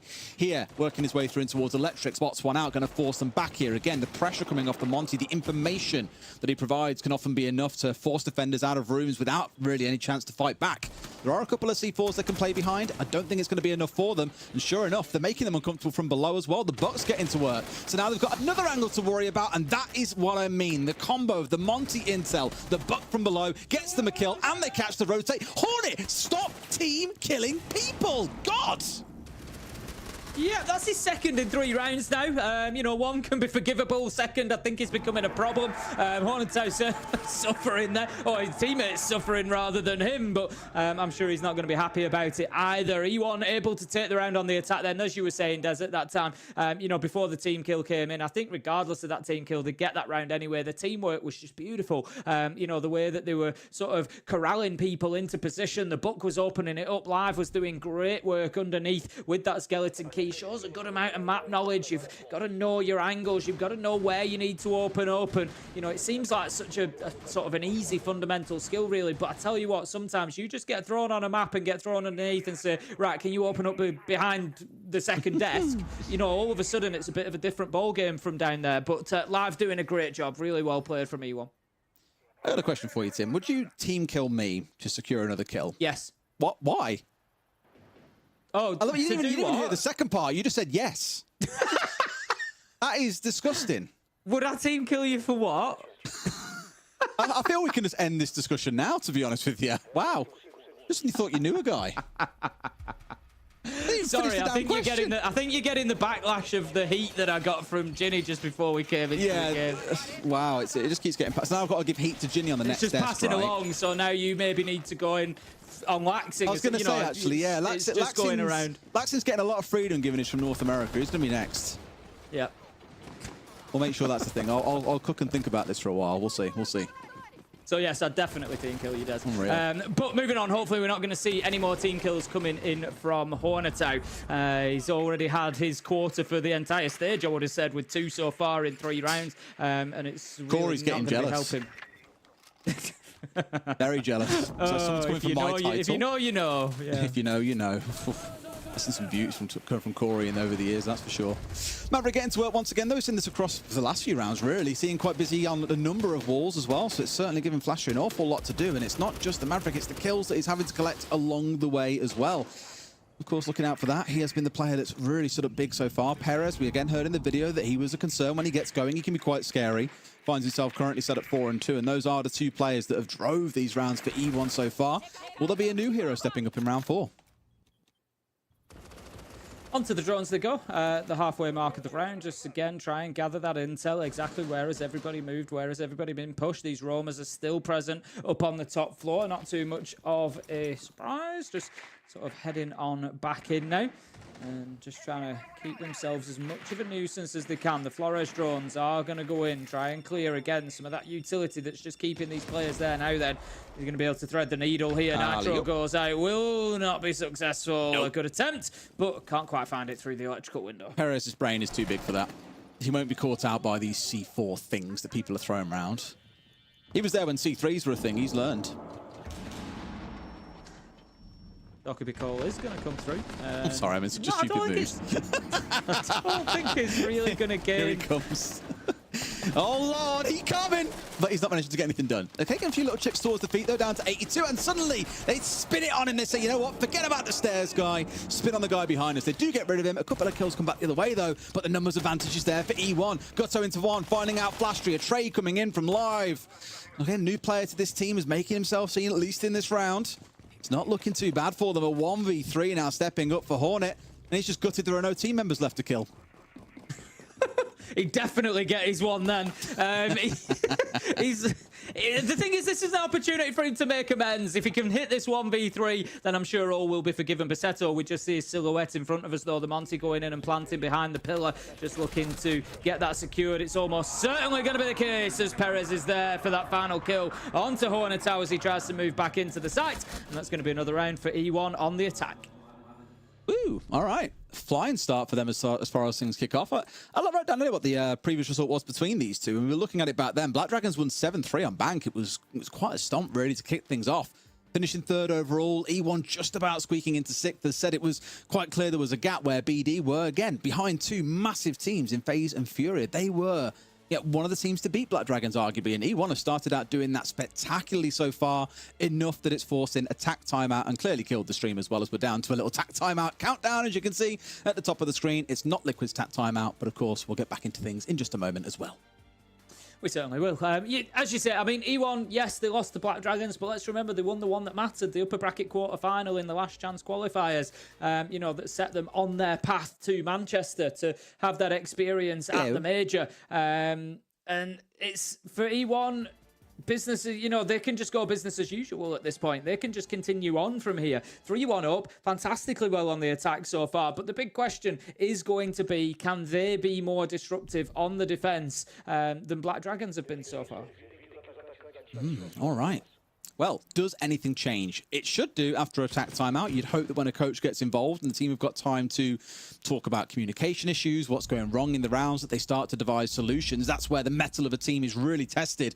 When things aren't going according to plan, how do you turn things around and get things back on track? Well, potentially it's things like a cap can being brought along here, Tim. Guto's the one stepping on towards that and looking to work a bit of magic. But hopefully part of the advice being issued was, Hornet, please stop team killing people. No more team kills. That's got to be the aim for the rest of this half, at least. Let's have 2 rounds without any.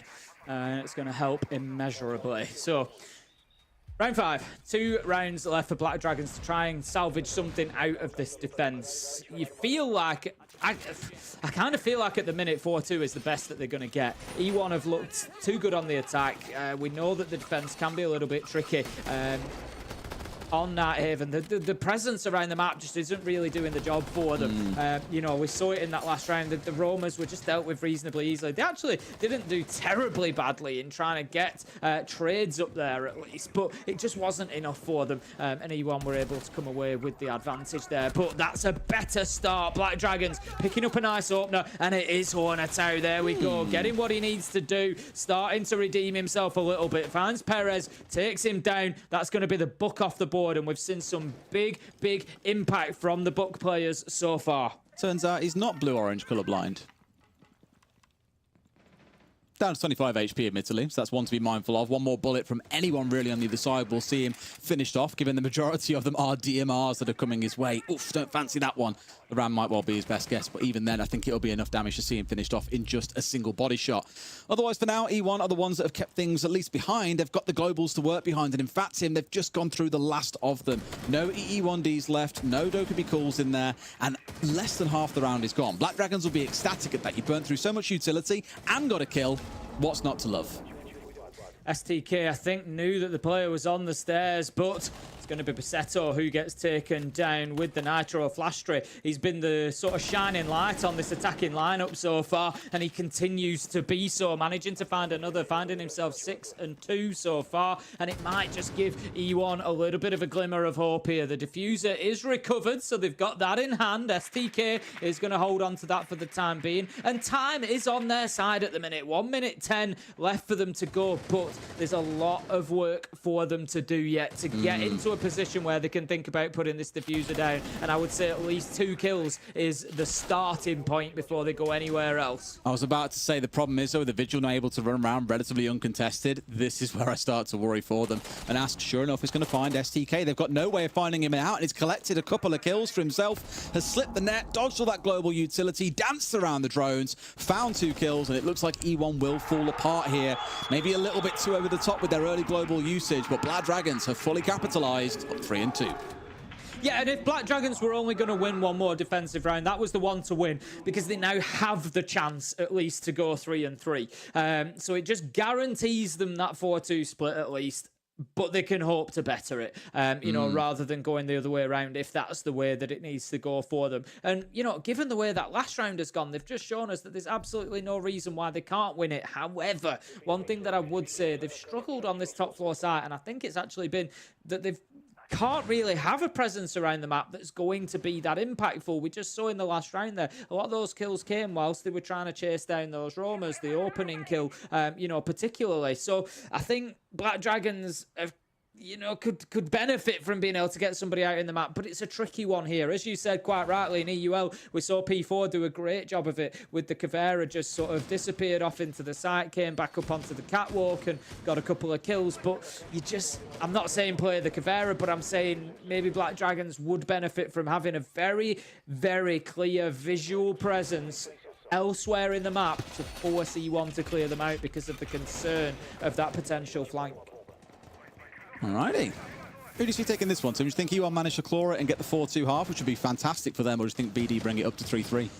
I think E1 will get this on the attack because I think Black Dragons are having to play more Turtle against the Monty, and it's not gone well for them so far. There we go. Let's see if that turns out to be the reality. We see the players as well. Of course, worth noting, this is LAN. All the players get to play on LAN, which is why in the last map we saw a C4 being shot out, for example. Normally, the other kind of thing you only see in a zero ping environment. It does mean that you get that little bit extra oomph out of the games when you are playing on zero ping. Everything hits a bit nicer. There's no strangeness of like Pika's advantage. Everything is pretty much bang on to the money. What you see is what you get in the game. So always nice to see. Yeah, absolutely. You know, and obviously coming into events as well, you know, the players are very familiar with that build and with that environment. Very true. Yeah, it's a good opportunity for them. So we're going to have the Azami just holding on to that catwalk for the time being.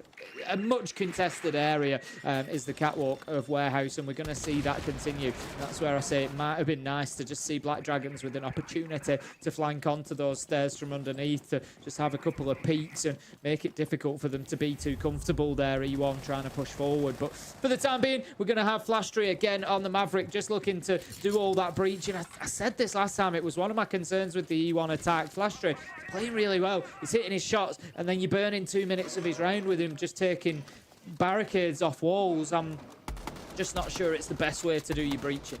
Maybe not. Half the round has now gone through, and as always, if you keep on saying that, Monty is really the tip of the spear, the head of the charge, really trying to come into this round. He's worked his way in towards catwalk, and will come up behind it. This will support STK. Oh, there is one underneath. On the other side to get the march coming on through, but will that player underneath, as you say, manage to do a bit of work? Apparently not, because I imagine they want to be downstairs themselves, Tim. We saw them use the buck previously, but no, he's got away with it as well. Live has managed to keep himself inside of the garage exit and find Ask. Brilliant start. Not going to complain at all. We've not seen anything from the man underneath. I think it might be the mute of Hornetau, and he desperately needs to have a big impact on this round. As I said, I wanted to see more of a presence from Black Dragons, but you can't just stand out in the map. You've got to make the challenge. You've got to come in at the right time. For now, Baseto, he's able to watch that wall get open. He's actually going to change around, and it is Hornetau underneath, and this is his opportunity. I'm not sure they picked him up. It could have been a freebie for him, but he just misses his opportunity. That's probably chance gone. E1 now have to react, but with only 20 seconds, how do they change it up? Oh, well, that's the battle, isn't it, really? I mean, they had the chance with Ask. He was the one who potentially could have done some real work for them, but it simply wasn't to be. Perez still popping off here. You again can see why they were so afraid of playing against him. He's doing wonderfully. Plant might be going down. There's one player left. It's Guto all alone, but this plant should be completed, and the problem is then, Tim, you're facing off against the Monty, and we know how that ends. Does it need to end that way? Flashry with the closing kill. E1 able to get the job done, even though they were short on time. I sort of feel for Black Dragons there. I felt like they had a handle on, you know, maybe what they needed to do. Hornetau underneath had his opportunity. If that goes differently, if he gets that kill onto Cesar, I'm just not sure he was aggressive enough. He left himself fighting at such a tight angle, and it wasn't going to be a gunfight. They didn't know he was there. You know, had he been a little bit closer to that window, taken a little bit more risk, I think there'd have been a big reward for him there. It'd have been a kill, and that round goes differently from that point. So right idea, just not quite the execution there from Black Dragons. But a 4-2 half is a fantastic start for E1. They now move on to the defense. If they can get this first one locked down on the top floor, they're cruising towards a victory. I do think E1 read into it well, mind you, because catching Ask on the pulse was the big one for them, right? He was going to be the disruptor on towards the Monty coming up the back of Catwalk, but they had him hanging downstairs in the Flores just waiting to see if anyone would come. Don't think they expected the second, but the sheer fact that they had that presence of mind to say, let's leave one player watching on the flank here in case someone does try and pull this off. Wonderful stuff, and maybe that's the question as to how the Pulse didn't manage to see him before making that step forward, given it's, well, a Pulse. It's kind of the whole point of him having that cardiac sensor. Regardless, second half is underway. We've got those architects on side. I'll say it all day long, Tim. I love talking about these architects. We've got the castle, we've got the Azami on side for E1, so looking to put up a few challenges for the side of Black Dragons, and also with SDK going across towards the Pulse. Suggests they want to try and weaponize that operator a little bit better than what Black Dragons could. Setup already being established from the attackers, then getting themselves into position. They're going to want to open that connector wall, I would imagine. Very similar, you know, to, as described before. Get our T-wall, get connector wall, move on in, start taking the ground from those sides, and then pressure with your shield on to Warehouse Catwalk. I think that's pretty much what we're going to see. So the hard breach option will again be the Maverick for this IT wall. They do have an ace on side, but just opting to completely open up that barricade for a nice easy walkthrough, but it's just taking so much time for these Mavericks on both sides. It is. I mean, that's kind of what slowed the rounds down, right? Is the Maverick and also the presence of the Monty. Also, to a degree, Flores across a couple of those rounds as well. There's a lot of work they have to do before you can really start making any kind of move happen. And when it does start happening, there's a Monty. Monty, of course, not being, I'd argue, probably the slowest operation in the game, actually, far from being the fastest or even particularly quick. But it does make things a little bit more stifling, right? The whole goal, really, for the attackers is to feed information that Monty gets across the rest of the team, reposition players, get more crossfires set up, and then just keep on stepping forward and taking more and more parts of the map or pressuring defenders away from key positions.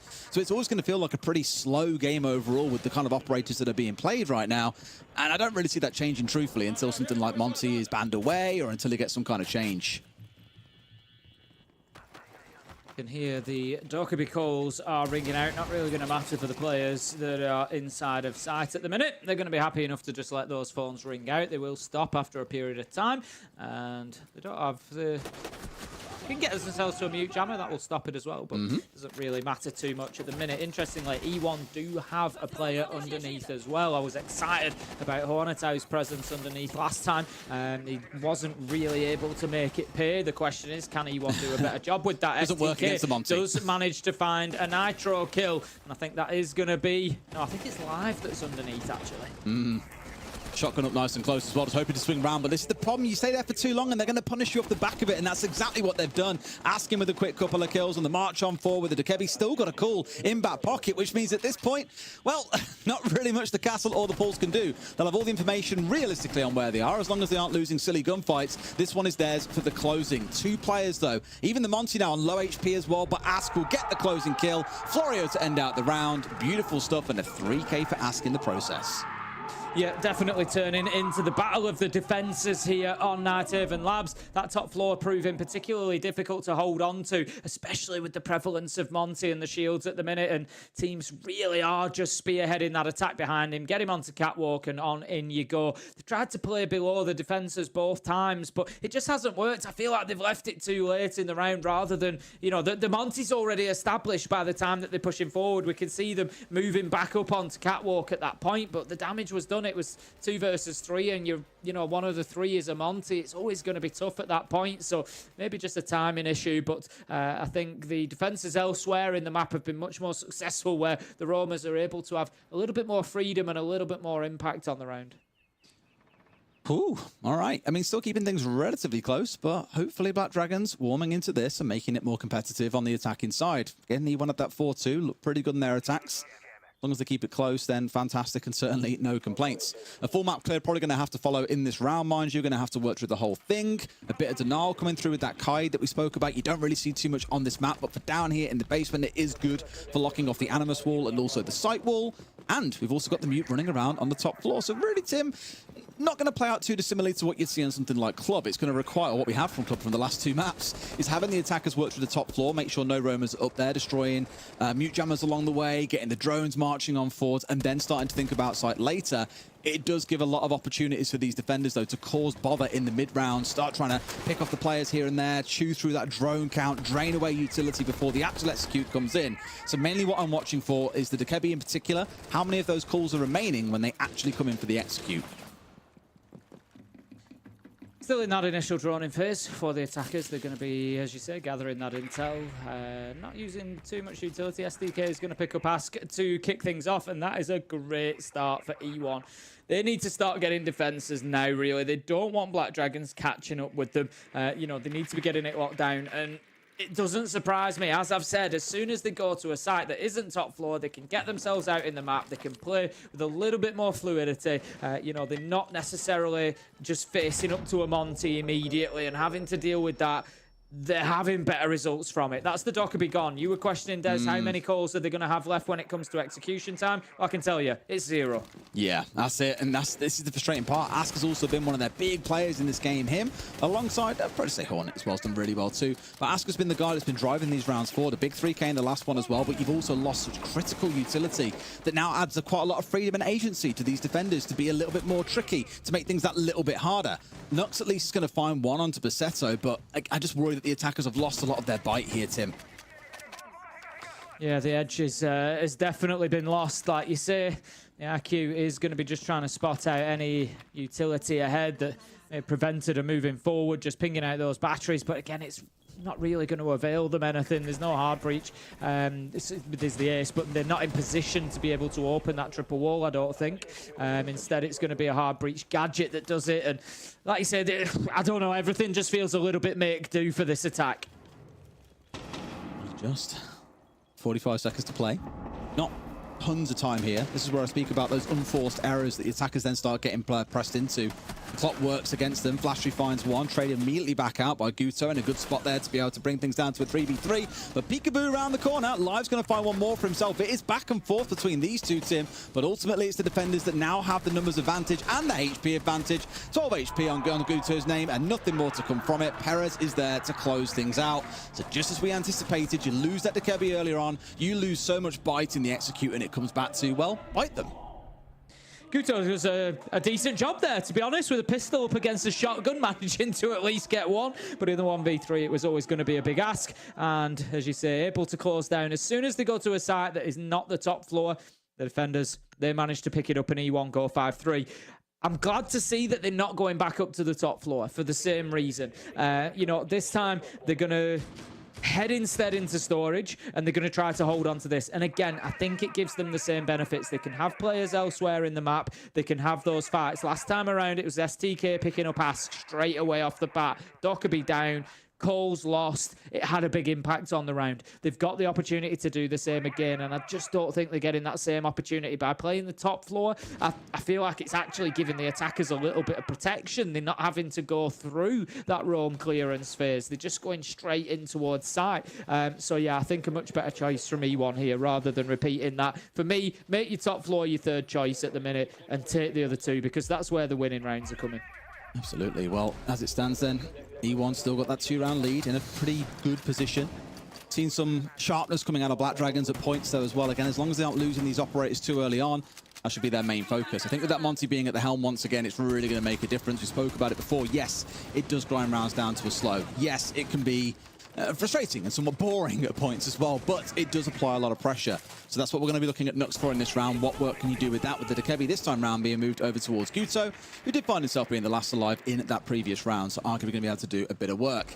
Ask here, moving across into playing Hard Breach though, he's on the Thermite, Tim, so quite a rotation of roles overall in this team. Yeah, immediately they're just looking to open up underneath this time. The reason for that, of course, opening that double wall, as you can see it there, is to prevent anybody playing in exactly this position. Because you can open up the floor above and you can get that shot onto the default plant spot just inside a pillar. It is a soft floor there. So all you really need to do is have the phantom pressure there. You got to kind of be careful with it. You maybe want to leave a drone down there so you can check it later in the round, because a brave defender could see that open and think, that's fine, it's just phantom pressure, there won't be anybody there. I'll still stand here and try and deny the plant. So you've kind of got to manage it a little bit, but I think just having that wall open is, you know, a large deterrent for that play. I hope so, for sure. Drone already immediately being taken out there as well. It is, I believe, one of the Azami that's dug in there looking to cause a little bit of bother. A couple of other players up there for support as well, but here we go. This is the problem. The Monty is in. He's marched straight in. Great bit of team play coming in. One side, again, the pressure from the Monty. You're forced to look at him and then instantly go off to the side. Comes in another player and they get the kill onto Flashtree. Great start for Black Dragons, but Tim, it is half the round gone. Yeah, it's well worked, and I was going to say at the beginning maybe the Monty can be used to deal with that roam that, you know, the attackers have sort of struggled to get on top of. As it is, yes, they've gone and cleared out Azami, but like you say, the Monty is just so slow at doing anything. So it may well be that E1 are able to work around that. If you remember, I said at the beginning of the round, the defenders could be brave here and say, you know what, we don't think you're going to play on that hole that you've opened up. It's phantom pressure and we're not going to fall for it. Hornetau's done exactly that. The Monty goes in for plant. This could be Hornetau's moment. He can come in here and definitely stop this. He's underneath at the minute. Cover. This is his time. I don't think he's being covered, but the plant is going to be successful. So that makes me question whether they were aware of that plant going down at that point in time. Looks like no, to be fair. I mean, they had someone try and push him from the right side, but Ass was there with cover. The door off towards Garage was also covered. Just a really good setup overall by Black Dragons. They've kept it short. They've kept it sweet. They haven't gone for full map control. They've just taken the parts that they needed, including not having full control of Garage, and have managed to walk away with a nice cheeky plant. Really good stuff. Nice and simple and direct. Nice and clean. That's what you want to see. Yep, good stuff from them. 5-4 keeps us going into round 10, and nice and close, as we expected from these two teams, really. It is a day, I think, where we've got teams playing each other, you know, around, that are going to finish around each other come the end of the stage, you know, so we do expect these close matchups.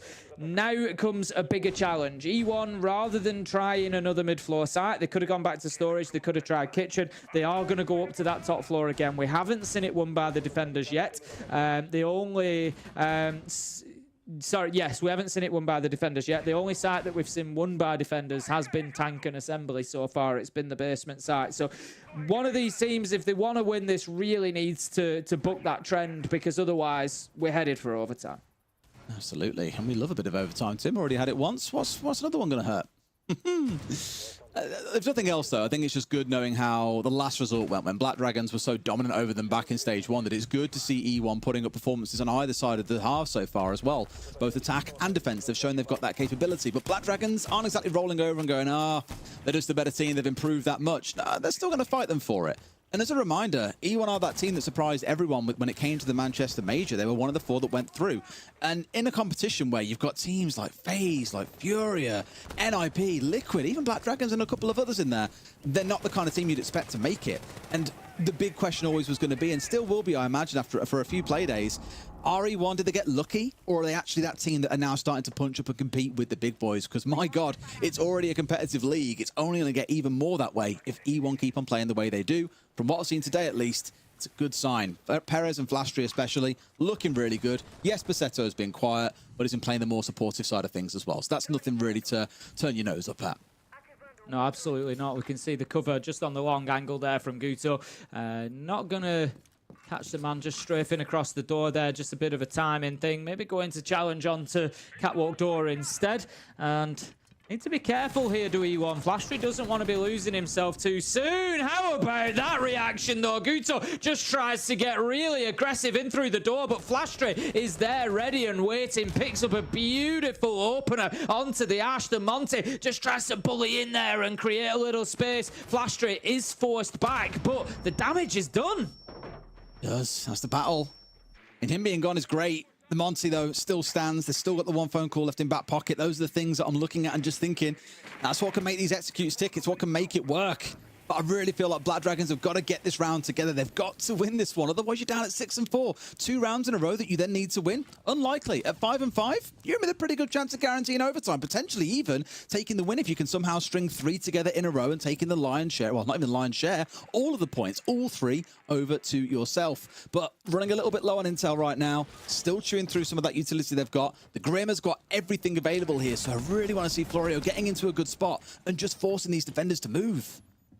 Yeah, getting a little bit of support from the Dokkaebi as well, but how about that? Perez steps out and says, no, I don't think you will be supporting you, Monty. No chance. Absolutely slams the Dokkaebi on stairs, and that leaves Monty all alone. The kills come raining in. Flashstreet live, finish it off, and that's going to be a flawless round for E1 as they do what Black Dragons couldn't, and they lock down the top floor. And where have they got to go next, Des? They head down to the basement.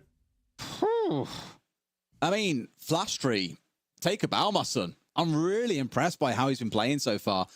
As I'm speaking, actually, I want to pull up stats and look at how he did in the previous stage as well, because this has been probably the strongest performance of the night. We've had Fantasy play really well, but it's the fact that Flashtree just keeps on popping up round after round. It's not getting sucked into the like entries and finding himself falling away all too often. It's consistent impact across the rounds, which is giving E1 a really strong foundation to play the way they are. They're up to 6-4. One more round gives them 3 points. That'll be a dream first day for them against Black Dragons. Absolutely, it will. And the thing is, they've now got 2 rounds in basement, essentially, if they want. If they don't win this, they can just try it again. And that's the site that has been consistently won by the defenders. This really is E1's opportunity to kick things off with a full 3-point win now. You know, they just need to do similar to what they did before. It was kind of a close round. Black Dragons were able to, you know, keep the man count level at least. There was always a trade there. I think it was 2v2 at the end. E1 were able to get in and stop the diffuser going down. But overall, yeah, I like E1 for a win here. And looking at his numbers as well, I've pulled them up now as well. He was 113 kills to 101 kills last stage, so plus 12. Was over 100 in EPS as well, so performed way above the average, well, above the average of what we expected. I think only about 19 players, well, not even about, it is 19 players that were 100 or greater. So he was up there with the top players. 7-7 on entry. He's 1-1 in this game overall, so it's not like he's like flying ahead, but this is kind of my point. He's not a shiny entry who's running in and getting loads of kills early on and being explosive. In fact, looking down the list, I think even in the top like 30 to 40 players, he's got the lowest entry engagements, Tim. He is very much this team player that doesn't want to have all the spotlight, doesn't want to be getting in there and causing chaos and capitalizing, but in the mid-round, he just goes about his business and is very consistent. So again, just a big shout out to Flashtree. He has been the player for me so far today, not even just in this game. Information just being picked up through the drone hole there, seeing the feet placement of the Fenrir of Perez, so that will give away his location, but it's STK that needs to be worrying as the Legion gets found in no man's land, taken down just outside of the warehouse, trying to play underneath, above the site, trying to maybe just rotate back in, trying to be a nuisance and keep himself active in the map, but look at this roam clearance coming in from Black Dragons. It's a thing of beauty right now. And again, this man is still alive. I'm not saying that he's God or the reincarnation of Christ or anything like that, but Flashtree has managed to evade that initial aggression coming out. And as long as he's alive, there's always a lot of belief that E1 can get this done in this round. For now, the Black Dragons, with half the round to go, as you say, they've found 2. That's the dream start that they want. Now it's really important, though, that they play this out sensibly. You can play for trades here. You can go 1-for-1 and still have players left to spare.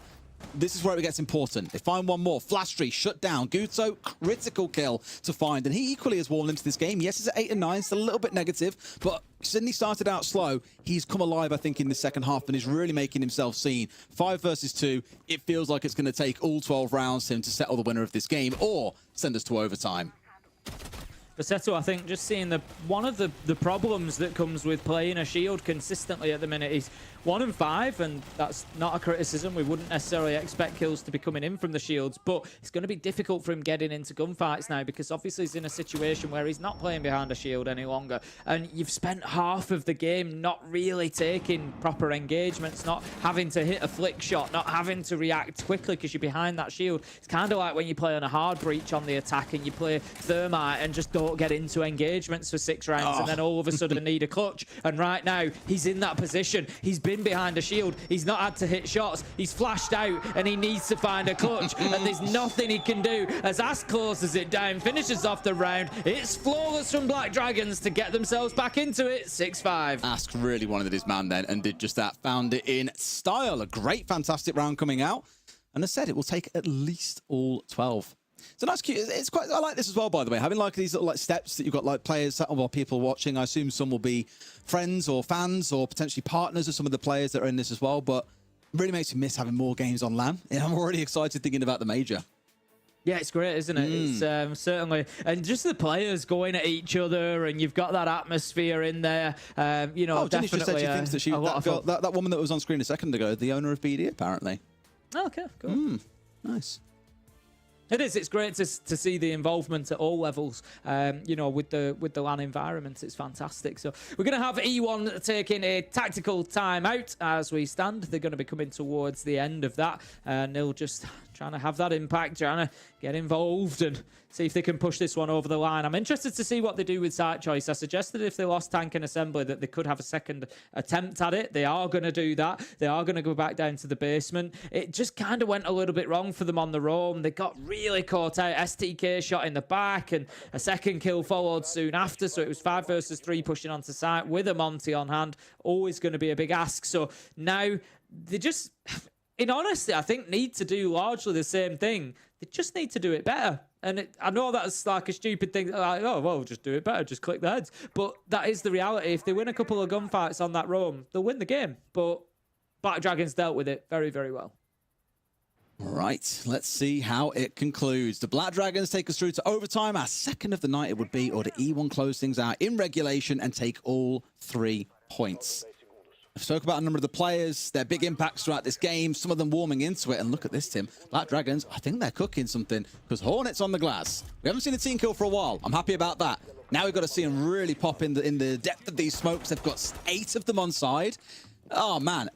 If that doesn't tell you what the win condition is in this round, nothing else will. They really need this Glass to, 1, stay alive until the late round, and 2, be in a spot where he's got enough smokes to really be able to cover a plant coming down or just absolutely pop off and slay everyone. Probably more towards the former. You tend to use him for flooding the site, get loads of smokes down, get the plant in. Glass provides cover that no one else can contest. The worst thing is, there's no Warden on the other side.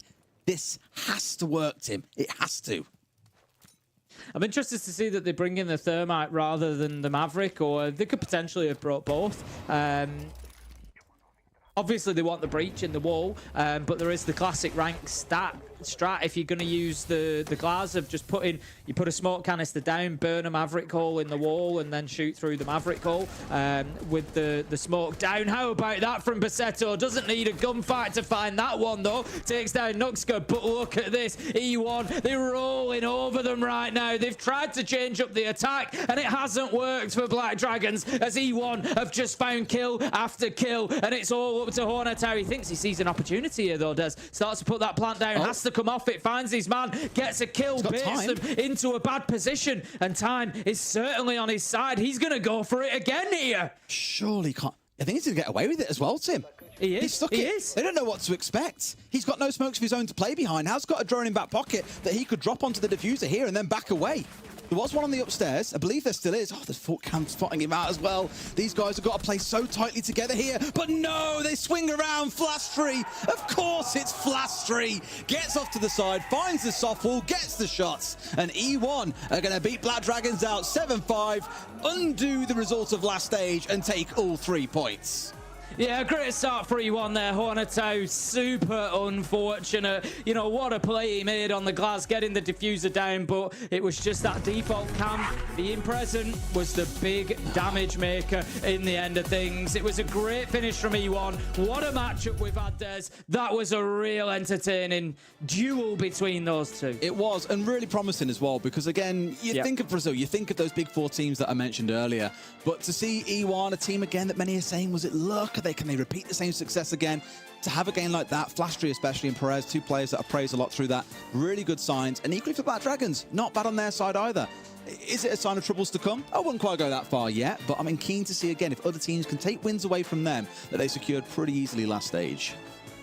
Yeah, absolutely. E1, very, very interesting now. They've got that first win. They've got my attention because, like you said, present at the last major, a good run through LCQ got them there. This time they're going to be looking for that better finish. And all in all, I think they recognised problems well and they dealt with them. It was a good performance. Are they going to be our Veto of Brazil? Why not? So we cashed Japan last stage. There's a team called Veto that we really fell in love with, and we're like, woo, go boys, go. They didn't quite make it. Maybe E1 will be that team. Let's make them our team now, Tim. We'll follow E1 and follow the story and see how things go from there, as we will do, of course, every other team.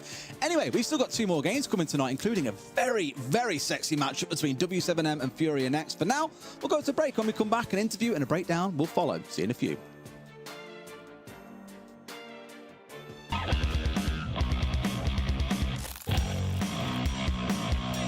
Contra 2 e o tempo é completamente o inimigo da Black Dragon. 20 segundos aí. Eles têm que avançar com tudo. Pino tá preparado.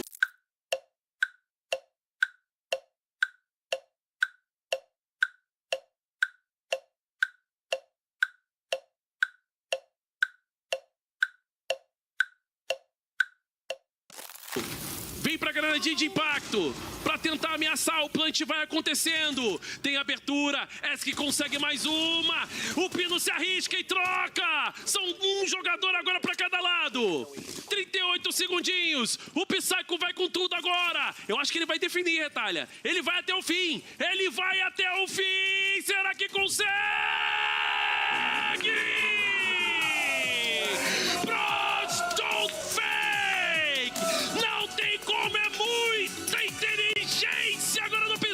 Que garante um resultado importantíssimo para Ninjas em Pijamas. Vamos que vamos!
These are dangerous times.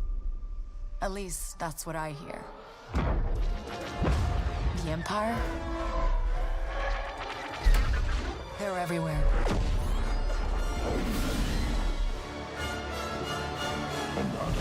But the world here belongs to the syndicates.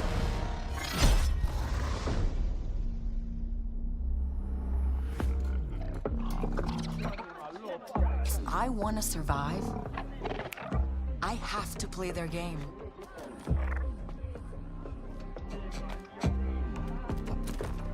Looks like I'm all in.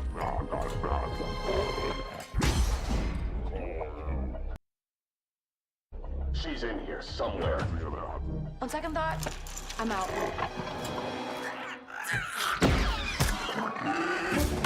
There she is.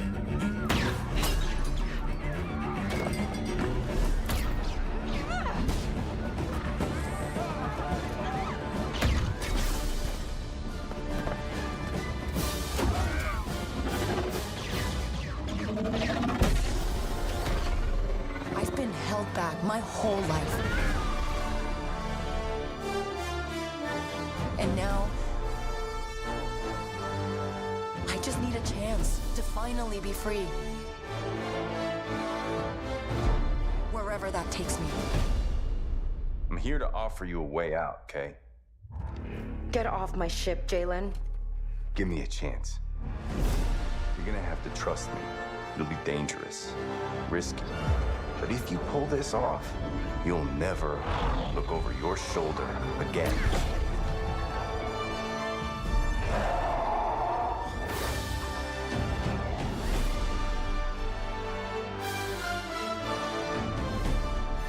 The underworld shows no mercy. But it's a big galaxy out there, and I'm gonna risk it all.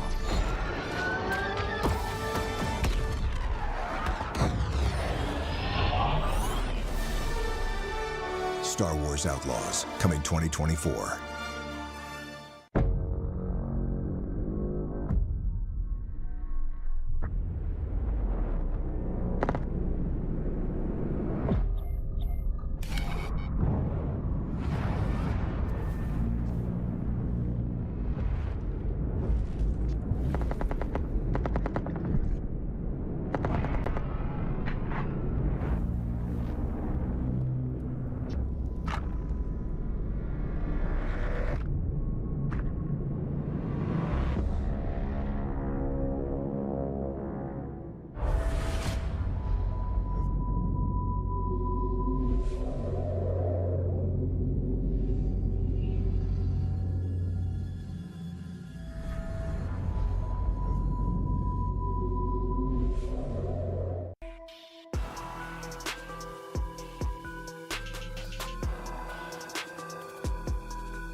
Hello everyone and welcome back to the Blaster 6 Brazil Stage 2. We're halfway through the day 1 of the competition, and this time around E1 are the ones to be coming out on top by securing that victory up against Black Dragons. Now, let's talk about this game a little bit, because we did say coming into this lag that this was going to be a closed match game, and that's exactly what it was. It absolutely was, and it really came down to a lot of the shield play from both these teams, but the team that did it better, obviously, was the team that won here and got their lick back, or their revenge, was E1. Yeah, and E1 is a team that last stage had a great performance, so I think for them as well, starting off strong is hitting the ground running. I think it proves that some of the changes that they have made is working, and we also have an interview ready with Perez, so we can hear it from E1 themselves and just directly see what they have been up to ahead of stage 2. So Perez, thank you so much for joining, and congratulations on your first win here on stage 2. Can you walk us a little bit through the process of preparing for stage 2 and preparing these players that are now on your roster as well? Hey, first of all, thank you. So we were practicing since before AWC, the World Cup. So we have a lot of time to improve your tactics, to improve your communication, team play, everything. So we are preparing us for this stage for a long time. We were playing like the Super Copa do Brasil, but we didn't want to show everything that we have. So it was not an important championship. Like, it was important, we want to win, but not with all costs. Do you understand? Yeah. Well, I want to say congratulations, obviously, on the win here today on Night Haven. My question is to you, with picking up Besito and Liv, what does that allow your team to do differently than obviously from the old roster? I think right now we have more options to play. If you want to play in a slower way or in an aggressive way, we are like more adaptive. I think the last team that we have, it was like a little bit of like the old Furia, I think. Like we just go play, and sometimes doesn't go well, sometimes go well. It was not something like clear. For sure. No, I mean, that's important that all 5 of your players allows you to play however style of play that you need to match that opponent's energy.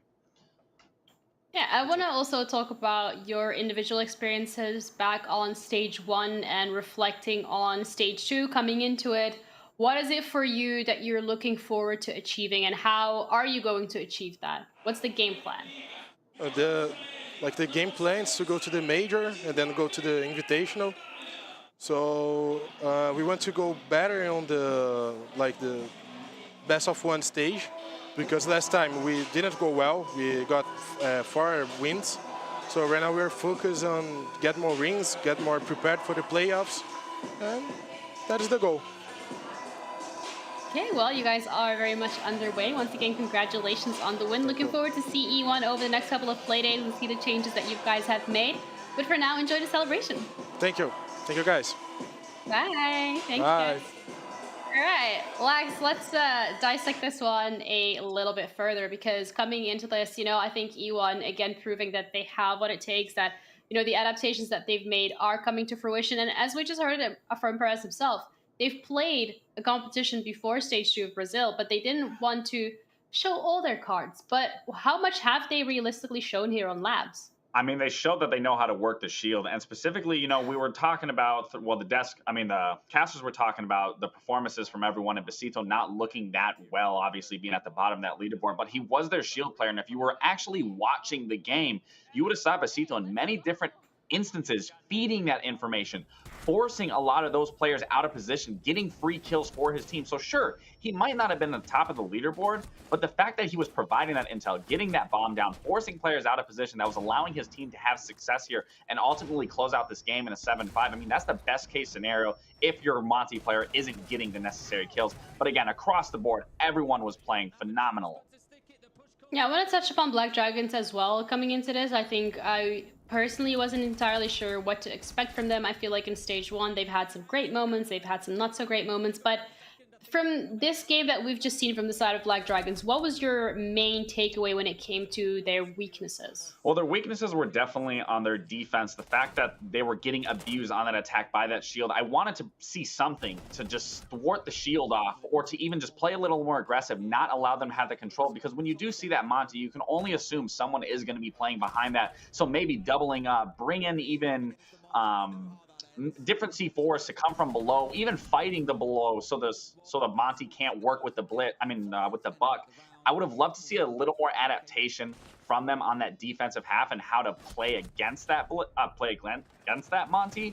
But that's what we were seeing on that other end of E1. They were using that and playing together. Just right here, for example, this was a huge misplay from the shield player where these two doubled up and they get the free kill on that staircase, where had the Monty just used that shield properly like Veto was doing, you would have then probably see a couple more rounds, or we would even possibly have seen a 6-6 had they won that round.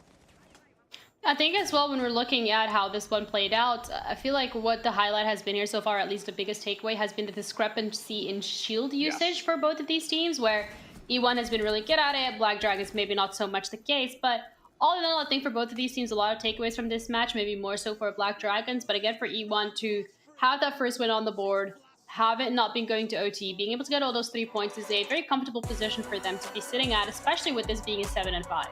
Yeah, absolutely. And I think it's important to just shake off the rust. Obviously, they did have a little tournament here to everyone get a little warmed up, but it's always different when you come into the actual A-tier event, the T1, the one that's going to put you in Manchester. So again, there's a lot to take from this. The fact that you're coming out the gates at a 7-5, sure, you might have beat them just reading the recent stage, but still, 7-5 is close. A lot of those rounds were close that really could have went either way. So there is a lot to take from both these teams. But again, hats off to E1 for their performance and how they were working together. Overall, the scoreboard does look close, but I thought E1 fundamentally and just how they were using that shield and their team coordination was far superior than Black Dragons. Yeah, absolutely. And you can also see that in terms of the stats of how this match went out. But I think also the MVP, when we look at FaZe, he's had a great day. He's had a lot. He's just, in general, it's been a great game for him individually. The KD ratio has been great. 1-1 on the entry, maybe not the best entry that we've seen so far today. But still, I think, he gets it, and he's well-deserved. Absolutely, and I'm going to say this again because, again, I'm brand new to the Brazil League, and I'm brand new of talking about these players, and FaZe really impressed me, and especially being a former player. Just seeing him in many different situations, he knows how to read the map. He always knows how to work the map in his favor. When you're watching him, he really, truly just develops into this character and this player that you can truly rely on and putting him in any scenario, anywhere on the map, and he will use it and abuse it and use it properly to secure a round or to secure 1 kill or 2 kills. He was just all over the place, and I'd love to see that from him. Yeah, and with that as well, the standings have been impacted. I know this is day one and everything is shaping up very surely, but slowly. But also the fact that E1 has been able to take that #1, to be able to take that win without it going to OT, it's great for them. They're gonna be tied with Vivo Keystar because both of these teams are gonna be getting 3 points, all 3 of them. And as we said as well, as we highlighted, Lax, because this is a round-robin format where you only get to play your opponent once, and it's literally only one best of one, getting these points early on has a huge impact throughout the next couple of play days. Yeah, it definitely sets your mental up for a lot more success. But again, all these guys have been here. You can look at that scoreboard. You can feel good after the first week, even in the first 2 weeks, and feel you're good and in good position. But that can easily drop. The important thing is to keep the momentum, keep the consistency going, and keep adapting and learning as you go. Because again, you are playing against your same region. You are playing against the same players that you do know. The important factor is that you're learning from each game and taking it into the next and showing that consistency. Yeah, and with the standings as well now, I mean, Vivo Keystars, it was a 7-2, so they had a very, very dominant win. But again, that allows them to be towards the top of the standings, whereas when we're looking at E1, they'll be just under it. If we could bring that, there we go.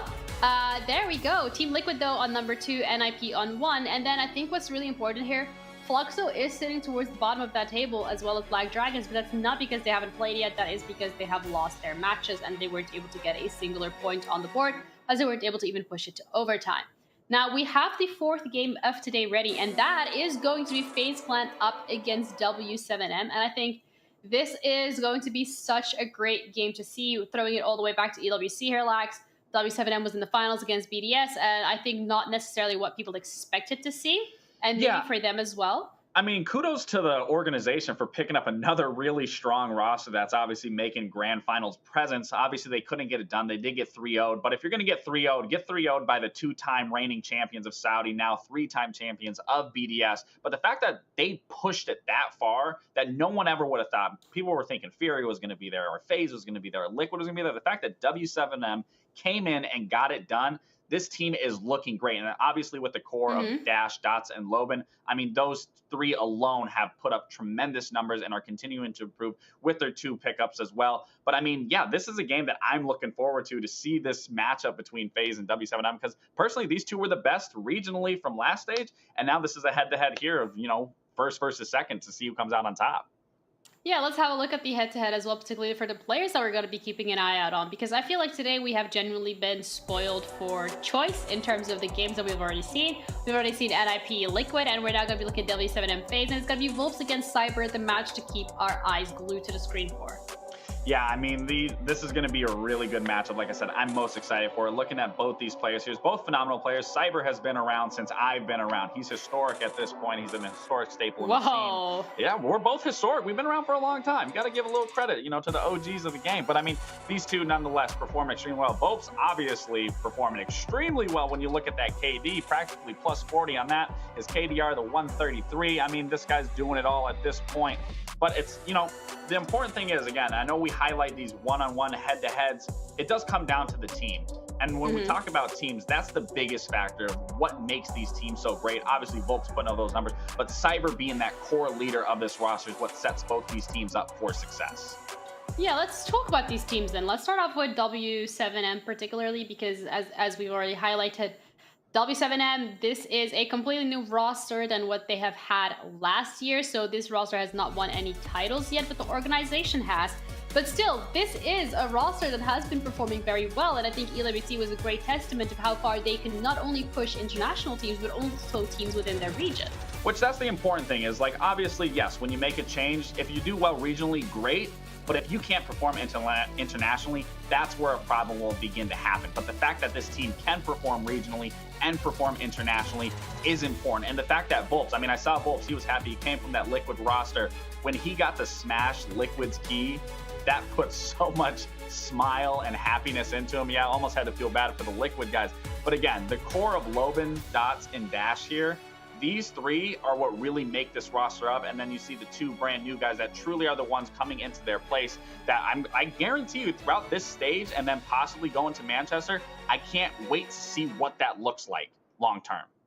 Yeah, I'm looking forward to it as well, but what a way to be trialed and tested after a great international at EWC by going up against FaZe Clan. This is a team that has been a staple in Rainbow Six Siege for quite a while now. I mean, if you're thinking about the finals of SI, that was phenomenal to say the least, but this is very much a trial by fire for both of these teams, because when we're looking at FaZe, this was a team that a lot of us had on the bingo cards in terms of going to those finals at EWC, being able to potentially contest BDS for that international title.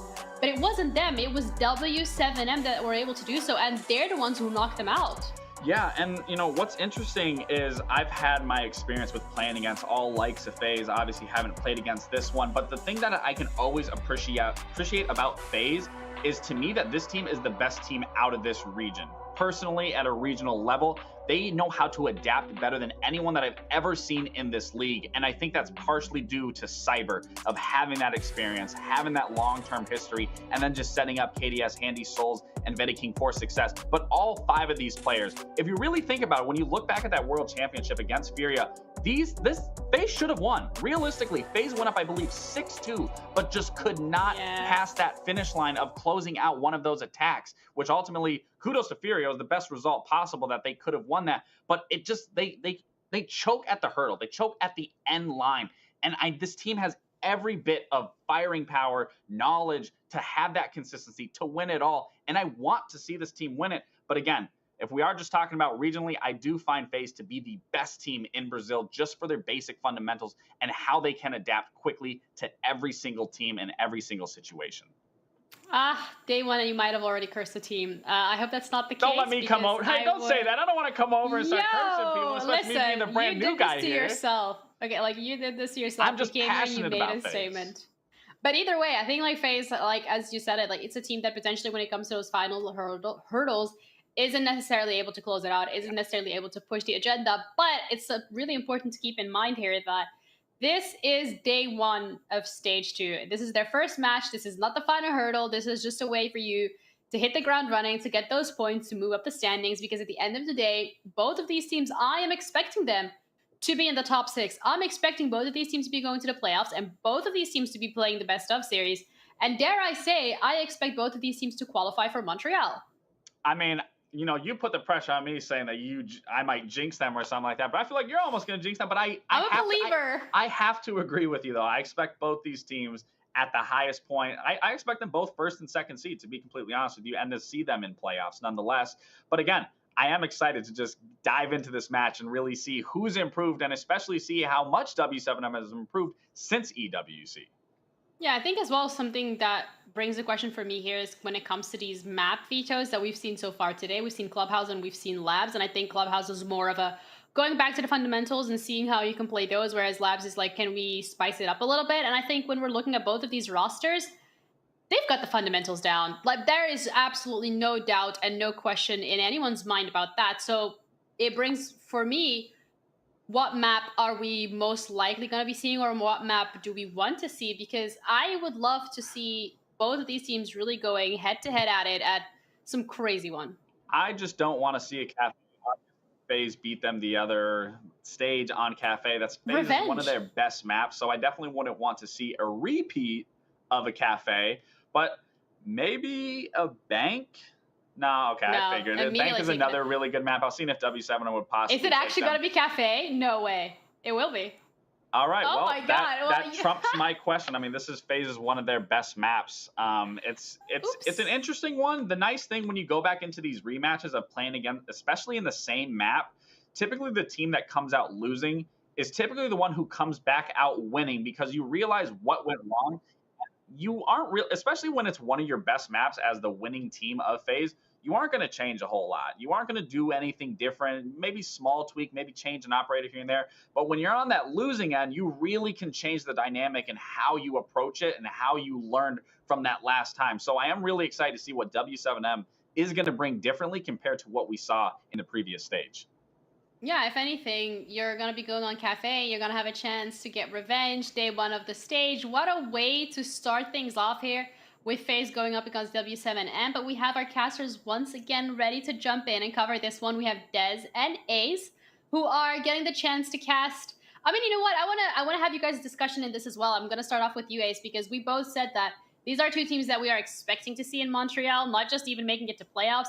Would you agree with that? Would you put the curse on them too? Like, maybe if we all say the thing that is like counteractive. Well, I think W7M have got a bit of proving to do. FaZe, 100% I expect them to see them in Montreal. I would be amazed if they're not there. But for me, the question mark is with W7M. They need to come out and have a strong performance here, but I don't think things are guaranteed for them. Yeah, I see Des, you're like nodding in agreement. Yeah, I think I was just assessing if I agree fully. I think they've got the players that I think should be at majors. You know, some brilliant players on that team that 100% should be there. But I think equally we saw them as we all saw trip and stumble a little bit back in stage 1. It's ultimately why they weren't there in the end.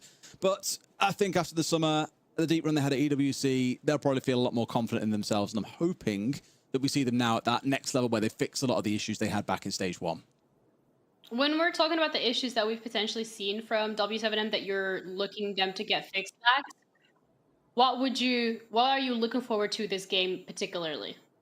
I think it's more so of getting into the map, because FaZe play this map very aggressive and they don't want to give you a foothold in the map. So they're really going to be meeting you at that front hold when you are on that attacking side.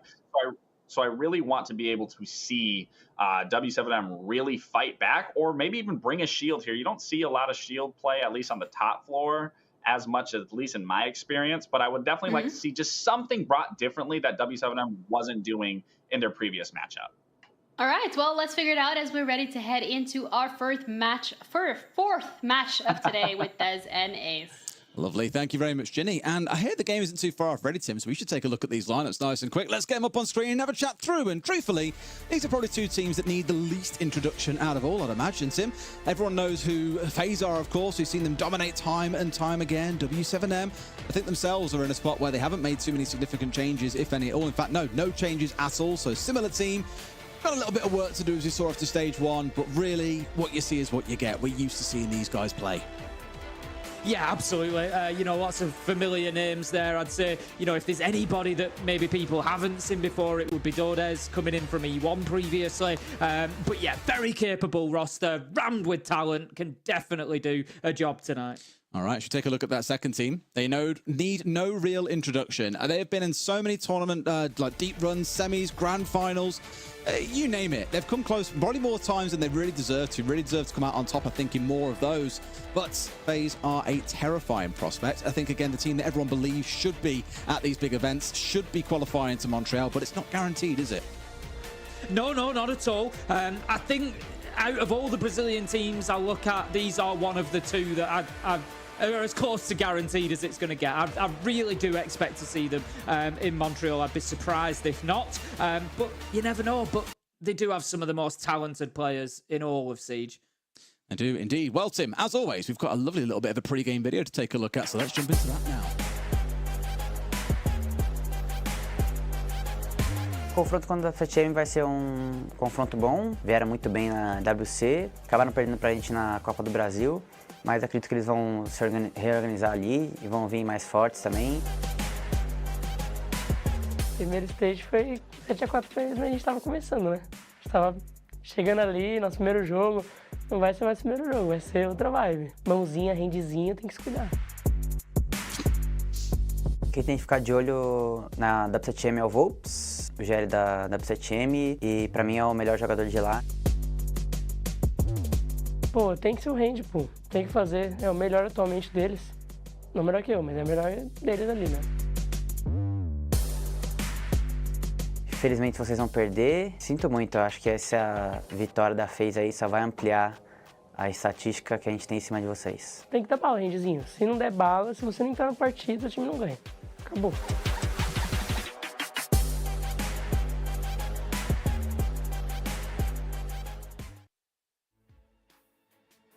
All right. Of course, it's time for a rest before we look to even get into this game. Tim, you'd never imagine it would be arguably the biggest game of the stage for you, yet you'd be taking half a nap still. You've got to come into it chill, Des. You know you can't be ramping the stress levels up yet. True. Just got to be ready for it. I said FaZe are that team. They are the team of Brazil. They have been consistently, I think, all the way back to, down one Kira against FaZe back in Sweden. 21 was that? That was years ago. 21. And yet, time and time again, we've seen them in tournament finals. I think about them against Rogue, for example, back in Berlin. Of course, no one's going to forget Sao Paulo anytime soon. It's just scary that a team like FaZe has been as consistent as they have for so long, yet always seem to just fall at that last hurdle, which is normally a grand final. Really, to me, though, that means they shouldn't be stumbling at times like this against what I think everyone would describe as lesser opponents here on day one. No, absolutely. I mean, obviously, you know, we are blessed to have cast their win. The one major that they've had was back in Sweden, and that was in the Gävle version of Sweden that we went to. And like you said, there was that huge semi-final with Damwon Kia, and then they moved on and secured the final as well. Got the win against NIP there. It was a close game. It was another fantastic game, was that one. Yeah, FaZe, they are a team that will keep coming back. They will always be there or thereabouts. They've got a fantastic roster of players. You know, when we look at W7M, it's mostly the old Lost roster before Lost moved into NAL. So they picked up Dash Dots and Lobin from there. We saw those three playing together. Volps came in from Team Liquid. And as I said, Dodas from E1. So kind of a little bit of a mixed bag for W7M. They had a very good stage one. As you said, they just fell at the last hurdle, essentially, not managing to get themselves qualified for Manchester. But, you know, overall, a solid foundation. They'll have put in the work, better performances at EWC, as we've discussed. So I think this one's going to be a close contest. Yeah, I hope it is. I really hope it is, because I've enjoyed all the games so far tonight. I know Fluxo got absolutely rolled back in game one, but it was still really good seeing the competency coming out of Keyed Stars, despite their changes, for example. Now we get to really see how the big boys can throw down. I say that like NIP versus Liquid wasn't a big game either. It absolutely was. Anyway, let's get into it. Round one is going to be getting underway. FaZe are going to start out on the defense, and Shock Horror, they're going to start up on the top floor. Tim, do not have a meltdown. I repeat, do not have a meltdown. And it looks like we're going to have Castle and Azami to start things off. We'll have to see what the outcome is. If they win it, I'll let them off. I feel like the viewers of Brazil need to understand what your beef is with the top floor of Cafe, because I'll be asking that question right now. They already understand it. Anybody who watched me back in 2020 doing Brazil heard me complaining about this. I've been banging this drum for years. There's nothing oh, they're not up on the top floor. Excellent. They've changed last second. Yeah, good.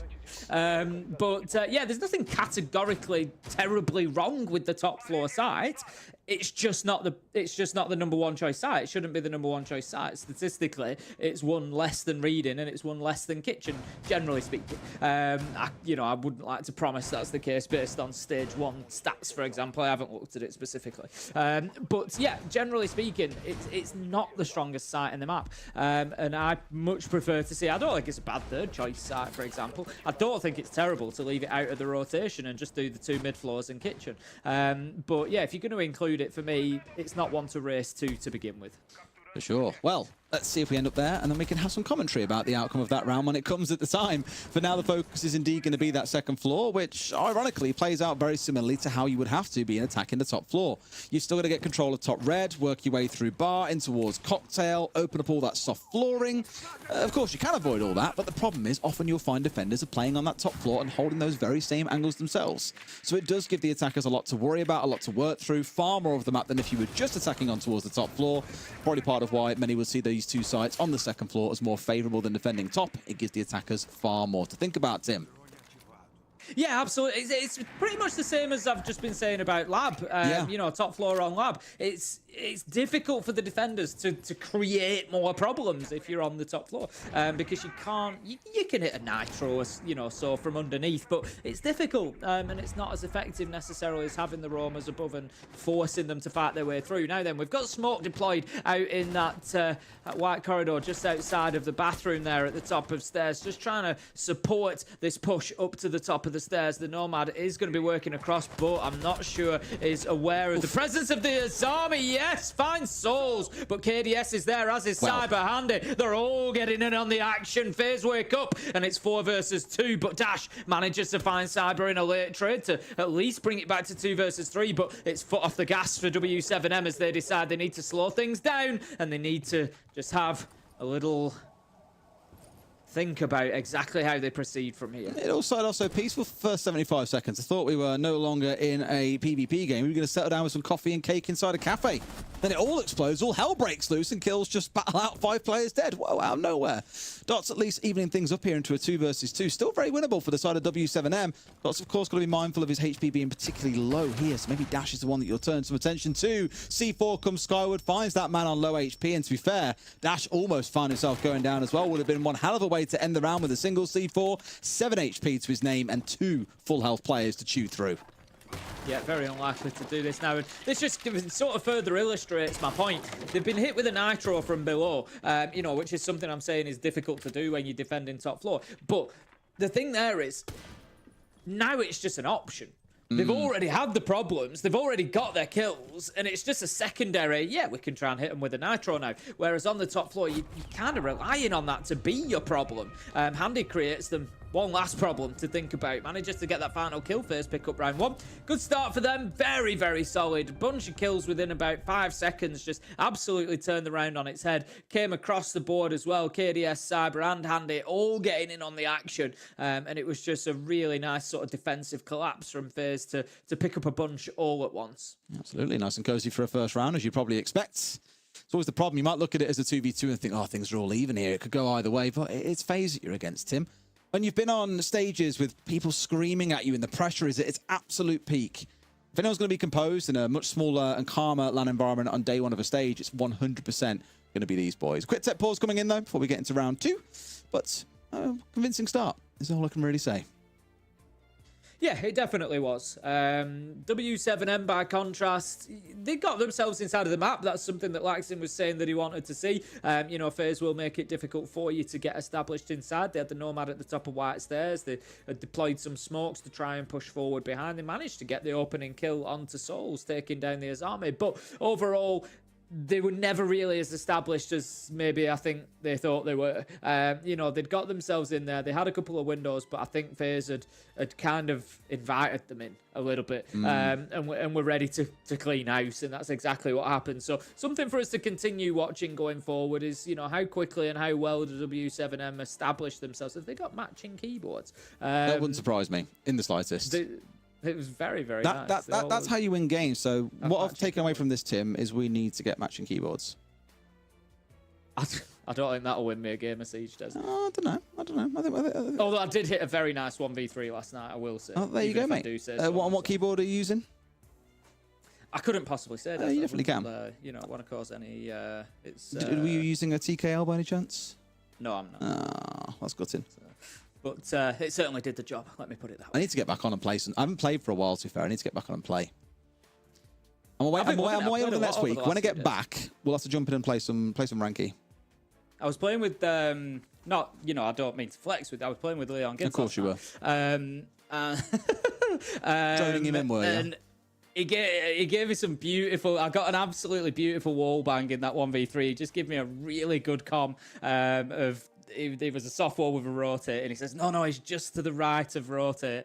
And obviously, just to the right for Leon and just to the right for me are exactly the same, because I slammed the guy with a headshot through the wall. It was a beauty. So getting RGL by Leon Gids. Wow. It never hurts, does it? It's not quite working out for Fnatic, but for Ace of Pyrite in ranked, it's doing great. Gets me the elo.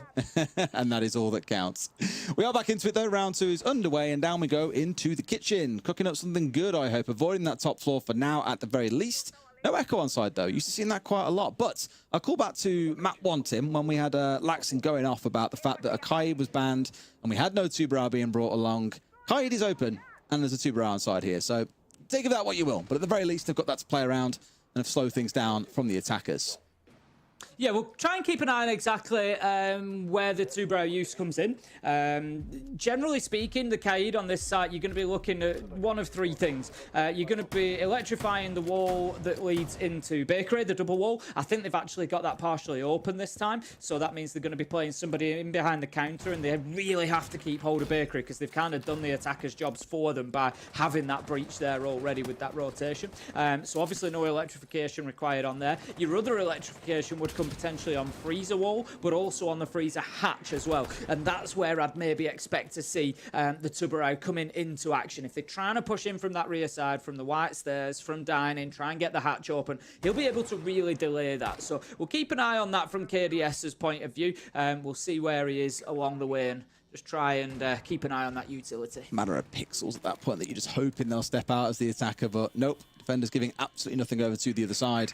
Working their way back down, though, this is, of course, the power of the Dokkaebi calls. It's going to force you away. A change coming up to those very soon when the new patch drops, I think, in the next week or two, will be that they charge over time, 45 seconds per charge. As it stands right now, you have both at the very start of the round. So a small nerf coming in ahead of, I believe, potential future changes to her as well, which would be quite exciting to see what those look like. But now, still incredibly oppressive and will help W7M get control of the map quite early on.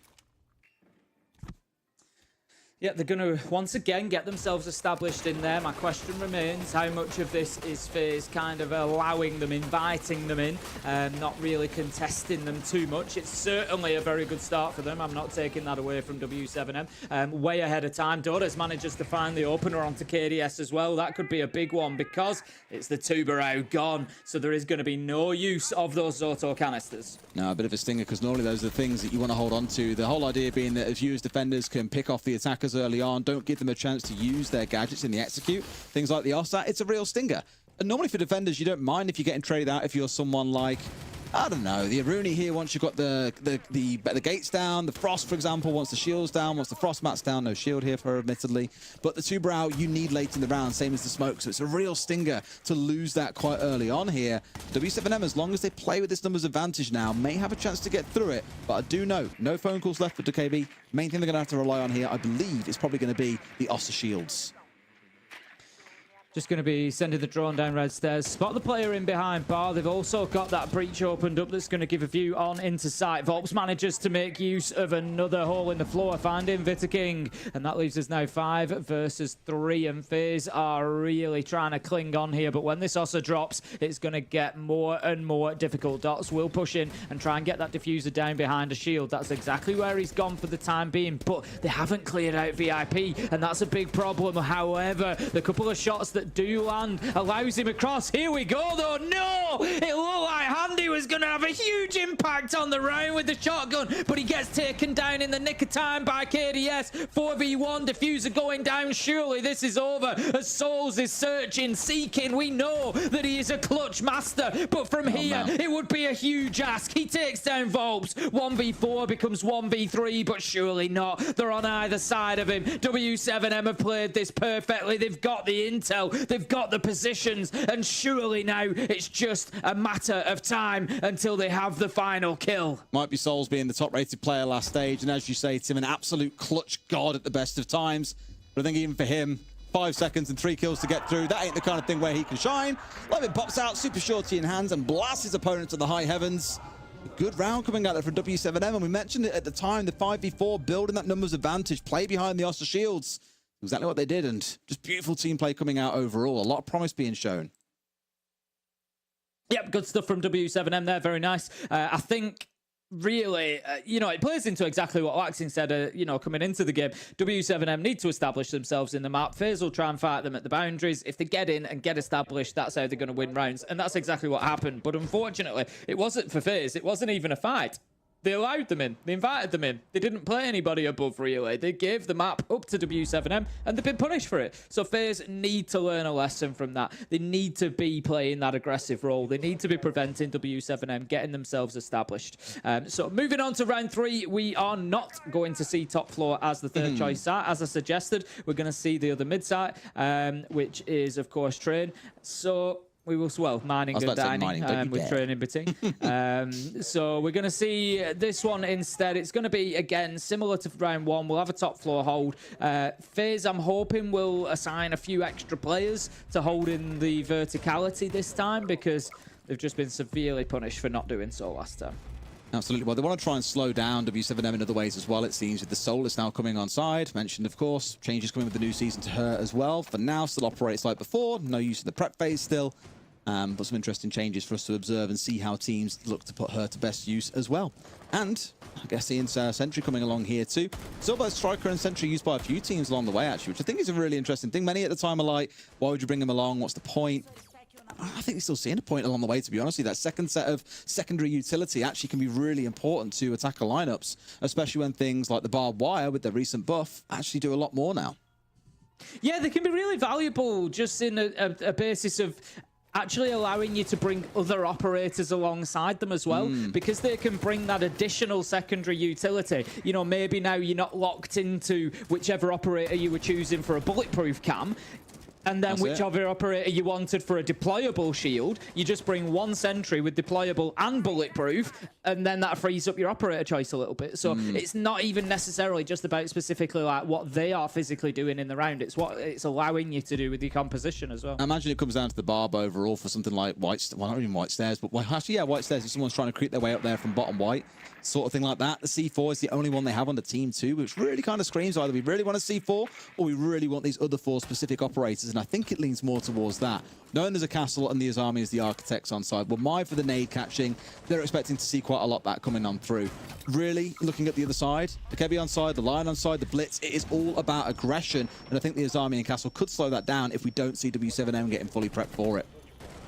Dockerby Cole comes in and they do try to push behind it, W7M, but it really doesn't work as Souls and KDS manage to get one apiece. Souls is picked up in a trade, Cyber found elsewhere, leaving us now in a 3 versus 3 and a little bit of a pause in the action, but FaZe are still present. They're still looking to make things difficult underneath the hatch there as the sledge opens it up. They're not going to let this round go too easily. We can see at least 2 of FaZe have dropped themselves away now. I think they're all actually back towards site, so top floor is at least controlled by W7M for now, but do they have enough time and enough bodies to make it pay? Well, last time around they had things all square. FaZe completely deleted them. Here, though, things aren't all square. Right sort of idea, and Volts with a wicked shot on towards Vitter King. W7M actually coming out really strong these last couple of rounds, and FaZe suddenly might be hitting a couple of good shots, Tim, but it's not looking so confident when they're in these kind of end of round situations. The pace, I think, from W7M catching them off guard a little bit. Handy now with it all to do and has got to be able to play the vertical angle. Everyone else has dropped down. It might be that he's got this vertical control, but can he stop the diffuser going down? I'm not so sure. I think that's what he's kind of hoping at the minute, is for that opportunity. They've given him a freebie there. He's going to drop. Surely they'll know where he's coming from, but there's only really one shot that he needs to find, but he can't. Dodes with the final kill, and that's another round for W7M. But I just looked at that situation and thought, always in a 1vx, it can be won with one bullet if you are towards the end of the round. And we saw that between Dark Zero and Sonic. I was just about to say this. Yeah, you know, we saw it perfectly. 1v4, one bullet won that whole situation because it stopped that diffuser going down. And sometimes that's all you need. And I think that was maybe just in the mind there of FaZe to think, actually, if we just hold on here, you know, maybe we can just grab the kill that we need. But W7M, they were too alert. They were too alive. They were ready for that. And they managed to get it done. As soon as they knew that position, it was round over realistically. So W7M, 2-1 and a good start. And probably a lot of it as well. He probably gambling on the diffuser being brought through train. They haven't got control of that part of the map. It's a very low chance they bring it all the way through. Either that or was hoping they'd try and plant near fireplace, but they have more control around reading. That's where they drop down from there in towards reading side. So I thought maybe, of course, can't plant there, it's mining. It's more about the protection, I think, of that and more about the worry of where the diffuser was coming through. They're not going to run it through train, so good play overall. W7M up 2-1, a great first quarter of the game for themselves. And really, onus now flips over to, again, who many assume would be the winner of this game, FaZe. They're the ones who've got to figure things out and do things a little bit differently here, because no matter what they do, whether it's a little bit of early round aggression, whether it's balancing the numbers out in the mid-round, W7M, except for in round 1, are finding ways through everything. Yeah, they needed to come in and be aggressive. They needed to take fights and win them, and that's exactly what they're doing. You know, multiple gunfights there where we saw it with them just, you know, getting down into that mid-floor, running around, picking up a couple of kills and getting themselves into the 3v1 was great stuff. And it was built on the back of intel. They knew that there was somebody inside of utility, for example. Volts was, he was going looking for it. He knew exactly where they were located. So great intel work. I'm going to keep an eye on that from W7M this time around. I just want to see how many drones they're actually surviving with. It's showing 5 at the minute, but looking down at the counter at the bottom, there's a few more showing. 1, 2, 3, 4. Oh no, still 5 there. So that's matching up now. So a little bit more difficult for them potentially this time if FaZe have done a better job of shutting that down. Absolutely. We saw it a little bit in the last round with the Solus being the intent to do things, right? But it didn't obviously stop them being able to just roll over them when the time came around. It feels that once the globals start being rolled out, the blitz starts moving, things can change massively. However, Volps has been found out. It's a hard breach that's gone. Not the end of the world on Cafe. You can still make do without the hard breach. It makes things easier, of course. But here they go with the straight march in, and they're going direct towards site here. The Twitch is the one who's got the plant in back pocket. Here we go. It's going to go down inside of the smoke as well. And we've got a cover being provided by Blitz. That's a bit crazy. 2 kills for FaZe upstairs. Oh, they've managed to get the stop on the defuse as well. That's unfortunate. Now Doctor's got it all to do against 4. This one does not look winnable. Not with the blitz. No. He's going to try and get up in the face, but it's a very easy close down for FaZe. Handy gets that final kill, levels things up at 2-2. And it's interesting. There we go. I said, you know, the previous wins looked like they'd been built on a bit of intel. They knew exactly what was going on ahead of them. That time, 5 drones had been taken out. More were taken out on the way in. And it felt like a bit of a Hail Mary at that point. They didn't know exactly where everybody was. They didn't know that coverage that FaZe had from above. You know, they weren't really able to find that out with the drones that they had remaining because they were down to 3. And they just had to kind of full send it and say, we're just going to try and, you know, cheese a plant here inside of the smoke, send the blitz in, see what we can do. It just wasn't enough for them. So it's something else, you know, something I'm going to keep another close eye on this round and just see how much impact it has. But we go up to the top floor. It's 2-2 and FaZe maybe just finding their legs again. That's it. It's very much on a knife's edge as well. A couple of gunfights go different in a round. You can see either team walking away with it. So although it's been, you know, 2 decisive rounds for either side, I'd say so far, with the way they played them out, it can still go either way as we go into the final 2 of the half. Now, up to this top floor, as we say, Tim, we'll let the round play out, and then you can have your extreme commentary and say, I told you so, or, oh, it's different for 1 round. I'll take it in that case. But it does make things a little bit more direct for them. It's going to be more about getting control of Piano. So expect to see FaZe holding onto the west side of the map right here. A bit more aggressively than what you would otherwise see. In fact, this is often where you see things like a Rooney being brought along to double up alongside the castle. Here, rather than bringing the Rooney, though, they've got the Azami, a little bit more dynamic in what they can do with this. And they're going to try and hold on to this west side of the map. Not going to get the nitro throw, unfortunately. Handy Lobin is making his way up to the rooftop, but it's going to be way over on the other side. I don't think he's going to hear him specifically enough. Nope, he's moved away. There we go. So Handy is not going to find his nitro out through. It's always a nice one when it happens. It's always, you know, a real sweet throw usually. The best one I remember was Doki. It went over the edge and killed the player actually near Pillar's window it was. I think at the point where he detonated and it killed them. It was an absolute beauty, but not going to be the case this time.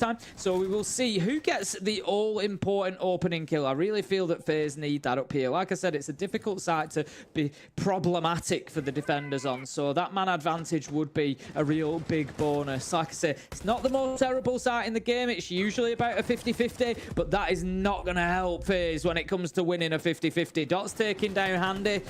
And W7M started moving, but giving himself away. KDS has got a kill in 3 rounds from this exact position, yet it doesn't feel like W7M are really learning from it. That is his spot in this game, and they need to be dealing with that a little bit quicker. If not flashing it out, just spam it and keep him away. Get someone on the white window to pressure him, for example, because they've been stung by it. I'm thinking pretty much every single round from that same spot by him now. Yeah, certainly a bit of a mistake from W7M there. They really needed to be keeping hold of that advantage. They're still trying to get themselves established inside a Piano. We've spoken about this need for them to establish themselves in the map, for them to win that fight and grab that space. Not something they've been able to do. They've got Twitch. It's Lobin that's now at the top red, looking to move into Piano, but again, still just struggling to grab this space realistically. That's what they're now looking for as well. FaZe kind of drop back a bit. Don't feel the need to be too aggressive yet. Just let W7M make their play. Oh, that was one hell of a shot from Lobim. Soul's taken down. Cyber back on the trade. A 3v3 with 40 seconds to play. But my God, these shots are coming in thick and fast. Everything feels like a headshot or just a one-tap coming into him. But it's down to a 1v1 and Veto King's got the long angle. That felt like such a strange attack because it wasn't really about taking ground as such. It was about winning these 1v1s that got all based around storage, and ultimately it's FaZe who walk away the winner, but all down to a single bullet. Great finish from Vita King there, but like you say, certainly could have gone either way. Vita King, of course, being voted Rookie of the Year 2023 in the Brazilian Esport Awards, has certainly earned the title last year and continues to impress in 2024 as well. You know, extremely solid player and continues to show it there with a nice 1v1 finish to close out that round. But yeah, very much, and this is kind of what I've been trying to say about the top floor. I said, you know, it's a 50-50 site generally in win rate. It's usually there or thereabouts, so not really a good enough defensive win rate to have it as your primary choice, and it just tends to be a bit like that. It's just a bit of a crazy last 15-20 seconds, this trade for trade, you know, and it comes down to these close situations, so it always feels like a bit of a roll of the dice.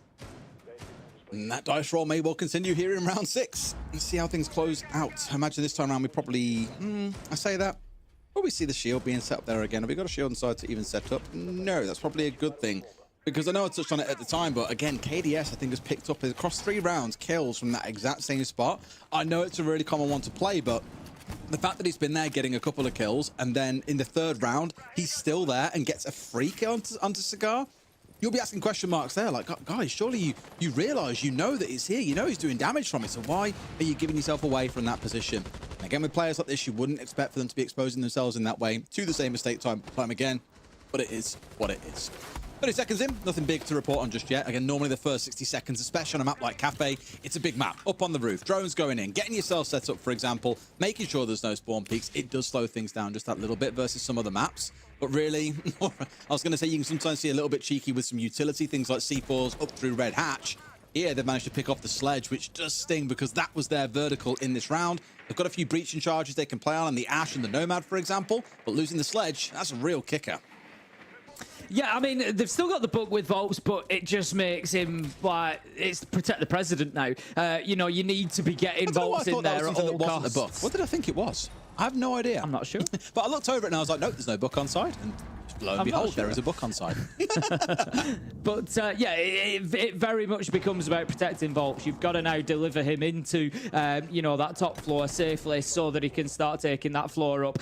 Dores going down is not going to help. It removes the Ash. It removes the Ash charges. They're now short of numbers. FaZe are just going to start running over this more than likely. But Volps, he says, I don't need no protection. I'm going to protect myself. Comes in with a huge double there to get W7M back into things. The thing is, Tim, look at their HP. 20 and 2. Dots and Volps are literally single bullets from death. And there's 2 full health players on the other side.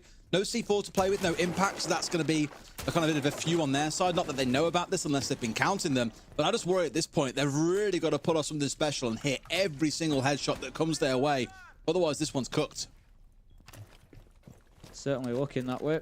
They're going to try to continue using the verticals, but you can just see from their movement, they know how careful they need to be. Essentially, in some cases, one bullet could kill both of them if it was, you know, possible and lined up correctly. But for the time being, they just really don't want to give FaZe a sniff here because anything will do it. You know, there's no nitro left on side. That's been used. The impact nades have gone, but so there's not going to be any explosions from below to worry about. But even just a bullet sprayed up that catches a bootlace is probably going to, you know, take Volps down at this point. So 20 seconds left to go. It's unlikely for W7M. Making their march forward and now making their presence known as well. Up white with that little soft spray coming in through the wall. Well, it's also in a good spot there. The Nomad is going to say, try and make a plant going to happen, but there's a long cross from inside of mining. That plant's not going to go down. We're into the last 5 seconds, and Volps, not really much to do there, except die.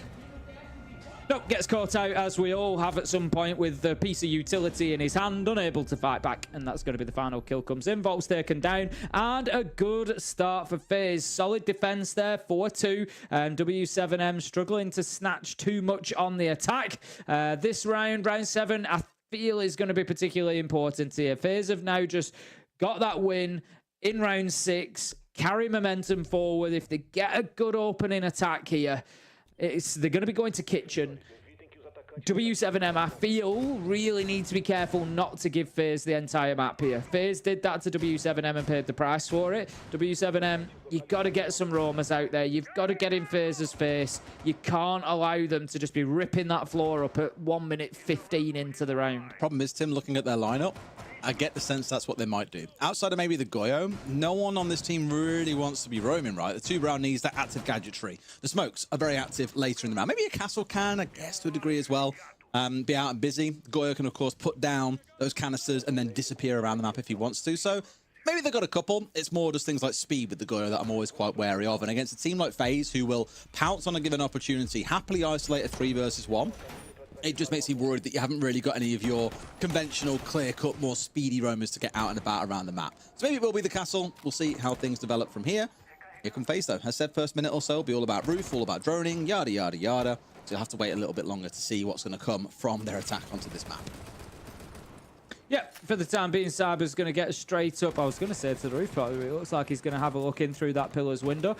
Just hitting himself onto the upside down rappel. Drones will go out as well. So going to be a top-down clearance here. FaZe certainly applying due diligence here. They don't want to get ahead of themselves. They're going to go in, make sure it's completely clear. W7M, as we've said, not really brought the operators for too much roaming. They likely to have given most of this over. The question is, how quickly can FaZe recognise that, get in and take that ground? I'd like to see them a little bit more confident, a little bit more aggressive than maybe they are right now. I'm thinking old BDS days on Cafe. You'd have this drone, would have Shaiko behind it, and there'd be already somebody in there working across that mid-floor. So I'd like to see maybe slightly more pace coming in from FaZe here.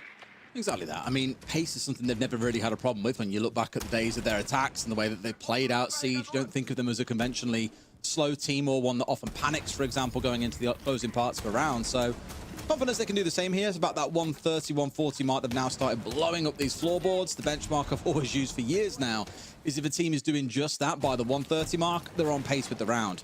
I remember back in the old days, Nora Orengo would take until about 1 minute left on the clock until they started swinging hammers or getting skeleton keys out, for example. Other teams managed to get there in about 60 seconds.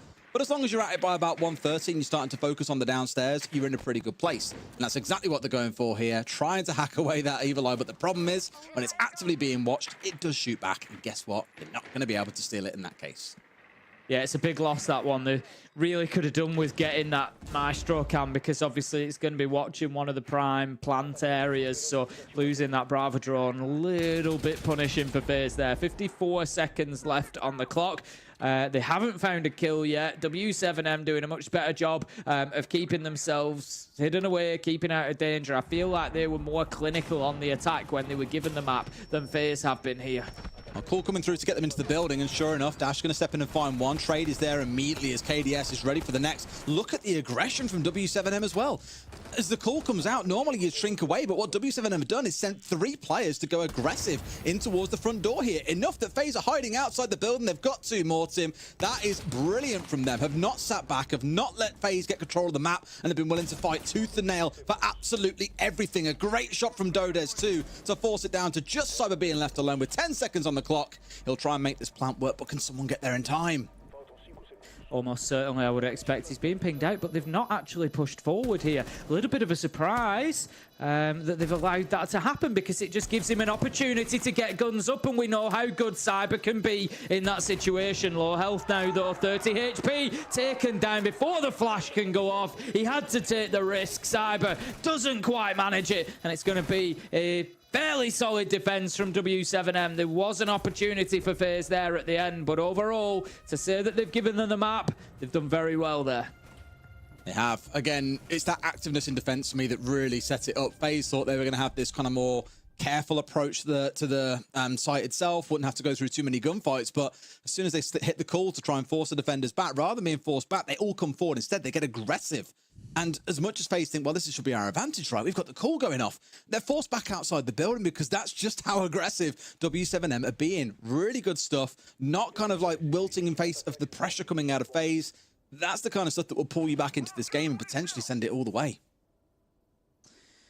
On we go then. FaZe 4-3 need to find themselves an attack sooner rather than later. W7M, if they could lock down this site, and this is actually a really good opportunity for them. They've taken Kitchen. They go to a very good site in Reading. If they can, you know, waste time and a couple of bodies up on top floor, hold on to Reading, prevent FaZe from getting into the building too early, level things up at 4-4. They've already guaranteed themselves a half at least as good as FaZe's.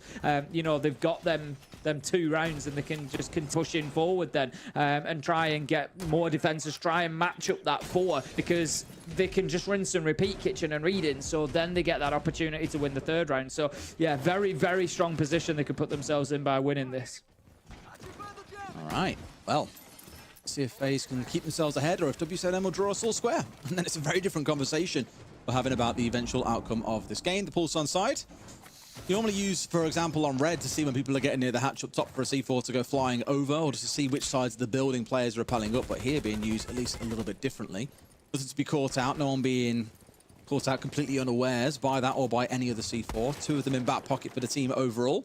Up to the building rooftop FaZe safely make it. Now they can choose where they go from here, how they base themselves, but I think with any site on this map, Tim, it pretty much always starts with red stairs.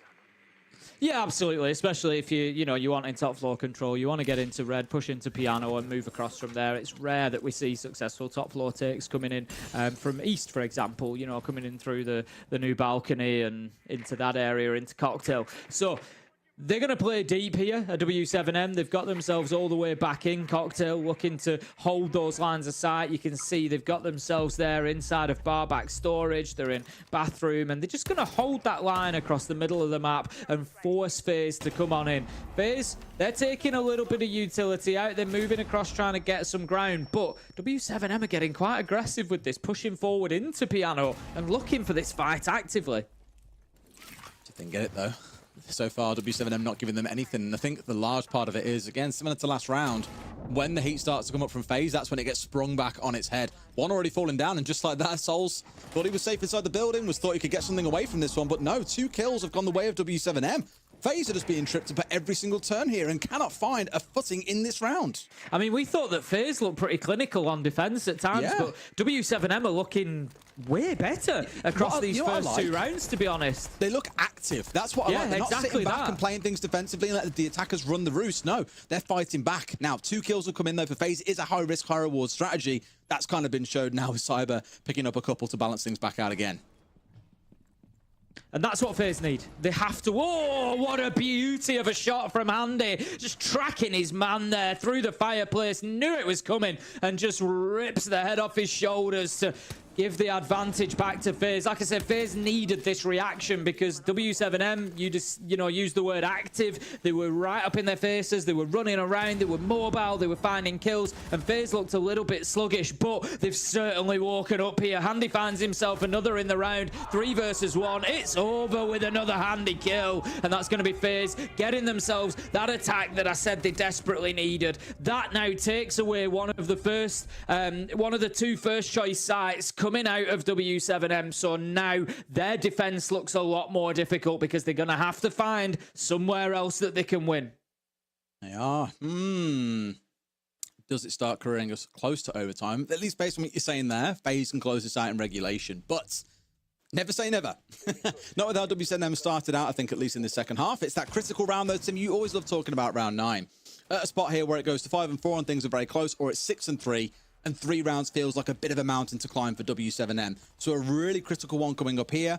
I think with FaZe figuring things out at least a little bit, there is a very good chance they walk away with this next round. But all the onus is on W7M. They're the ones to figure things out. I hope that W7M continue doing what they've been doing. As we said, being active, being mobile, getting around there, taking the gunfights, getting aggressive with FaZe, certainly not playing scared. It was great for them. I think the problem they face at the minute is it might not really be too much up to them. The way that FaZe just flicked a switch in that last round and just came through with kill after kill and closed it out. I'm a little bit concerned for W7M that now continues, that momentum carries forward and FaZe are locked in and are like, right, this is ours now. We're going to get this job done. They need to be focusing on the players where they can, like Handy. 11 and 4 he's gone at the minute. Really, really good from him over the last, few rounds that FaZe have won. It's been on the back of Handy being involved in it. So yeah, something that W7M really need to try and focus on. But it's a little bit tough when you're on the defense because you don't necessarily know where the Sophia's going to come from. When you can identify somebody on the defense, you can kind of isolate them and you can, take that challenge in numbers. But right now, they're a little bit at Handy's mercy. I think the beauty of it is naturally that Sophia is always going to be attacking in towards the piano window here, right? teams bring her along to normally use those 2 concussives to burn through any anti-nade utility, whether it's a Jaeger, whether it's a mine, a set of magnets. And then you have the impacts to clear through things like the castle barricades. And they've also got a couple of DMRs on side to deal with things like the Azami. So they have come along with the right set of tools to get the job done here. Piano is really locked up tight with these barriers as well as the castle barricades that have been deployed. So a lot for them to work through here. A few puzzles to unravel. And there we go. The impact being popped out by the Zofia. Opens that up nice and easy where nades otherwise fail. Still being mindful, though, of course, of a white run out or a white peak, which we so often see when teams are attacking onto these windows. I think there was 2 of them watching it there, though. They need to be careful that they're not, you know, overly concerning themselves with it. They don't want to be wasting bodies both watching the same angle. For the time being, the pressure is going to mount on Pixel Corner, I would imagine, because Cyber has now got himself on inside of Piano, so can start working. He's using those Kiba barricades to his own advantage at the minute. Manages to take down a Yokai drone as well, but there's not much support here for Cyber. Nobody's coming in with him. He needs to win a gunfight. He needs somebody else to come in and support him. He's dead before they can. Dash manages to find the kill with a Nitro, and FaZe just weren't quick enough to back him up. No, he was there for a good 20-30 seconds, right? And it's only now they've started to make moves, like you're seeing here out of Souls. Just a little bit behind pace, it feels, some of the other members. And it's not strictly their fault. Like, Souls ain't the kind of guy to be behind pace and making mistakes. That's just not who he is as a player. But the team overall hasn't quite got this one fully spot on. I say that. KDS has exploded forward and found 2. 1 traded back elsewhere. Souls also going to fall. But is it all Handy and KDS? It could well be. A 1v2 finds 1. No idea where the second is. He's scared about White Corridor in case the second did come round for the swing and ultimately loses out the 1v1 in front of his very eyes. Yeah, that fear of White really cost him there. But once again, the top floor coming down to that 1v2. Very close.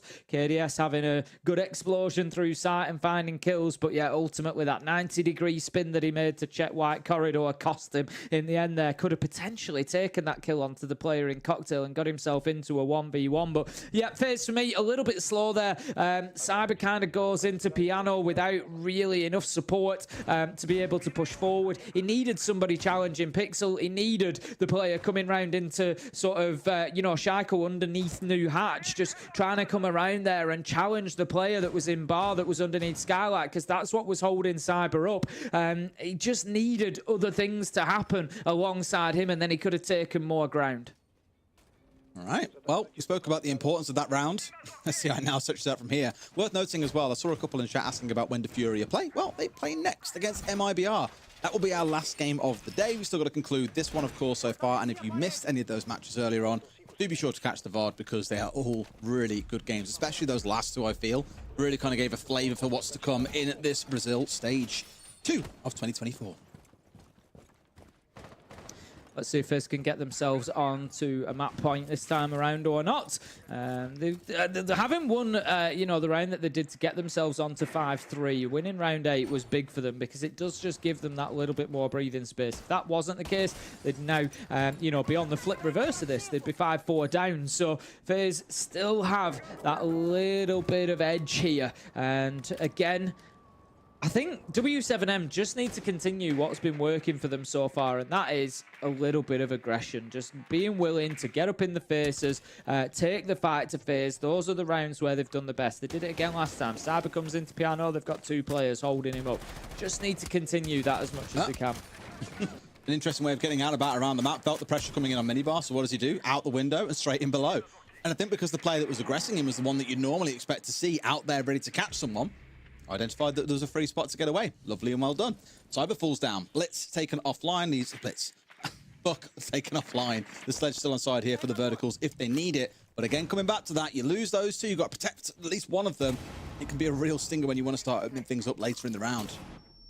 That's just aware of the potential for a push coming in through reading door. It was something that W7M tried themselves, so they're not going to be caught out with it. The Fenrir FNAT is going to hold them at bay as well, and you can see this Dash is ready. He knows, but he cannot win it out. Somehow Handy hits him on the reverse peak. Souls gets one at the same time. And again, we've seen it so many times in this matchup. The quick switcheroo of manpower. 4 versus 3 now. FaZe have the advantage. 1 minute 15. They've got time. Feels like Handy is just so on it today. Like it looked like, as you say, the angle was lined up perfectly. Handy had the exact same on the reverse, and he was just that little bit quicker off the mark in that gunfight. W7M down to a numbers disadvantage. The clock Still 60 seconds to play with. That's tons of time. No Dekebi calls left on side, but they can at least get started on opening up these verticals and starting to make pressure for the execute. Yeah, you know, potentially a little bit late on moving these W7M players around site, but other than that, they still have enough time to work with. They can get it done. They just need to be a little bit more specific about the vertical angles they want to open up. They might not have time to open all that they normally would. We have coming together again. KDS not taking much damage there, but managing to chip away at some for himself. Handy does manage to find Volps 4 versus 2 now. That might just be the blood in the water for FaZe here. They smell it. They know that the round could be potentially theirs, but they don't know about Donis, do they? Yes, they do. Souls manages to find the kill. 3v1 though, 10 seconds left to go. Diffuser is in hand, but they're not going to need it as the final kill comes in at the bottom of red, and FaZe get themselves on to match point. Definitely a play for the kill there as well. You can see 2 crossfires coming in at the very end to make sure that last man was dead to rights. FaZe, it may not have been the prettiest throughout. At certain points, W7M have bitten back on the defense. They've surprised them, at least in that first half as well. They were keeping them running, although they only won the 2 rounds. FaZe overall, though, have been the consistent team, I feel. Even just going 1 for 1 for 1 in this second half is enough to push them towards the finish line. They're now at match point. W7M have got to figure something out here. Yeah, backs to the wall time now. They're going to go to mining and dining. They're going to try to lock it down there, but it is a roll of the dice. They've got to keep hold of that top floor. We saw them try to do it 2 rounds ago in round 9. They were trying to hold on to it up there. Eventually, you know, sorry, it was round 8 where they were in reading and they were trying to hold on to that top floor. They did a good job to start with, but then just couldn't get it done as FaZe just, you know, were able to knock it up a gear and just really start to take pressure, take space, particularly get hold of Piano and move forward from there, getting kills on the back of it. And so they need to do a better job here at W7M of keeping hold of that top floor for as long as they can. Absolutely. And not losing a bunch of bodies up there as well. I mean, ideally not, no. Ideally. That'd be kind of counterproductive to the intended goal of throwing those bodies upstairs in the first place. It's locking things out, though. I mean, we speak about this castle a lot today already. It's doing exactly the same sort of role here, making sure they've got these safer avenues upstairs, drawing utility from the attackers around the map. For example, are you going to sit there and blow through that castle barricade, punching it 11 times? Maybe not. It could be a signal for others to jump out elsewhere to give you a little bit of grief. Or are you going to have to rotate someone with a Gon 6, have to send a Zofia out there, Habana out there? Just forces more decisions and more time for the attackers, more things for them to think about in the round, things they need to accomplish before they can worry about trying to push in. Looks like it's going to be the Habana here to do the job of getting these opened up, though. I was just wondering when that was coming, but they're going to be mute jammed at this point in time. That's obviously really high up. I didn't realize that. I mean, I knew this sphere obviously got nerfed a good while ago now, but I didn't realize it still reached the very top of that window. Yeah, it's on the table, actually, I bet, isn't could it? potentially be on one of the bars, yeah. Definitely, if it's been placed upon one of the bars. That's what I was just like, that doesn't look right to me. That would be why it's probably on the bar, yeah. Give it a little boost up. Yeah, they're going to need to get that castle barricade open. The Nomad's been sat there staring at it for a good while now. Vitaking just waiting for that angle to be available. And to be honest, the jump out. I was going to say there's nobody there for him to really do anything about it, but Dodes had moved into the perfect position for him. And Vitaking gets himself a great opener. That's advantage FaZe 4 versus 5. And W7M trying to hold on. Yeah, it's good so far. I'd say controlled by FaZe overall. You know, just dissuading that jump out, drones, flashbangs, enough to force the defenders back, turning it into a kill or 2 along the way. And now they've got someone coming in. Do they know about this Fenrir that sat down towards the south side? Have they got any idea about his presence? I'm not too convinced they do, Tim. No, I don't think they do, although that says otherwise. Maybe Zephyr's stun grenade going out, but it's too late to get the job done. Explodes far too soon. Lobin manages to find the kill, and that leaves Handy in serious trouble here as he's now being challenged by Lobin, who finds him. That kill onto KDS just freed Lobin up to move around more, and W7M look like they might be holding on for one more round. Volps comes in, kill onto Cyber, and it's all up to Bitter King. Can he find anything here? He's going to need 3 kills. He's got 45 seconds left to do it. All he can do is just try to break these down into 1v1s. W7M need to try and just get into a position to challenge with each other. And as it is, it's going to be Reed Indoor where they managed to put that round to bed and take us all the way to 12. Such a close one as well. Like 2 of those gunfights, he almost managed to close out. The man inside of mining should have had him dead to rights. Volps trapped him behind a pillar, could have been dead as well, but just couldn't quite find those critical shots that really need to came on through. And for the start as well, I thought FaZe started out really well, like I said, slow, controlled, composed on those East repels. they were sorting everything out. They got a little bit stuck, similar to when they, I forget which round it was when they had a player, it was inside a piano when they had the Zofia inside up on stage. A similar story. There's one player that's in a really good position, but it's only good if enabled by others. And that was a similar story there where they had just one player in a great position, able to put some pressure on, but nothing really came of it. And of course, Lobin, being the monkey king that he is, was like, right, I'm going for a walk. Found a couple of kills, completely broke open any kind of setup FaZe had. And when you saw the outcome, W7M took the round away in the end. And it's been a few times now we've seen that with FaZe. They're just not quite fully in sync as a team. And I'm not saying they're playing bad, but it's what's opening the door for W7M to be able to perform the way they are in a few of these rounds. Yeah, it's very hard fought at the minute. Neither of them wanting to give an inch, really. And it's creating a fantastic game between these two. Absolute pleasure to watch this one. And I'm glad that we're going to see 12 rounds. I can't say that I'll hate it if we get a couple more on top of that. But heading down to Kitchen, it will be W7M. Last time around, it's been a bit up and down as the Kitchen site. FaZe have won it in round 10, W7M won it back in round 7. So one successful defense, one successful attack. W7M, they've given up the map largely both times. FaZe took a lot longer about it. It was about 60 seconds. In fact, W7M did play out into the map last time a little bit. Sorry, they did burn a bit of time. FaZe, it was about 60 seconds before they started on the verticality. But they were run pretty close. Cyber was able to get in by the end of things and start trying to put the diffuser down, but he couldn't win the situation out. So for me, W7M, do the same again. Get yourself out in the map. Burn that time. Try and force them to be really late in the round.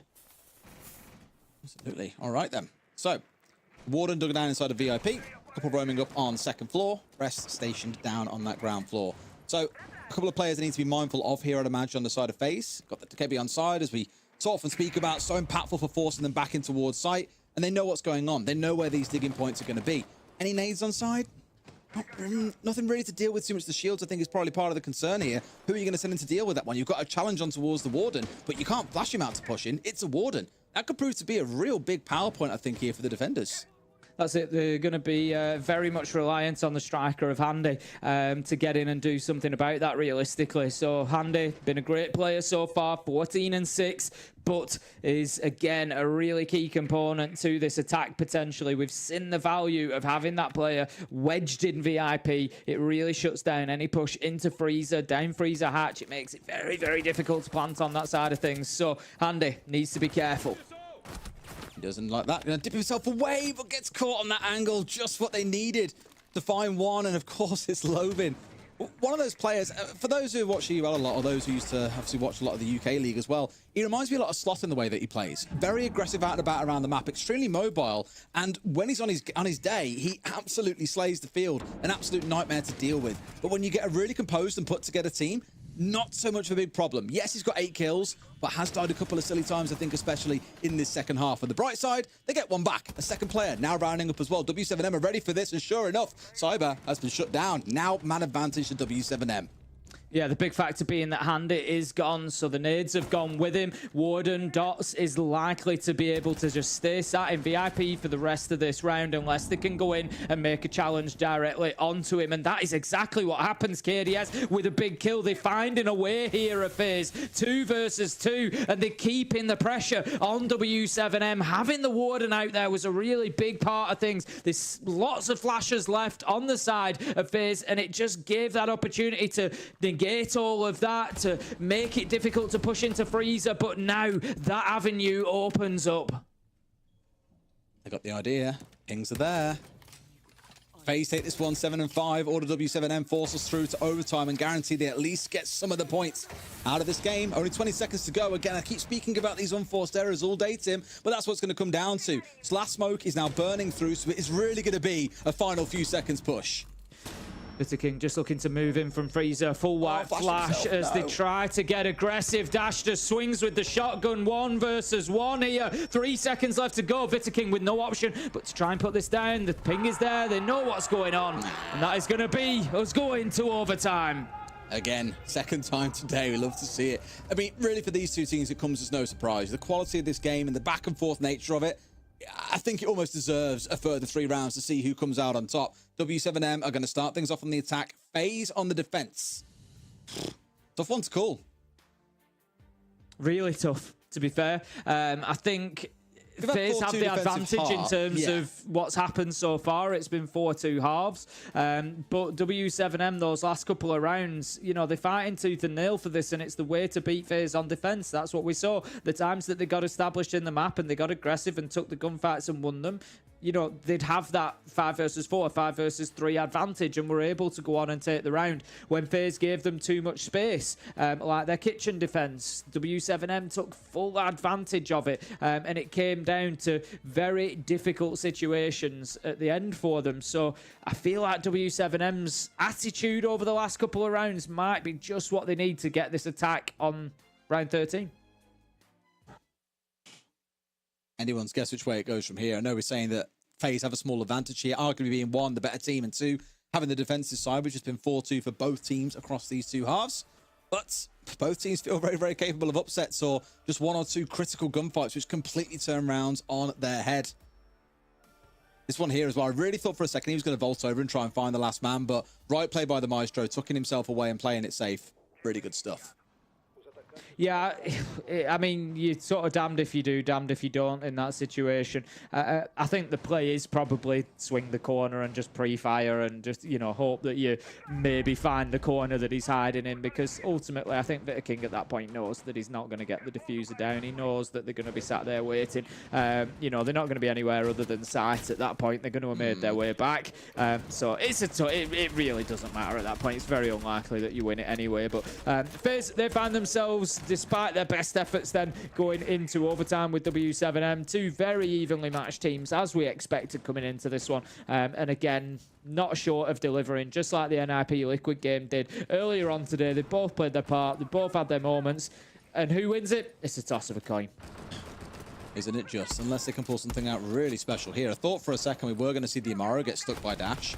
And it's the kind of thing you'd just see flying up a hatch with 30 seconds to go and pulling off some crazy planting combo with the KB and with the Blitz. But no, traded away. A bit more standard and clear cut. I think it looks like they want that top floor control once again to make their march on forwards. I'll be looking at the EMPs as well. I'm wondering, well, okay, why are those there?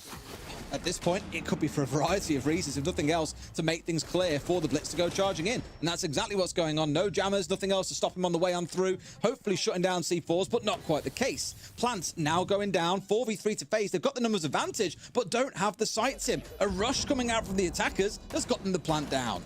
Yeah, it's something that W7M had already tried and didn't get away with, but this time it's certainly gone a lot better. However, kills are coming in 2v2 though, as W7M managed to cling on. They've got the sledge above as well, opening up those verticals now. That could make it a real big problem for FaZe. They could do with sending somebody upstairs quickly to try and get that kill, as Dodes picks up KDS, and I had a feeling that W7M might have an attack in them, Des, and there it is. I mean, Dodes take a bow.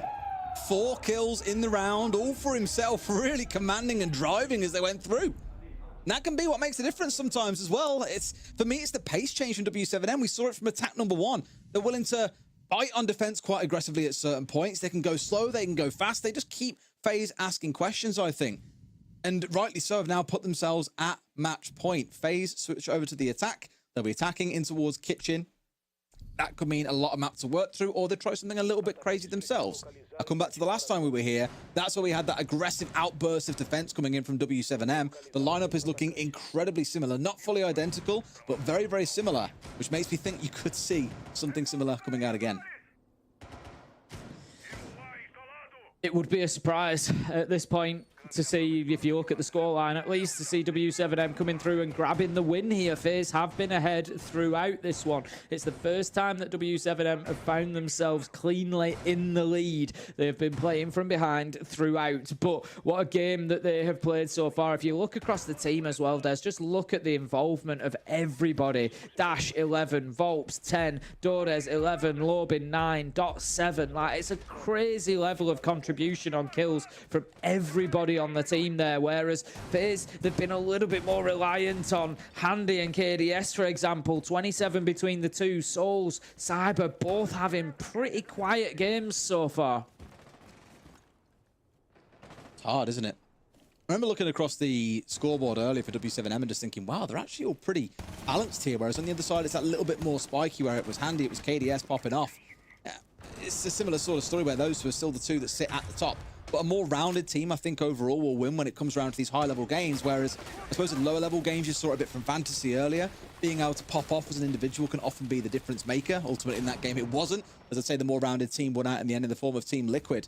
But a little bit of that. There may be some hero players on FaZe here when they need the most, but W7M, I think, overall as a team, everyone's given a really good showing today, and it's making it so hard to keep them under the cosh. Absolutely that. 5 versus 4 then. 2 minutes left to go. W7M are close to holding on here and getting this job done. FaZe, they are able to move in if they get themselves going quickly. The loss of the Dokkaebi is not going to help them take map control any quicker than they are doing. Of course, they would have used those calls to try and just give themselves the comfort that there was no roamers ahead of them. But it looks like this one is certainly going to be ahead of where they were last time. It was about the 60-second mark before they started opening up those verticals. This time, it's going to be more about 1 minute 30. But you're going to be reliant on the Ram, the super shorties as well, that Sentry and Ram have in hand. So the work is underway. It is good, all in good timing as well. And even being a man down, it's far from the end of the world for them. I'd expect you will hurt without the Dokkaebi on side, but you got to make do with what you got to make do. It's now or never, realistically, for FaZe. Touched on it before, but they're the team that everyone is saying undisputed best team. They should win everything. They weren't defeated at all last stage. They had a couple of games go to OT, but didn't lose anything. Yet W7M are within 60 seconds of handing them their first defeat here in the Brazil League across the entirety of the year. Real scary thought, and showing that this may well be a much closer league than anticipated. Andy's going to find out Lobin, though. The castle being taken offline. Again, far from the end of the world, his gadgetry is down. He's done his job for the most part and now can provide info. Volt stepping up and bringing down KDS. A great game from him, but he's offline. Volk's just starting to chew through things with the Alder. He's going to hold himself in bakery for as long as possible here. Further utility coming in is going to tell him that he's likely to continue being pushed, but it's Handy that moves in to Wedding at the moment. It's one for King one, is just man. looking. It really is. Honestly, it could go anywhere here, but Handy taken down by Dordes. He's been a hero for W7M already. Can he do it again? Veto King answers. It's trade for trade for trade. 10 seconds. 2v2, 10 seconds. They've not got the time here, realistically, and Veto King's got to do it all against two. He's not got the diffuser. He's not got a hope in hell. And W7M hand a defeat over to FaZe, handing them their first defeat in the Brazil League in 2024. Oh, that could have gone absolutely anywhere. But W7M, I said it coming into overtime. They just felt in the last couple of rounds of regulation, 11 and 12, they won those rounds and they just had that attitude about them that they were really powering forward, and they did carry that momentum into overtime. And I think it was the attack really that broke the back of FaZe there and just really put them in that position where maybe they were just beaten at that point. I won't be surprised on if that one hurts a little bit more than normal for FaZe, because although it's not the same roster, it is the same org. It's W7M again, having their moment in the spotlight. Yes, you might take a point from it, but for FaZe, that's going to be a bit of a wake-up call here that there are going to be some scary teams to beat, and W7M looks absolutely fantastic. Yeah, certainly wanting to make amends for missing Manchester in stage one. They've come out and they've laid a real marker down there. Coming into it, I said they were the ones that I would have a question mark about when we look at qualification to Montreal, and maybe they've just gone somewhere to answering those questions. A real team performance as well. That is the most critical part. But let's go to a quick break, and when we come back, the desk break it down for you.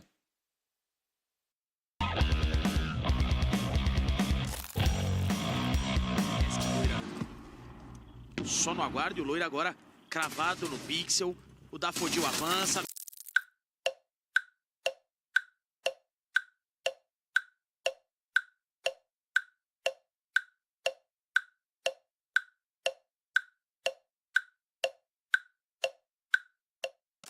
Vem a tentativa da troca, o Loira vem, consegue levar. Balaça do Loira! Que isso, Loira? Linda balinha, vem em embalo de rapel agora e o Loira já se reposiciona. Olha o conhecimento de jogo. Dafodil com mais uma, é 2x2. Flório e Loira contra Lenda e Dafodil. Lenda vem pra cima buscando espaço. Loira só espera. Quietinho. Ghost atento na tela do seu jogador. Loira esperou, conseguiu garantir e o Flório pega mais uma! A BD joga no seguro, joga na calma, garante a vitória 2-0.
These are dangerous times.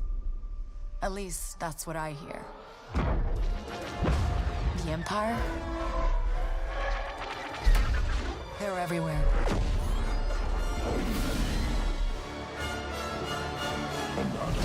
But the world here belongs to the syndicates.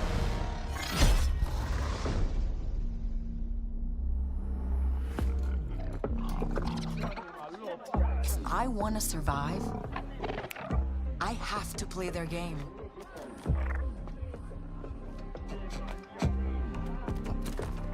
Looks like I'm all in. She's in here somewhere. On second thought, I'm out.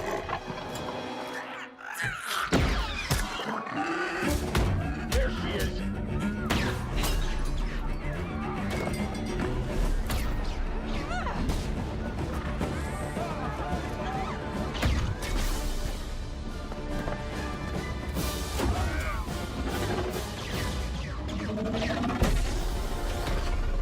I've been held back my whole life. And now, I just need a chance to finally be free. Wherever that takes me. I'm here to offer you a way out, okay? Get off my ship, Jalen. Give me a chance. You're gonna have to trust me.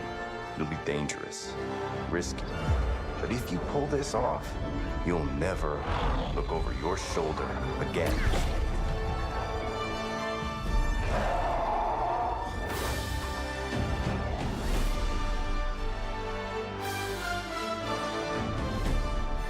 The underworld shows no mercy.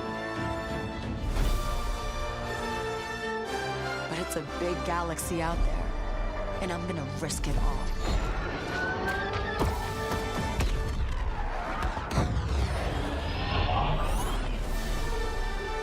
Star Wars Outlaws, coming 2024.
Welcome back to the R6 Brazil Stage 2 2024. We've just seen W7M going up against FaZe Clan, and they're the ones to be coming out victorious. Starting this matchup particularly, we thought, you know what?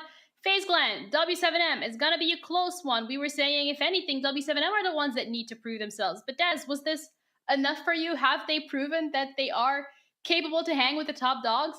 Oh, massively. And I think because it was the depth of gameplay they showed, being able to go slow, being able to go fast, being able to be passive, being able to be aggressive, those changes in game style are really hard to pull off for a lot of teams that tend to really play to strengths of individual players. But I feel here they've shown a real depth and breadth of performance that's going to make them hard to predict and play against in future. Really put FaZe through the ringer, and a very deserved win. Yeah, absolutely. And I think it showed growth, heaps and bounds from what we've seen from them last time at EWC as well, going up against BDS after that 3-0 final. So let's bring in Loban, who is ready for an interview, to have a bit of a discussion in terms of what happened last game and what the future plans for W7M are looking like. Loban, congratulations on the win. I want to talk about the preparation that went in between EWC finals to starting stage 2 of Brazil? Because you guys looked so confident today. We took like 2 weeks off, no training, no nothing, because everything on Saudi Arabia was like pretty tough. You know, like 20 more hours of flying, all of that. So after 2 weeks, we started practicing again. We did some specific changes in some maps, trying to make everything better because there's always room to get better. And specifically for this weekend, we're gonna face like 2 big teams. We did a lot of like counters and like normal things you need to do to beat a team like FaZe. I was going to say, it looked like a really well-prepared game. One thing I said to Ginny a second ago was that you guys seemed really comfortable going from playing slow to playing fast, to go from playing aggressive to being really passive. And sometimes, like, there was a round where you were defending downstairs and they all called you, or Dekebi called you all, and you all just suddenly sprung into action and caught them off guard. Was that part of a specific game plan for beating FaZe, or is that something that you feel you guys have developed over the last few months as a team? I think it's more about a feeling thing. When you're playing too much, you feel that our team is playing like really cautious, but when they are doing something like calling a Dokkaebi, using grenades or something like that, they're coming close to execution. Is normally when those cautious teams, they made mistakes, so we can punish them as a defense. So we focus on that against FaZe Clan because they are a really slow team. They punish a lot, but on those moments is the moments that normally they make some mistakes. Nice, I love it. You ask one more, Jenny, or want me to ask one? Yeah, go ahead. All yours. Yeah, and the second one is, I noted it on the cast as well. There was no one individual player that popped off today and went absolutely huge, right? It was a real team effort, which is a wonderful thing to see when it's a really well-rounded game coming out of all of you. It's not one or two players saving the day. How do you feel about the current state of the team? Because at least looking at it from here, every player has got absolutely enormous potential, and it seems like you're an absolute nightmare to deal with, even when there's just one of you left alive.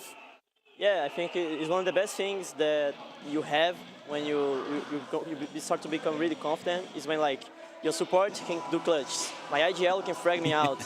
Dodes can just, in the middle of the round, like he was stuck in the middle of library and can kill 4 guys. Like, I don't know, Dash was crazy, getting open kills for us, and I can frag out too sometimes. So I think we're pretty confident right now with like individual and as a team itself. So yeah, it's pretty good to have all these nice guys around. I think I called you the Monkey King on broadcast because you just will find gaps and run into them and kill like 3 people, and people are just like, "Why on earth is he there?" You're just really mobile. It's always great to see, man. So really well played today.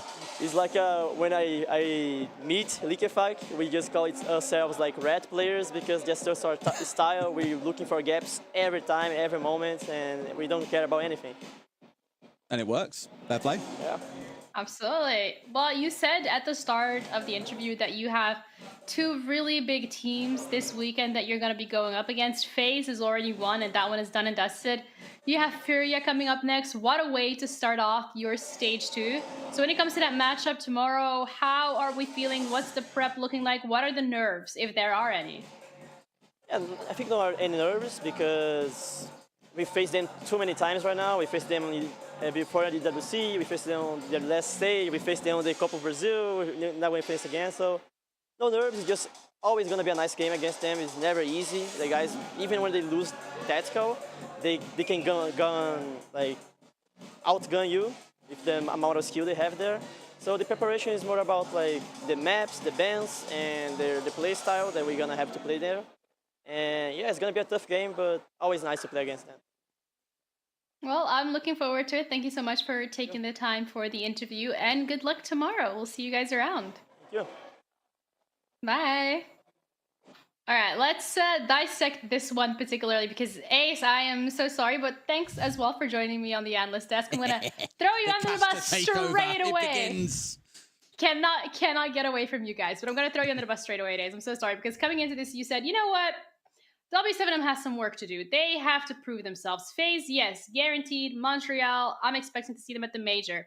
Have you changed your mind, or do you think this was maybe a one-off I've not changed my mind on FaZe. I would still be very surprised to not see them at the major. I think for W7M, have they answered those questions? They've started to, certainly. It was a good performance from them. I wouldn't say it was flawless. You know, there was opportunities for FaZe, but it's FaZe. There's always going to be. But yeah, I think W7M, they stepped up. They solved the problems that were in front of them. I was particularly impressed with their ability to change tempo, whether that be up or down. And to when there was a gap, an opportunity presented to go in and take advantage of it. I think that they allowed FaZe to get a little bit too close at times. Some of the rounds, 1v1, 1v2, probably didn't necessarily need to be. They could have maybe won those rounds a little bit cleaner. But overall, yeah, I think it was a fantastic performance from W7M.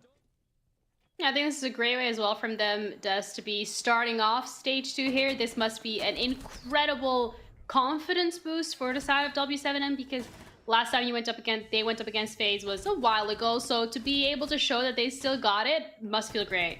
I think for me, it's a real sign of the development, right, of this team over the last 6 months. You know, stage 1, they crumbled in the second half of it, and despite finishing 4th place, didn't make it to the major.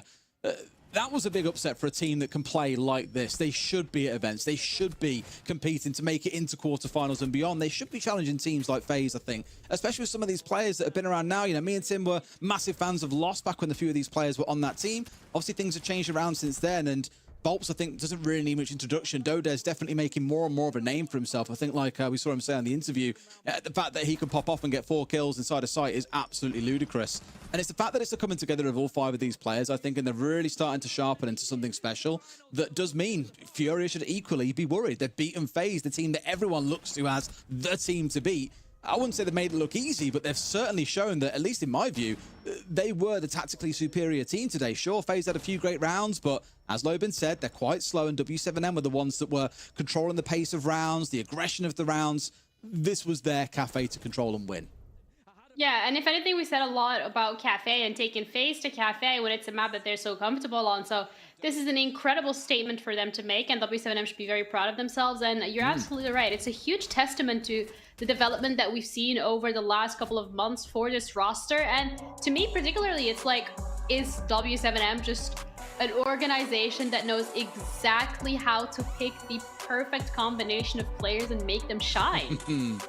They seem to, didn't they, Tim? They always seem to be like, I wouldn't quite call them like kingmakers just yet. They made the one happen, but now it looks like they're on the way to making the second one happen as well.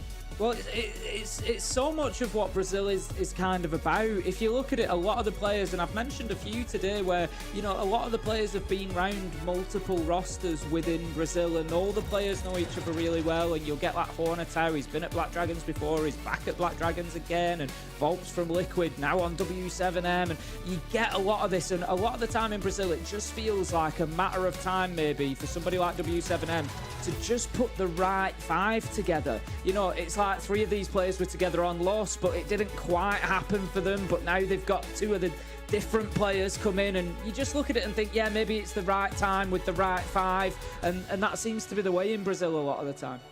Yeah, and it's Dodez as well from the side of W7M to be coming out on top as the MVP. A great performance from him today. I mean, a great performance from the entire team, really. It was such a team effort. That's exactly it. We said it during the cast, right? It's every player's up there on the scoreboard. They're all making their impact felt. Dash on the entries, Loban being the troublemaker in rounds, Dodez picking up multi-kills. It was just happening seemingly everywhere on there. And Dodez in particular, I think, has been one of these players that has sort of, I wouldn't say gone under the radar, but has meandered through a couple of teams. He was on E1 before, I believe MIBR he was prior to that, even as a sub for a while. Yet he really feels like he's starting to find his own. I know it's only played A1, but I was really impressed by the sharpness of his gameplay today. And if he can do that whilst IGLing, incredible.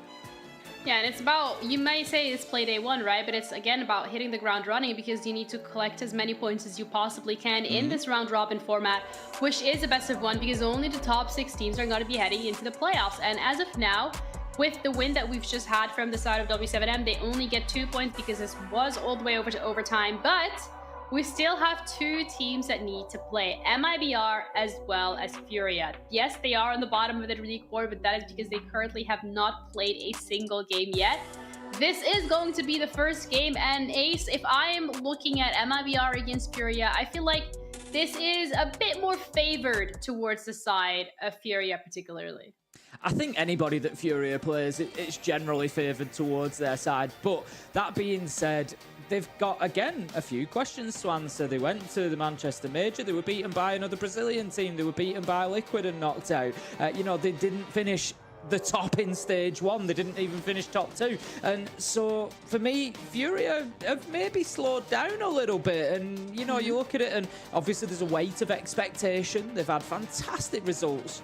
The best we've probably ever seen in Siege, you know, over a consistent year-long period. And there's a lot of expectation on them now to come out and just win everything all the time, and that's got to weigh on you. So I think they'll win. I think, yes, we expect them to win, but I think they are beatable. Definitely. Yeah, absolutely. I mean, we've seen it from multiple teams that they are beatable, and I think as well during EWC having a conversation with the side of Furia, the previous W7M roster, the main reason being for these difficulties in terms of being able to grasp these titles continuously was not necessarily so the pressure, but rather the change in meta and the fact that when we're looking at the sides of Furia, there is so much tape available on them, which makes it a lot more difficult for them to consistently stay ahead of the curve because teams are able to catch up a lot quicker now. There's a little bit of that, and also the classic Siege curse. It seems to be whenever a team wins an event or wins an SI especially, they just tend to disappear. Look at G2, look at SSG, look at NIP. Look in the same case here with Furia. It all builds up in the same sort of way. And so I just think here that they've had their stage now where they can be a little bit rocky. They can not absolutely fly at the major. They still made it to quarters, which is fantastic. They haven't dropped off as far as some other teams did. But I would hope now that at this point they've kind of got over what many teams would describe as sort of the ego effect. You're world champions, you know, we haven't got to practice as hard as others. We haven't got to sweat for it as much. We're the ones to challenge. We're not the ones to be challenging. And so I just think now that they realise, okay, actually teams can still beat us here, I really hope to see them turn it around and fight back in. Yes, there's meta adaptations to learn through as well, but I think a degree of it is just getting a little bit complacent, and that needs to go away now. Yeah, I think definitely the last couple of internationals, looking at EWC, looking at Manchester, even looking at the Brazil Stage 1 phase here this year has been more of that wake-up call from the side of Furia, so I'm looking forward to see how they're going to be tackling this Stage 2. And you're looking at MIBR here, Ace. They have made that change in terms of Machina being added onto that roster, and looking to see how that changes because, again, MIBR Stage 1 was not necessarily where they probably would have wanted to end things. No, I mean, it was a 7th place finish. They only won 3 games out of 9. It wasn't the best showing. They've made that one change with Machina coming in, as you say. You know, but you can see when we look at EPS, we're looking at 100 being an average statistical performance. Everybody there, even if only a fraction, is coming in below that average. You know, Rare and Bullet are names that we're very, very familiar with in Brazilian Siege, and they've got plenty of experience there on the team. I don't know if they're just lacking a little bit of direction, and they just need that time as a team and get Machina up to speed. And you know, maybe this will be the stage where they can improve a little bit. But I think it's going to be a tough stage for them, if I'm honest. Yeah, let's have a look as well at the head-to-head in terms of the players that we're going to be keeping our eyes on for this matchup, particularly because this is a great matchup. We're going to be looking at Hertz from the side of Furia, surprise, and Bullet from the side of MIBR. I mean, to be put in a head-to-head against Hertz does not feel the greatest, Des. Does it ever? I mean, you could probably pick up any player on Furia and it would probably suck to be in a head-to-head against them because there aren't really any weak links. You don't become world champions by having weak links in your team, right? But equally, Bullet, I think, has been on a team that has struggled. I think MIBR, it's pretty fair to say, have gone through a couple of iterations, as we now know. They're still trying to figure things out. They're still trying to be the big challenger. They want to compete with these top 3 or top 4 teams. They have the potential to do it. It's just about getting the most out of their players, I think. And Bullet is one of those players that, as Tim will tell you from many moons ago, can be one of the best players in Brazil. But I think it's about enabling and unlocking him. And the team environment around him maybe hasn't quite figured that out in the same way that someone like Hertz has over on Furia. Yeah, they've had a lot more time together when we're looking at Furia as a team in comparison to MIBR. But today is the day that they need to start hitting the ground running. And when we're looking at the maps, when we're looking, Ace, at what the playground is going to be, I think fundamentals here is something that I probably be looking forward to in terms of the map that they want to go to and prove themselves, maybe. There. Oh, kidding me. That's a bank. Yeah, I got Bank being the most commonly played map in Brazil, or one, you know, certainly up there at the top. It doesn't surprise me to see it coming out now. I think, you know, it's a map that historically or even now, Brazilian teams they're always good on it, and they need to be good on it because everybody's good on it in Brazil, so you just lose otherwise. So yeah, I think it's probably a good shout really for MIBR. It keeps things a little bit more simple. I'd expect them to have a good bank game, so Furia aren't going to have sort of an easy time of it. Furia are another one of them teams. They've become difficult to play against because of the map pool. You know, I think BDS have currently got probably the biggest map pool in the world, where there's nowhere that you want to play them. But I put Furia up there as well. Where do you play Furia? You know, they're going to take you apart anywhere. So yeah, for me, I think Bank's probably quite a good shout for MIBR. I think it gives them a bit of space. It gives they can burn more time. Furia are going to have to, you know, much more map to clear, much more to do, more problems to solve. So yeah, I think it gives MIBR a chance to at least put some roadblocks there for them. Well, I'm looking forward to see how that's going to be playing out. Thank you, gentlemen, for joining me on the desk. I'm going to leave you guys to it as the cast begins, and I'll see you guys after the game.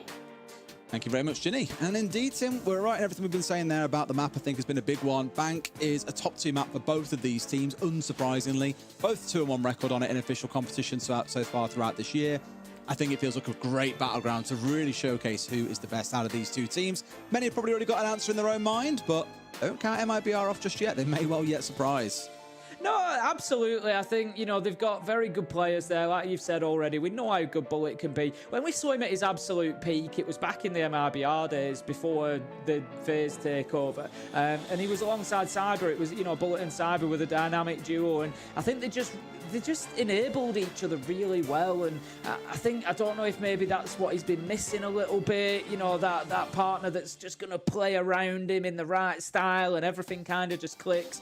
You know, we used to see them both get out on the roam together and they'd decimate teams before they could get anywhere near. And, you know, maybe he just needs, maybe Machina will be that person, maybe they can find somebody else on MIBR.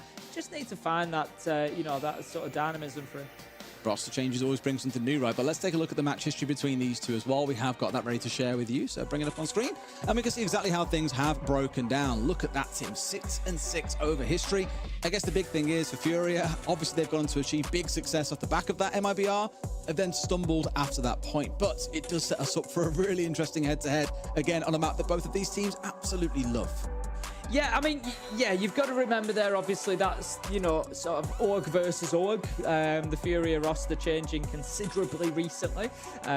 So I think, honestly, I look at those numbers and I think I'd have to say this skews more heavily towards Furia than maybe the numbers are showing there.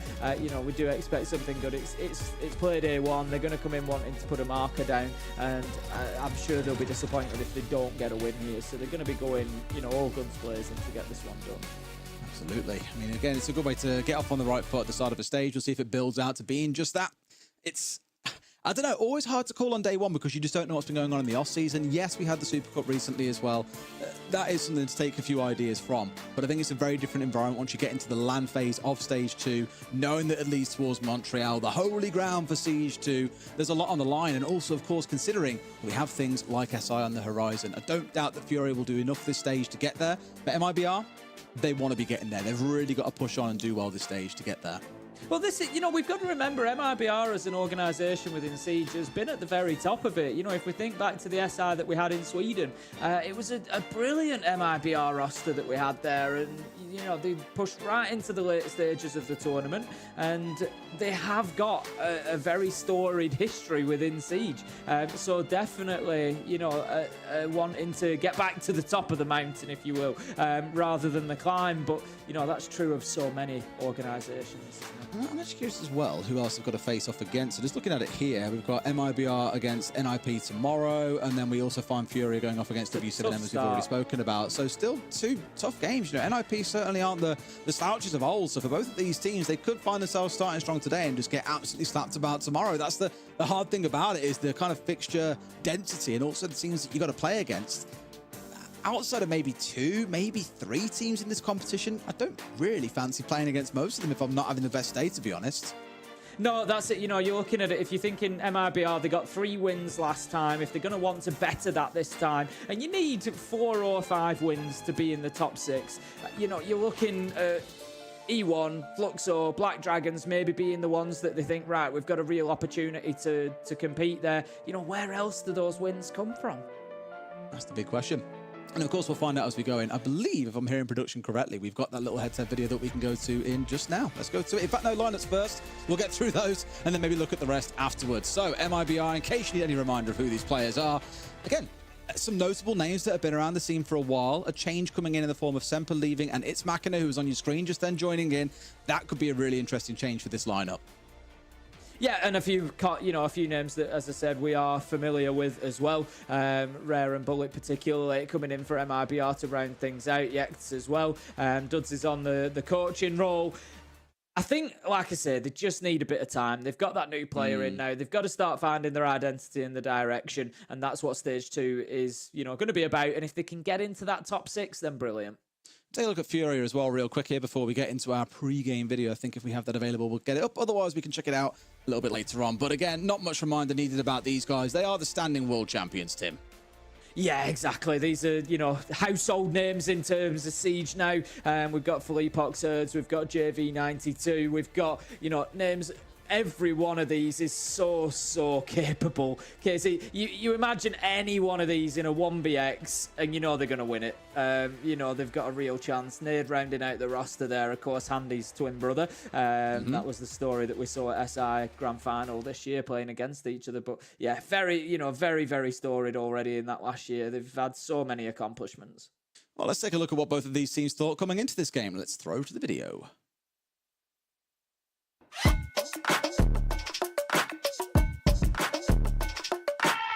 Eu acho que o confronto contra a Fúria vai ser mais tranquilo assim do que era no passado. Antigamente eles eram considerados os bichos papões, né, do BR6, mas acho que eles estão tendo uma decaída, então acho que vai dar nós tranquilo. Contra a MBR vai ser a mesma coisa da Copa do Brasil, é palada neles e sem chororô. Eu acho que sempre tem que ficar de olho no Hertz, né? Ele é um jogador que sai muito da caixinha, assim, mas no geral o time todo deles, tem que tomar cuidado porque nunca se pode esquecer da Fúria do passado, né? Ficar de olho? Porra, difícil, hein, pai? Tem que ficar de olho no Gomes ali, anda fidendo muito ali. O recado pra Fúria do presente aí é que, mano, a época de vocês já foi e agora tá começando a nossa. E vambora. Cara, o recado pra MBR não sei nem o que falar, né, cara? Só tô aí pra cumprir tabela.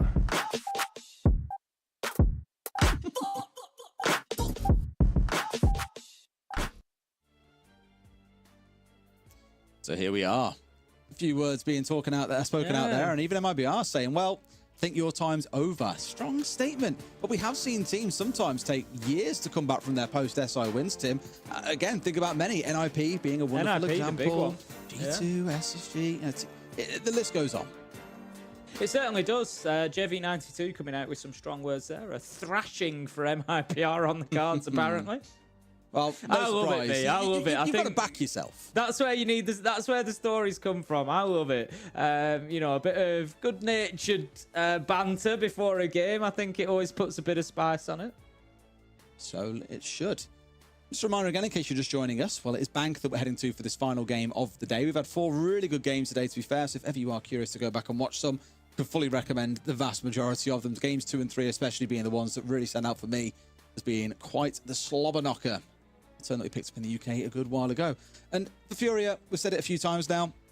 For me, that big story is, do we see them returning back to previous form? Or, as MIBR are claiming, is this their time to rise and leave Furia behind them in the dust? I don't quite think it's at that point yet, Tim, but I'm hoping we do see a very, very competitive MIBR today that, equally like our last game, unsettle the Giants, as it were. No one's really banking on MIBR to be able to beat Furia here. If they do, that sets us up for one hell of a start to this stage. Well, look. Looking at it this way, Des, coming into play day 1 of EUL, we had a little matchup at the end of the day. It was the final game of the day. It was Builders David versus Goliath. It was Wild versus BDS.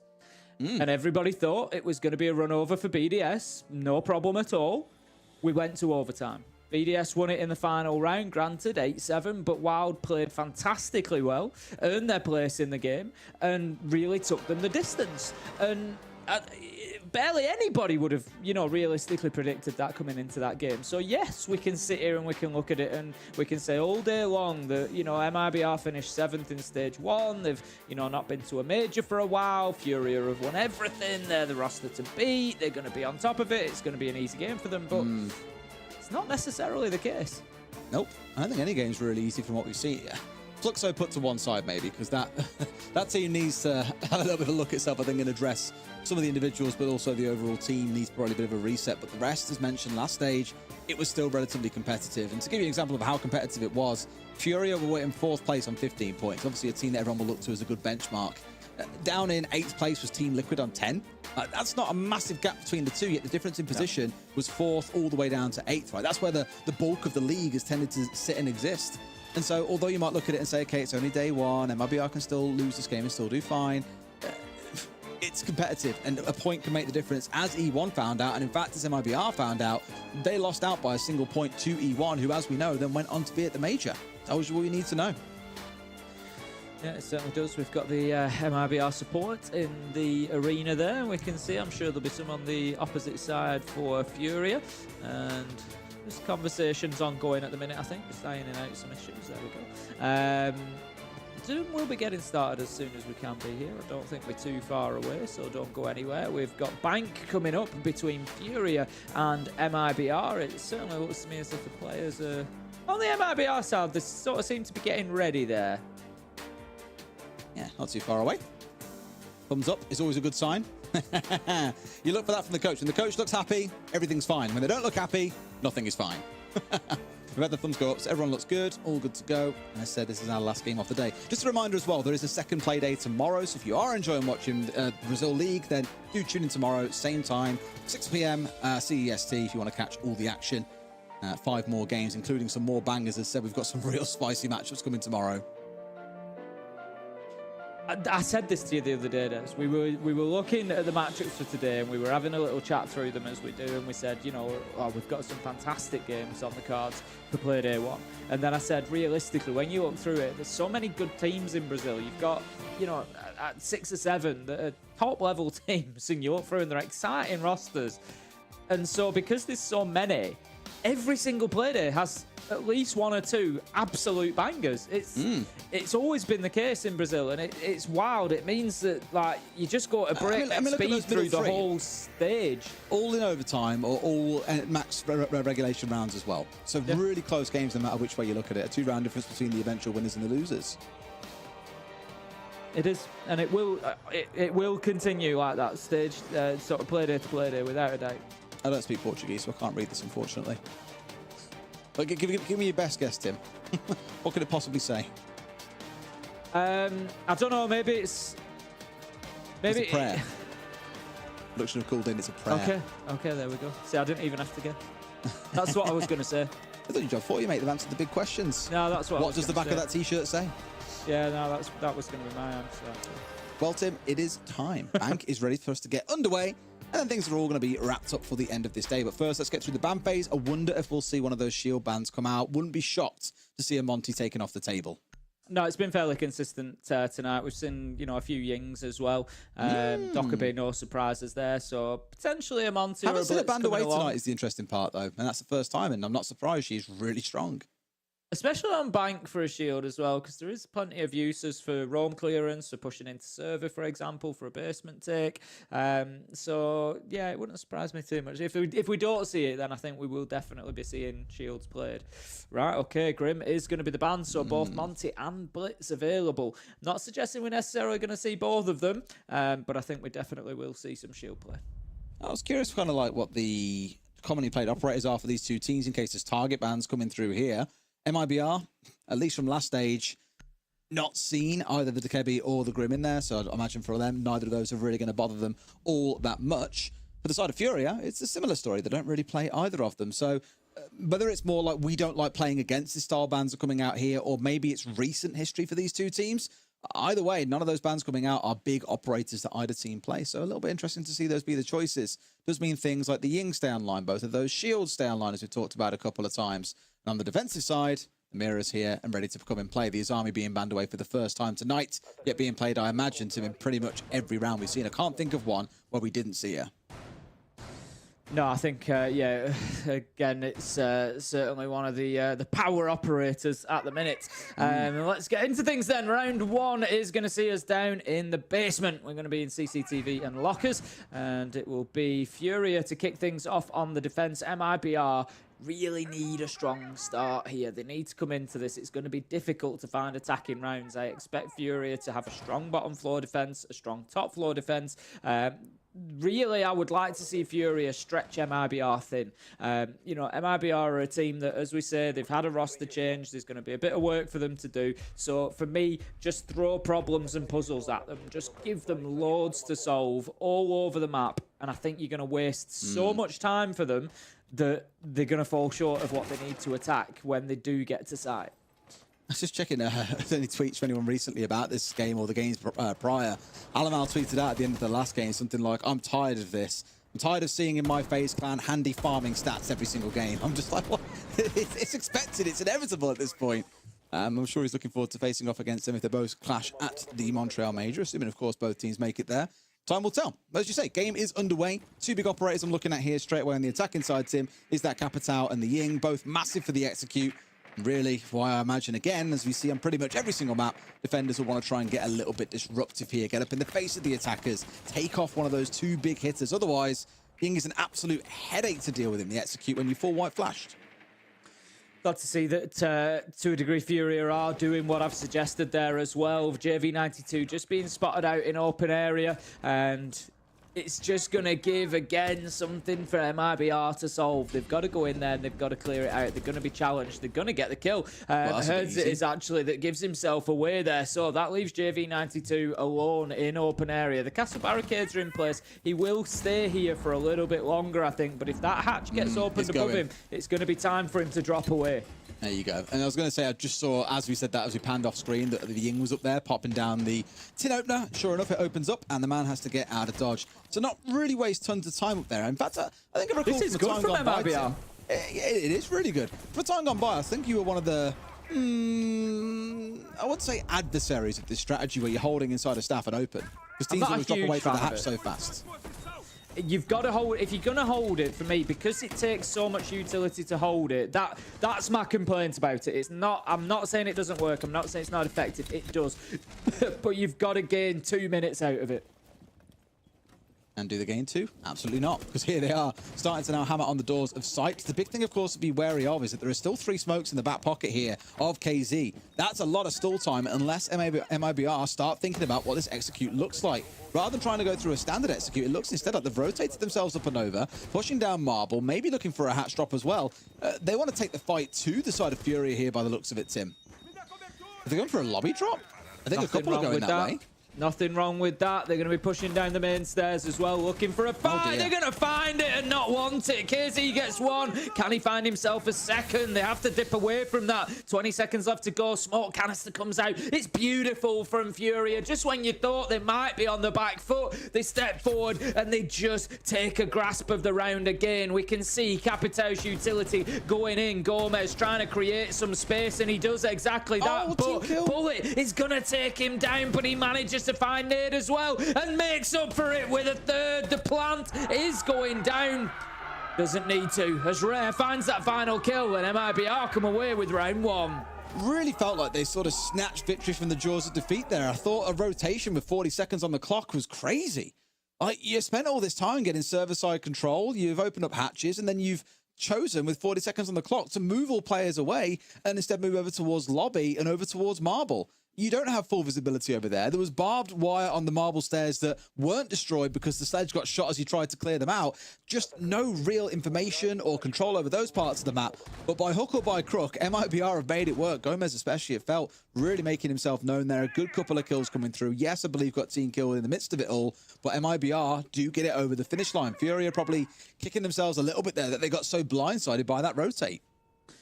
Yeah, I think Bullet getting to the point at the end there where he's just shooting through anybody. He was like, nope, these are my kills.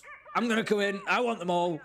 and he certainly got them. So 2-0 for him. I think one of them was onto I think he got a third, but it was a downed player, so it's gone to obviously whoever had downed them initially. So a good round from MIBR. Both teams had their moments there. When KZ got the kill onto main stairs and then the smoke canister comes out, I honestly thought that was round done for Furia there with 15 seconds left to go. You know, without that heads-up play from Bullet coming in from the garage, it really wouldn't have been won. So great stuff from MIBR as well. They were quick about clearing things out. You know, as I only said briefly, my concern often with holding open and staff when you've got a basement hold is it takes so much. It's such a big space. It took all the castles. It takes reinforcements. You know, there's so much to be done in there. And if you're going to drop away after 40 seconds, that's a lot of utility that you could have used on site. And that's my big complaint with it. And MIBR did a really good job of actually clearing that hold out. So, you know, well played. Here, at least, there's not too much to consider on that side of things. It's pretty clear-cut attacking this site that you need to get up top. You need to get these mirror windows smoked off or destroyed. It's why you have the Ash on side in this case. And you need to make sure you have some ability, things like smokes, for example, or the ability to make room for you to push in. That really think is why the Capitao exists, forcing mirror window players off with the fire bolts, but also looking to those smoke bolts to be able to let a plant go in if you're trying to go in through the window. At least it stands, so I believe he's down by ATMs right now, which is probably not 100% where he wants to be. Firebolts in hand, probably up towards Banana here. There they come, trying to force out this player, but JV92, he ain't being moved to. He's found himself one. If only he knew there was a matter of pixels, he will finally go down. Believe it was the fire from Rare that burns him alive. 3 left on the side of Furia, and MIBR once again in control. Yeah, I don't know if Furia are just overstaying their welcome a little bit sometimes. And, you know, JV92 gets himself a great kill on the windows, but then just shows himself again and ends up getting taken out. So MIBR, again, able to get that trade and double down on it, get themselves the advantage. They've worked their way up to square here. They've got the windows, so they are starting to put some pressure on the site itself as well. They've got a minute left to go. Plenty of time to clear utility. They need to deal with the mirror window and make sure that they get this player off there, because otherwise KC, he could be a real problem for them. But again, is he just going a little bit too far here? Super important position. They can't get him through the angle they've just opened up. Maybe better to keep himself a little bit covered and on that mirror window. I think it's just the fear of if that gets destroyed or taken out in some way, which I wasn't 100% sure if it was or not by the Ash earlier in the round. I think it's still alive at this point. I think the Ash charge missed. Well, in which case, that's absolutely tragic. And should not be the case. They find one coming upstairs, so it's Yex entirely by himself, taken offline. Another at long range, and suddenly Furia have just found 3 kills. Gomez going to try and make it all happen by himself. Sees one, can't quite connect the shots. It does feel like Furia have done enough here to hold on. KZ has been lost along the way, so that's the Warden gone, but not really much advantage, I don't think, with one flash that Gomez can take of that. Felipox is in sight, ready for him peeking around.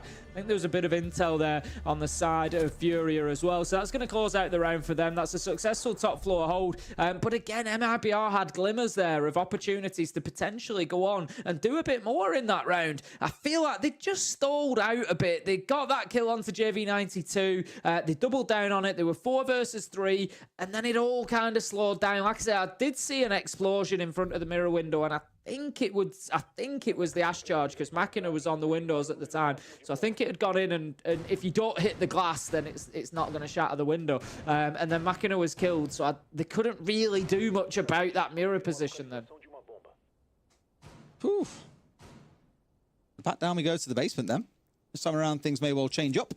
One thing to note, actually, we didn't really get the chance to talk about it at the time, was they brought, of course, a load of tin openers last time. No Hibana on side, no other hard breach. It was just all those secondary gadgets, which meant default was still closed up. They couldn't open it up. They couldn't look for the plant. If it was just a softball, for example, looking like Swiss cheese, you get the book down there, you open it up, no problem. Problem is, mirror window on it, not so easy to remove. So in a spot where they were just like, right, we've got to rotate, we panic, we drop elsewhere, we try and make these things work. So I wouldn't be surprised if this time around there's a small change to that plan or some option of dealing with it. Maybe that's the play here. A Twitch at the very least can remove it, but hopefully clear off the entire wall, mind you. So that's one thing to be conscious of. setup pretty much being finalised then. Very similar to what we saw last time out. Kaid has been brought along this time. Get those hatches locked off. Tubarão as well. So it's going to be much more focused, I think, rather than trying to hold on to that mid floor as I sort of voiced concerns with last time. This time it's going to be about trying to deny that hatch access rather than by playing on the mid floor and preventing them getting into the room. This time it's going to be preventing the breach happening. Use the Tubarão, use the electricals, and just try and eat through that utility. There we go, working their way in towards blue. Normally contested by a smoke or someone holding that with a shotgun. We've seen it 1,000,001 times where teams absolutely delete people who try and push onto there, even with 2 or 3 players coming in, sometimes from below, sometimes above, sometimes at the same time. Hoping someone's there. Not quite the case, but JV92 has just flicked on towards Bullet inside of dirt, cleared him out, no bother at all. Which now kind of begs that question, okay, we've got to get rid of the server player. Have we got enough to be able to do so? It is a 4v4. They have got the utility. They've got the Yings on side, but everyone else is still around the map working on doing their own thing is the problem, Tim. Yeah, exactly that. It's just taking a little bit of time for them to coordinate this time. We've actually seen them do that a lot better previously. I'm thinking about, you know, the last time they attacked onto basement, clearing out open and staff. Ying was straight in there, getting the hatch open, dropping the candelas down. Everybody was flooding forward, and it was really well coordinated from MIBR, but certainly a little bit more disjointed this time. 1:20 left to go. Rare does get himself into server and gets himself a freebie through onto Herds, but JV92, he manages to get a nice bit of return fire there. At some range as well. Jesus, basically the side of the map at that point. Problem being, that's the Ying that's gone down. That's your Candela's offline. Yes, Nate would have been on side of the Warden to help deal with that anyway, but I just feel like at this point you've lost the one thing you really want to be alive come the execute. Capitao is still here. They can still make this work, but similar story again here, look, Tim. Only 10 openers. All of them have been used. They can't get the standard wall opened up, which means it's a single doorway to come poking on through. Nice shot from Makina. 3v2. There's mistakes being made by Furia. You know, again, Felipox there poking his head out. You don't need to be looking, really. They can't go in and plant just yet. Let them play the game. You know, don't be stepping into a one-tap. JV92 gets an absolutely beautiful double, though. And this is the problem with playing against Furia. You can do everything right. You can get your kills. You can create your space. You can find your opportunity. And ultimately, JV92 is going to come in with an ace and end the round. Of course he is. And he's barely moved his feet as well. Played either deep out towards Vault or on towards top garage ramp, and that was basically the 2 spots he had to be in to pick everyone off in that round. Really good stuff and really well played by him. Similar story, though, with no hard breach being brought along. You're stuck going in through a single doorway or being forced to drop hatches. Neither are ideal because you're then not controlling the points of entry. It's all on the defenders.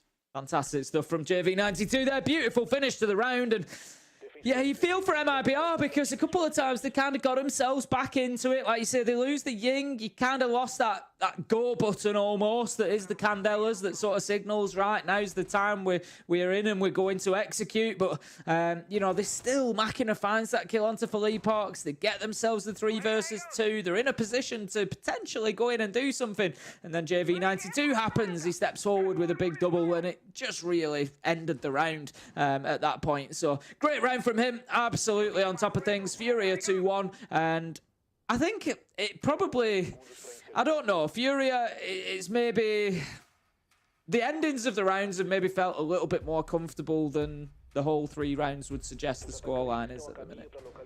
Yeah, and a little bit of chaos ensuing as well over how to attack on that downstairs, I think, at points, but that's the first quarter done and dusted. We talk about this concept of quarters. You play those 3 sites, then you change over. Now, here, because Fury have repeated that same site twice, we could yet still see a 3rd site having to be brought into the equation at some point, assuming, of course, how this round plays out will be a big influence on that, no doubt, as well. Having played up on the top floor already, that's a 3rd. Maybe you see a 4th wrap in. In fact, I remember looking at the stats at one point, and I want to see this was the map where we saw the most coverage of all 4 sites being played. I think it was back in Manchester. We looked at it. I can't fully remember, but it was one of those maps where like every single site felt viable, even though many thought Tellers Archives is not one you go to. A number of teams did seem to play it, which was quite odd. Here come the shields. It's taken a couple of rounds, but we do have the Monte being brought along now. As I suggested at the beginning, you know, not a surprise to see him brought along. Go in there, clear roamers out, force Furia around the map, and just try and bully them, essentially, which is what we've seen the Shields becoming so great at over the last month or so. As it is, they're going to be heading up to the top floor. Rare is going to try to move those roamers. There is a number of them there for Furia. The question is, what do they have on hand to be able to deal with this Monty? Not much, as one bails over the handrail and decides it's time to get back and hidden in towers. Yeah, didn't quite find the damage they wanted either. It was Nade was the one they were looking for. Now Herds, he's going to find himself falling down. Makina's not had a bad start, you know. Not sat here staring strictly at kills that he's picking up. Obviously, he's on 4, which is the highest. So, yeah, of course, it's easy to say. But just some of the kills that I've seen him finding. It was down in server in the last round as well. He found a couple of nice ones. In a pretty good spot. And Police so far looking like a good addition. I know it's very early. It's only 4 rounds in, but certainly no complaints. Well, he's not playing scared. That's the point. You know, he's coming in against Furia. You know, what a big start to come in against these players. Some of the most mechanically gifted that we've got in the game. But, yeah, absolutely holding his own at the minute. Good stuff from him. Flores is going to be going in then. MRBR are doing a good job here. They've taken a lot of space on the top floor and they're using it now, getting that soft destruction of the Rotero drone to start opening up some angles into sight. They don't have many other options in terms of that vertical destruction, but it's not going to matter. As Makina with 13 health manages to find another, takes down KZ, and he's just getting the absolutely squeezing every drop out of his life at the minute. Nade manages to find bullets, so Fury are fighting back, but look at this. MIPR have got themselves into sight, and it's difficult times for Furia here. He's just incredibly flicky, isn't he, mechanic? The way he walks around is like watching like someone who's really sweating in ranked. It's not slow or like smooth movements. It's very flicky and jittery, but it's finding in kills for the most part. 2 in the round. However, Furia bounce one back, swinging for the 1v1. But how on earth does Felipox miss those ones? Gomez finding the close, drawing things up.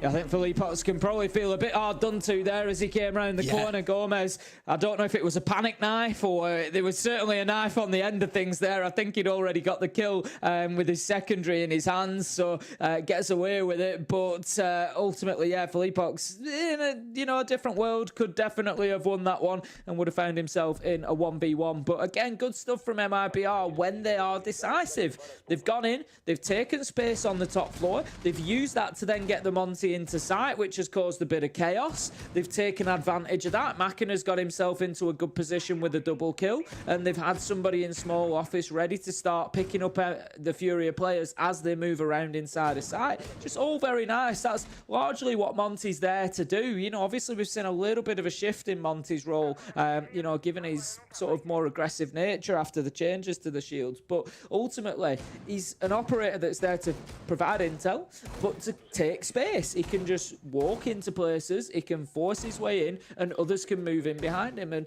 again, he takes a lot of attention and he forces players out of position. They had people there ready, so as soon as Furia start moving out of position, bang, they start getting picked up one after another. And it's essentially Monty just flushing them out into the open for his teammates to kill. Great stuff. Absolutely, as we saw on previous maps today already, Yellow Ping's come through and you get bucks from below killing people. It's absolute magic. Not quite expecting that in this round, but still the possibility of getting these team-based kills is a big piece of the round. Still, of course, got the mirrors to deal with. We've seen those run by Furia for the majority of these rounds. No Ash on side this time around to deal with them. And as a reminder, I think people at the start were confused, like, oh, does Zofia do it as well? No, it's the drilling gadgets that will destroy the mirror windows when at range. They can't be destroyed by her. There's also nothing like the Twitch on side that we've seen previously, so may find themselves at the spot of bother in dealing with those, especially when there are no smokes on side either. So keep a close eye out for Herds. I know he's not had the best start to the game, but his operator can still be incredibly impactful. Rotero drone is going to go in there and take out some of that utility. A Banshee on main stairs will be dropped, and we're going to collect the diffuser, and then Monty is likely to start a march up gold stairs, I would expect. Needs to be careful, and they need to make sure that they've done their droning down on the bottom floor. If we just have a look at how the drone game stands at the minute, Fury are not doing a great job there. 7 drones remaining on the side of MIBR, 6 of them currently active and out in the map. So, you know, again, a great amount of intel should be getting gathered from them at the minute. A challenge from JV92. He's been the real star for Furia so far, but he can't add to his tally on the window. He was sat here before, if you recall, and it was firebolts from ATMs from the Capitao that was really putting him under pressure and eventually killed him. It was Rare on that operator, of course, here playing on the Capitao changes things over. Hertz now with his first kill in the game, putting down Makina, the one that we were referencing earlier and saying has had a pretty good start to this map. Certainly no complaints. But without the kind of pace and the ability that the fire unlocks, I just feel they've been a bit bit slow as a result of this Monty. That's a bit of a panic C4. Probably want to drop that one in, but here we go. Pistol comes out. No!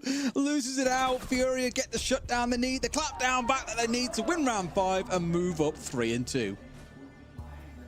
It either seems at the minute that Furia win the round really convincingly, or MIBR win it. It doesn't seem to... Furia aren't really turning over sort of the scrappy rounds. You know, it's like a JV92 ace, or it's their 3-4 kills in 5 seconds and they've won the round. Whereas, you know, the scrappier rounds, it seems to go more towards MIBR at the minute. But I'm sure that, you know, Furia will be happy so far. 3-2, they can finish this off with a 4-2 half on defensive bank. Not going to be the end of the world for them. You'd expect them to be able to do that down in basement. I'm sure they can't rely necessarily on another JV92 ace, but I'm sure he'll still chip in somehow. I'm sure he'll find a way to get somewhere towards it, Tim, at the very least.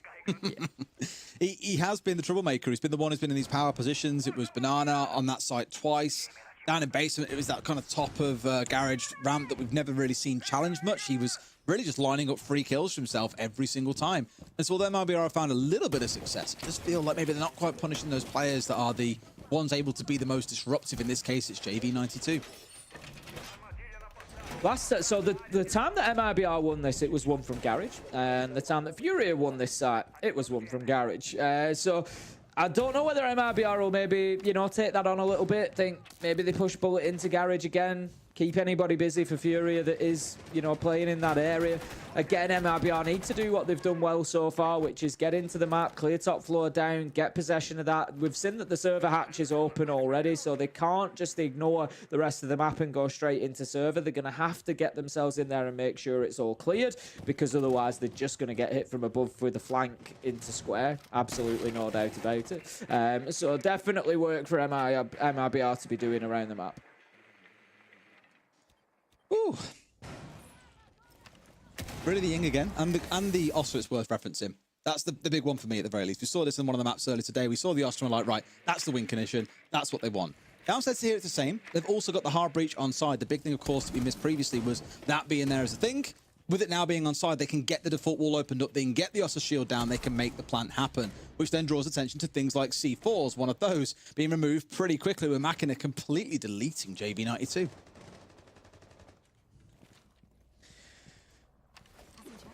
Just going to be, again, getting that drawn out, looking for as much intel as they can. Only 3 drones left this time, big difference, but Gomez manages to find KZ, and the more important only 3 left is only 3 players left for Furia here. They can get in with the hard breach gadget. Again, it's a little bit limited on that wall if you're looking to get a plant in through there, but it may be that they're just playing for the line of sight. Bullet managing to find nade means they don't really need to worry too much about the plant. He goes in and he's just going to throw it down inside of the door, and it's unlikely that there's anything Furia can do about it here. This is great attacking coming in from MIBR, but Herds is on the fight back. It's got to push through. No, Machina getting that kill there, I think all but seals this as well, because Herds has got it all to do. Oh, I say that. Machina may be feeling himself a bit too much. Has now put his team into 2 separate, well, into a 2v1, but it feels like separate 1v1s for the most part here. A C4 over the top, not quite going to find his man that he's looking for. Is still expected to get flanked as well, but I just don't think it's going to happen. And MIBR are not going to give him the time of day. Rare waits for it, lands the headshot. A 3-3 half to close things out. Nice. MIBR certainly competitive so far. That round again was very convincing for them. You know, they got down there well. They were in a 5v2 quickly. And again, Furia just, I don't know, is it, you know, switching off? Is it just getting themselves into bad positions? But MIBR don't mess about. As soon as that opportunity presents, 5v2, right, okay, walls open, plants going down. It's, you know, next step is happening all the time. I'm really impressed with them. All right, now we get to swap. And Tim, you know my favorite line in this game. There are 2 halves to a game of Siege. What you've seen in that first half from MIBR to bring us up to a 3-3, although maybe you'd argue for the most part Furia felt like the stronger team throughout, may not be the same thing that then translates across to this second half. It could be a car crash defense. It could be a car crash attack. It could be any of those things that see this game just closing out one way or the other relatively decisively. Or, like many of the games tonight, I already touched on their middle 3 games, 2 going to OT, 1 going all the way to 12 rounds of regulation. it could be another one of those that boil up to that kind of distance and journey. Immediately I'm looking at MIBR's lineup, and it feels very defensive, as you've sometimes come to expect on this map. You may well see the Goyo out and about around the map, but the rest I'd expect to really see hanging around downstairs, especially with the delay tactics that come in. You've got a Goyo, you've got Smoke, you've got Tubarão, you've got a Clash to work through once you've dealt with all of that. This is horrific. And I think Fury are really going to have their work cut out for them unless they can work something particularly fancy with this Monty. Yeah, I mean, the Clash being brought along to counter that Monty specifically, I would expect. Definitely some delay tactics in there as well, but the Clash being a fantastic counter to the Monty. For anybody unaware, the electrification will still damage Monty even through his shield, so it prevents the Monty just being able to stand there. And you can see already that that Clash attracting a bunch of utility, getting automatically thrown at her as soon as Fury see the operator. Almost managed to get one through the soft wall there as well. I think it was Machina who was just crossing in front of admin here, out towards Bleepers, and nearly got tagged down as a result. It's down to 60 HP, so far from the end of the world. But Tim, they wasted a good 60 seconds upstairs. They've burnt out a bunch of flashes. They've still got Candelas they can lean on later, sure. But the fact they've chewed through a bit of time and a bit of utility is going to sting them when it comes to the end, because, again, there's 4 operators on side here, which are really going to impede them when it comes round to the last, I don't know, 60 to 90 seconds. It's terrifying. Yeah, the next major question for them now is how do they deal with that Clash? Just holding on to blue stairs. They're going to get the hatches open for the time being, but without getting server locked down, without getting that blue stairs cleared out, it's going to be very difficult to think about getting a plant down. We can see the effect of the Zoto canister from Tubarão on the hatch as well. Like you say, all these tactics to just delay, and prevent them getting in where they need to be. Now then, the Clash has got a decision to be made. When the server hatch is open, where do they go? Do they move away back into site, or do they try to hold on to their position? It looks like they're going to try to hold on to server, but they've lost Machina along the way. 5 versus 4 for Furia. And losing the one, I think, may well prove to be not the end of the world. Tubarão really the first of these 4 to do the slowdown that we were speaking about. Problem is you've lost a really good gun there, because he was the one hitting some nasty shots back in that first half. Like I said, in that ranked mindset, he's jiggling all around. He's really looking ready to go and be locked and loaded, but the rest maybe not quite as much. That's going to find one. The Amaru falling down, not bad. Turns for a second and was JB92 half asleep there. Knew that the Clash was dug in, but just did not look ready for that gunfight. No, not at all. That's great play from Gomez as well, just using the server stack to provide that cover so that he can switch it to the secondary, drop the shield, and get that kill. Also then finishing the down player, and it allows the Clash to just stay in position, almost becoming like an extra operator at this point. 4 versus 3 with a shield on side against the Monty, where they've lost, you know, full guns. Very, very difficult for them from here.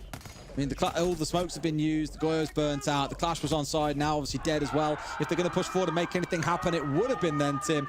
But MIBR just frustrate and slow Furia down to a crawl and pick them apart like crows on a carcass. Great round from them. Well, Gomez's movement on the Clash was fantastic there. So Felipox chases him because he has to. They need to deal with the Clash. But Gomez knows that maybe his days are numbered. I'm going to get challenged here. Maybe he's out of electric charge. I'm not sure. But he knows he's going to get challenged at that point. He knows it's not going to be easy. So what does he do? He draws Felipox into sight. So yeah, Felipox might get the kill onto him, but it doesn't matter because he's exposed to red corridor and bang, the trade is there immediately. MIBR just play the numbers game, and it just shows a good understanding of where they were in the round and what the win conditions were. Really, really good from them. Like you say, take the lead again. And if I were a Furia fan, I might be getting a little bit concerned here with MIBR on the defense. I think a little bit, yeah. Fury have got to find some answers to some questions here, and I don't think those answers are things that they currently have in the front of their mind, or even potentially in the locker. That last round, I said, they really got surprised, it felt, by a lot of that. Couldn't deal with their own quickly enough. Ended up burning away to all the smokes and the Goyo canisters and you name it to slow them down towards the back end of it. And well, didn't even really whiff, just weren't really present for a couple of their gunfights. A little bit surprised by all that was going on. Here at least left the staff and open. I think it's a little bit easier to push into. You can even go direct to site if you want to from the east side of things. Work your way in through square, you can go through the soft wall, get yourself in towards site with a Monty, for example, cross towards kitchen and get a plant down. Bob's your uncle, nice and easy. Not going for that kind of game plan here, but it is a direct option if they need it a little bit later on and find themselves being frustrated by MIBR, who once again have gone for this very slow style of play. They've got the mirror on side to change up how the site is played, the Tubarão to slow things down, the castle to demand utility use out of Furia to get control of parts of the map. And as we've seen in the last round, those FNATs scattered pretty much everywhere by the Fenrir just to make that little bit of extra frustration boil over. it just feels as well like MIBR are growing round to round here. It's like, the belief starts setting in, and I'm sure they had plenty of that before they got into the server. They'll know that they're capable of beating Furia, but ultimately now it's happening. It feels like the players are really sort of stepping up. We saw it from Gomez there, double kill from Clash in server. You wouldn't really expect that from a Shield player a lot of the time in that position. But MIBR definitely starting to feel themselves, and we can see Furia just actually slowing down a little bit here. They're getting the drones in, they're making sure that they're being cautious. They want a complete picture of everything that's going on here, but they know that they're going to have to clear out that top floor before they can start thinking about sides. Still getting themselves softened up in terms of getting these soft walls opened up, but the window player wasn't quite on the right window, unfortunately, for Leapox. Finding himself one. That's the castle offline. I spoke about this before. Not the end of the world. The gadgetry is down. It's deployed. It's just the gun that you're losing. Kind of worth taking the gamble for in case you get someone else. And sure enough, Leapox hits the deck. Herds into Bullet. Keeps trying to push on through, but equally gets picked up, I believe, from behind. Not that it matters too much, because 4 kills have gone the way of Furia very quickly. It's a 1v3. You could say if you wanted to a 1v5, but 2 of them are down and out nearly on the deck. So, a lot of work to do. A 1v2 now, squaring up for Gomez. Not in a bad spot, to be fair, but this may open the opportunity for the teammates on the side of Furia to get their players back on their feet. And that's where things start to feel a little bit more ropey when you've got 4 players bearing down on you. Yeah, we see the Ram picked up. That's going to be for Leapox, back up on 20 HP. I would expect to see Herds probably come back online as well here, depending where he is. Yep, there you go. Makes perfect sense. 4 guns rather than 2, 4 lives rather than 2. Yes, they're only 1 bullet away, but the situation just got much, much worse for Gomez over that last 20-30 seconds. There's 30 seconds left to go. Hatcher's being open. All he can do is try to hold on here. Manages to find one, but it's a direct trade. Furia do everything that they need to, and this one continues in what has been a surprisingly close encounter so far, with both of these teams really staking a claim for a win. It was tight there as well. Really thought he found the man, and I was like, okay, suddenly it starts getting a bit ropey. It's a 1v2. Oh my God, what's going on? But no, it does eventually fall down to that one. I think it was well played by Furia too. Didn't feel the need to push in and force a gunfight against someone they couldn't see. They instead paused and said, well, we've got numbers. Let's just do all the work that we need to. Let's get hatches opened up. Let's get drones on the go. Let's chuck a couple of flashes in. Let's get players ready to jump in through print window, to push in through double doors. Really got themselves lined up in various different places to try and make this happen. And there's always a risk, I think, in that situation that you leave the defender able to isolate multiple 1v1s, and that's how you can throw rounds like that. But for Furia, I think it was a case of we all push in at the same time. We try and guarantee a trade, but let's at least do the prep work and our homework before it comes down to that. 4 apiece, and as said, Tim, it could be another one of those games that we find going all 12 rounds. It wouldn't surprise me at all at this point. The thing with Furia is it kind of feels like round to round, you don't always know what you're going to get. In fact, I'd say it from both teams. It's a crazy game, really, that we're watching so far. You either get a round that comes out like that, where it's a Furia walkover, or all of a sudden MIBR are dropping a triple kill somewhere and have got, a 5v2 in the round. And it just really is back and forth. It's absolutely anybody's at the minute. I expect over the next couple of rounds, we'll see if I'm proved right or not, I expect one of these teams to really grab hold of this game, and for us to see either Furia now push on and win it 7-4, or MIBR to maybe push on and win it 7-4.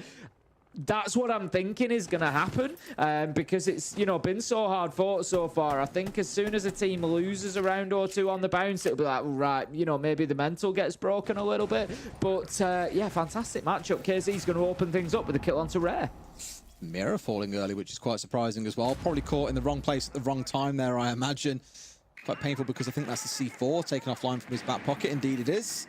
You know how crucial that can be on this side, Tim, when all the smoke starts rolling out, all the flashes are coming on through, and all you can do is trust in that explosive in your back pocket. That may now well turn over towards Gomez, who, knowing he's on Mozzie, may well be playing around downstairs. In fact, yeah, we can see, of course, the location names under the operator cards now that he is running around downstairs, waiting to play denial. Needs to make sure that he doesn't get caught out of the game here, essentially. Sometimes, those roamers can find themselves a little bit out in the cold. You've got to time it specifically. KZ manages to find Gomez, though. So, 5 versus 3 advantage with Furia now. It looks like they might have just turned it on a little bit. You'd hope so, yeah. As again, for the team of their caliber and their quality, we speak about them so often. Like, they've completely fallen from grace, but you forget it was only about 6 months ago they won the World Championship, and have definitely not fallen off as hard as many, many teams before them have after winning such a prestigious tournament. definitely capable of winning this one out. KZ off into a triple now as well, really taking this round by the scruff of its neck and running it through. And sure enough, there it is. A flawless round, Tim, to really say we're still fully in control and this game is ours for the taking. Yeah, like I said, it seems to be all or nothing from either of these two teams when they win a round. They just absolutely dominate and control it. But Furia getting themselves up to 5-4 now. If you remember, I said I'm kind of expecting one of these two teams to push on and just win this from here. 7-4 for Furia now wouldn't surprise me. I'd like to see MIBR fight themselves back into this. They've taken the tack time out. They're only one round down. You know, if they get this next defense, then they're looking pretty good. But I've just got a feeling about Furia after those last couple of rounds. Just feels like they've sort of warmed in and settled now. That first one maybe, okay, shocked them a little bit. Okay, it's a real slow grind. We can't really play our game where we're moving as a team. It's much more about trying to dig through the defenses that they've set up here, which is really aiming to waste a lot of our time. So for MIBR now, the onus flips to them. You've lost 2 rounds on the bounce. It feels like you've been figured out somewhat by Furia, and you can't just rely on winning things in the downstairs site, playing all this stall, playing all of this deny. Otherwise, you simply don't walk away as the overall winner. So we'll see if they mix things up here, and by the looks of it, Tim, with the lineup they've currently got for this downstairs setup, yeah, things like the Oryx, things like the Fenrir, the ability to get out and about around the map, and also the Warden coming along here, something I think they ignored last time around. Yeah, I think, you know, a good setup coming in from MIBR. The battles around the map are going to be particularly important. If Furia win those as easily as they have done in the last couple of rounds, then MIBR are going to be in big trouble because they're going to find themselves 3 versus 5 on site very, very quickly, depending. I expect the Oryx of Gomez to be out in the map. Fenrir could potentially join on, you know, with Bullet getting out there for a little bit of, you know, harassing Furia and just trying to make it difficult for them to focus on site. But they have to be winning their gunfights. There's a lot of pressure on those. Anybody who's out in the map for MIBR here needs to be out there for as long as they can be, and they need to be taking some lives with them. Exactly that. Well, let's see how things play on from here. If they can get disrupted, if they can slow down Furia. Not really the kind of team that I'd expect to be too side split by an Oryx being brought along here. It's not like it's a full team roam out in the map or a Vigil looking to cause too much chaos, and they're not the kind of team to get caught out by that. Even more so with the Deimos on side as well. In fact, even taking a shotgun there and now it's pull back as well. Far from the end of the world, but it does mean that's not available to now start dealing with things like that mirror window. It's still one available, of course, don't forget about that. Otherwise, they might have to come down to smoking things off, but as already said, there's a Warden on side. That can be a real headache in those situations when you've got all these smokes down, the flashes are coming out, and someone can still just stand there and shoot back, no problem. Yeah, going to be a crucial operator for MIBR to keep online. Of course, there is the Deimos on the side. We just go straight on board with JV92, actually, who is playing Deimos. So, you know, yes, definite potential there for using the tracking gadget, you know, to try and narrow down exactly where an operator like Warden is potentially. But if he's located correctly, it's not going to make too much of a difference. There's not a lot of verticality down into basement. You're limited to just the hatches.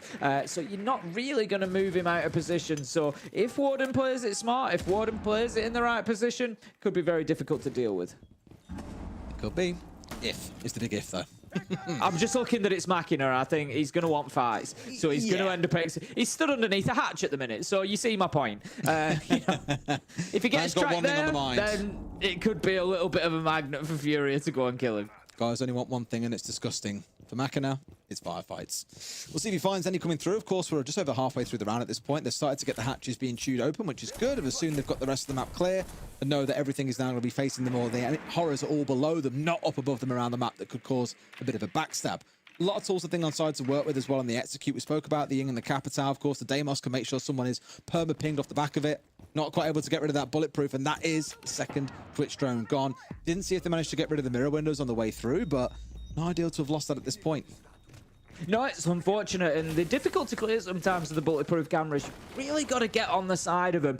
You know, any sort of angle coming in can make it one that you miss. The mirror window is still in place, at least one of them. The other one's gone, but tough for Furia. Let's just sit and wait, though. On the side of MIBR, all the onus is on Furia to make the move. The problem is, like I said, when you get to an execute with all 5 alive, things get quite scary. It sounds like it's coming out now. So the Deimos scan comes on through, looking towards the bottom right corner of the screen. Candela out, smoke put in back pocket though by the Capitao. Is it more of a bait coming in here? They're using it for the drop. He's gone in with everything still on side, and sure enough, gets C4'd out for it as well. Have they got someone else that can step in? Yes, they do. The Twitch goes in, the push down main stairs of JV92. It gets one, but it's shut down straight after. Furia had everything to work with here, Tim, but could not get the kills they need, and MIBR sat there ready and waiting. They'll take round 10. Well, so much for 7-4. I really thought that Furia might just cruise away with it from there, but MIBR, they say, nope, not today. There's another twist in this tale. 5-5, and we've got another one that's going all the way to 12, Des. Of course we do. Woo, 4 games of at least 12 rounds today, Tim. Would not be a day one with us without it, would it? Absolutely I think we're finding ourselves a bit over time as well. I think normally this is due to have finished like half an hour ago, but the games have run on so far and been so competitive that it's running up towards midnight for us. It is, and I tell you what, I'm not going to be sleeping anytime soon after this because the adrenaline is pumping right now watching this one, because it's absolutely anybody's, and it is just wall-to-wall entertainment at the minute from these two, as neither of them will, you know, there is no quarter asked nor given here, and they are both definitely in this one for the win. We're going to see Open being a defensive site now for MIBR. How will they handle this? They are in a really important part of this game. They need to be getting this site locked down. They still would have the option of the top floor because Furia won it last time around. They've decided they don't want to go for that. Furia maybe won it a little bit too easily, and it was pretty easy for them. So instead, they're going to try to hold on to that area, but ultimately, the site is going to be open area. It's much more how they're digging in with the Monty here as well. Not something we've seen them use too much. Use it back in round 7, I want to say it was. Came away the winner in that round off the back of making it a thing too, so who knows how it plays out from there. In fact, now looking at things back to front this way around, we did see it brought along. We had the clash matched on the other side. They couldn't make it work because they got slowed down by everything else. I don't know if it's a case that they've gone in with drones and figured out, okay, what is it we're actually facing off against here, and now realize it's okay to bring the Monty in, but they've really got to make it work and not be doing so in the last 30-40 seconds of the round, which is where MIBR managed to choke them out last time. KZ does open things up with a kill onto Bullet, and that's a big loss for MIBR as Gomez goes down as well. He's had a good game so far, 10-10. That's the Tubarão off the board, and there's potentially a lot of utility being lost between those two players. The Tubarão, they're stuck with however the FNATs are activated or not at the minute. They can no longer be changed. Going in for the plant, the Monty's likely to stick it. Can Yex do anything about it? No, he cannot get the Nitro throw. The plant is going to be successful. Herd's taken down, but surely this is furious. JV has played this absolutely exceptionally as well. Locked the player in that was upstairs inside a janitor. Gone down to square when he knows he's locked way behind air jabs. Has found that crucial kill onto Yex to make sure the plank goes down. So although he's not the one directly in it, Makina can't help himself from jiggling around, can he? Again, for JV, for me, he was the deal maker there. Kept people locked upstairs. Managed to get himself into a spot where no one could come and flank them later on. Also then managed to deny the denial onto the plant and got the closing kill as well. What a game he is having. Let's see if Furia can close it out in regulation. Then they're going to be the ones with the opportunity. We come into round 12. It's 6-5. Furia need just one more round. MIBR failing to lock down what would normally be considered a third choice site with staff and open area sends them back up to the top floor. They defended this in round 9 and Furia won it. They can't go back to the basement because it's only one round that has been played since they won there. So they are stuck with this top floor option. If you remember, Furia won this pretty comfortably last time. They were able to deal with the mirror window really easily. There's no mirror on side this time, so slightly different setup coming out of MIBR. Ooh. Can they do it in regulation though, Tim? Or is it overtime and they split the lion's share? It feels like, again, with a couple of games going that way today, there'd be no bad reason for why it shouldn't do exactly the same. Key change coming in, and looking at the Echo. The Yokai is coming along for MIBR as a big disruptor towards that Monty. Shields have that change where they're easier to knock out of the way, but I think many would agree that Shields are currently as strong as they've ever been. It's why we see so many Monty and Blitz bans around the world, whereas when I look back at it before, for a good amount of time, it was actually Cyclops who were getting tons of bans over in Japan. They were the ones that were drawing it because Anderton was such a monster with old school Monty. I still remember that drop shot on his old consulate, actually, from the Mexico Major in 2021.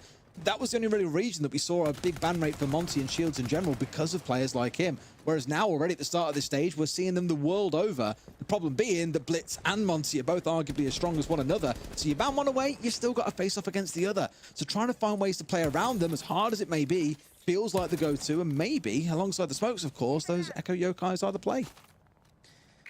Getting the Excaros pellets out to open up the long angle. It's a great angle to get opened up. If you don't normally do it in your games at home, make sure that you do. The reason that you do that is with somebody on the rappel, you can basically control the whole rotation all the way down to janitors. So anybody on the stock and main stairs, elevator side, cannot move back across the site and vice versa, because you cut it off right down the middle and you'll see an awful lot of footfall in that area. So there's always an opportunity to pick up a kill. And right now, Furia, they're going to be controlling that because they've got that wall opened up. So MIBR kind of need to bunker down now in their positions in and around site, because they're not going to be able to swap sides. No, they are not. Still half the round gone. They've got a lot of the, at least early work done here, starting to look in towards the oh, and they also find the smoke as well. I mentioned to that might be a real key part of this round to dealing with the Monty. And dare I say it, it's rare again. It's a couple of times, actually. Think back to round 7, I want to say it was. It was him on the mirror who got caught out first very early in the round. And it was like, how on earth does a mirror expose itself like that? Now I'm asking the same question about the smoke not being his best half.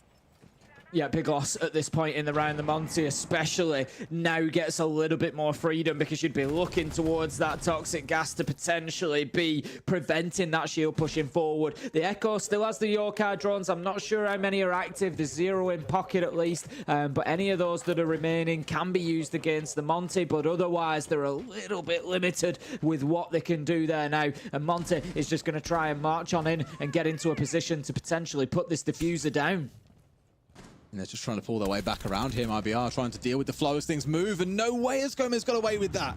We saw him in the distance on the last player's cam. Have been making that run across, and I thought, surely he's trying to get to safety here instead of getting into danger. But look who is the danger, Tib. It's JV92. Finds a kill, gets it down, and closes things out. Maybe not the most convincing performance by Furia, but it is still 3 points, and JV92 can take a bow. What a performance he's just had.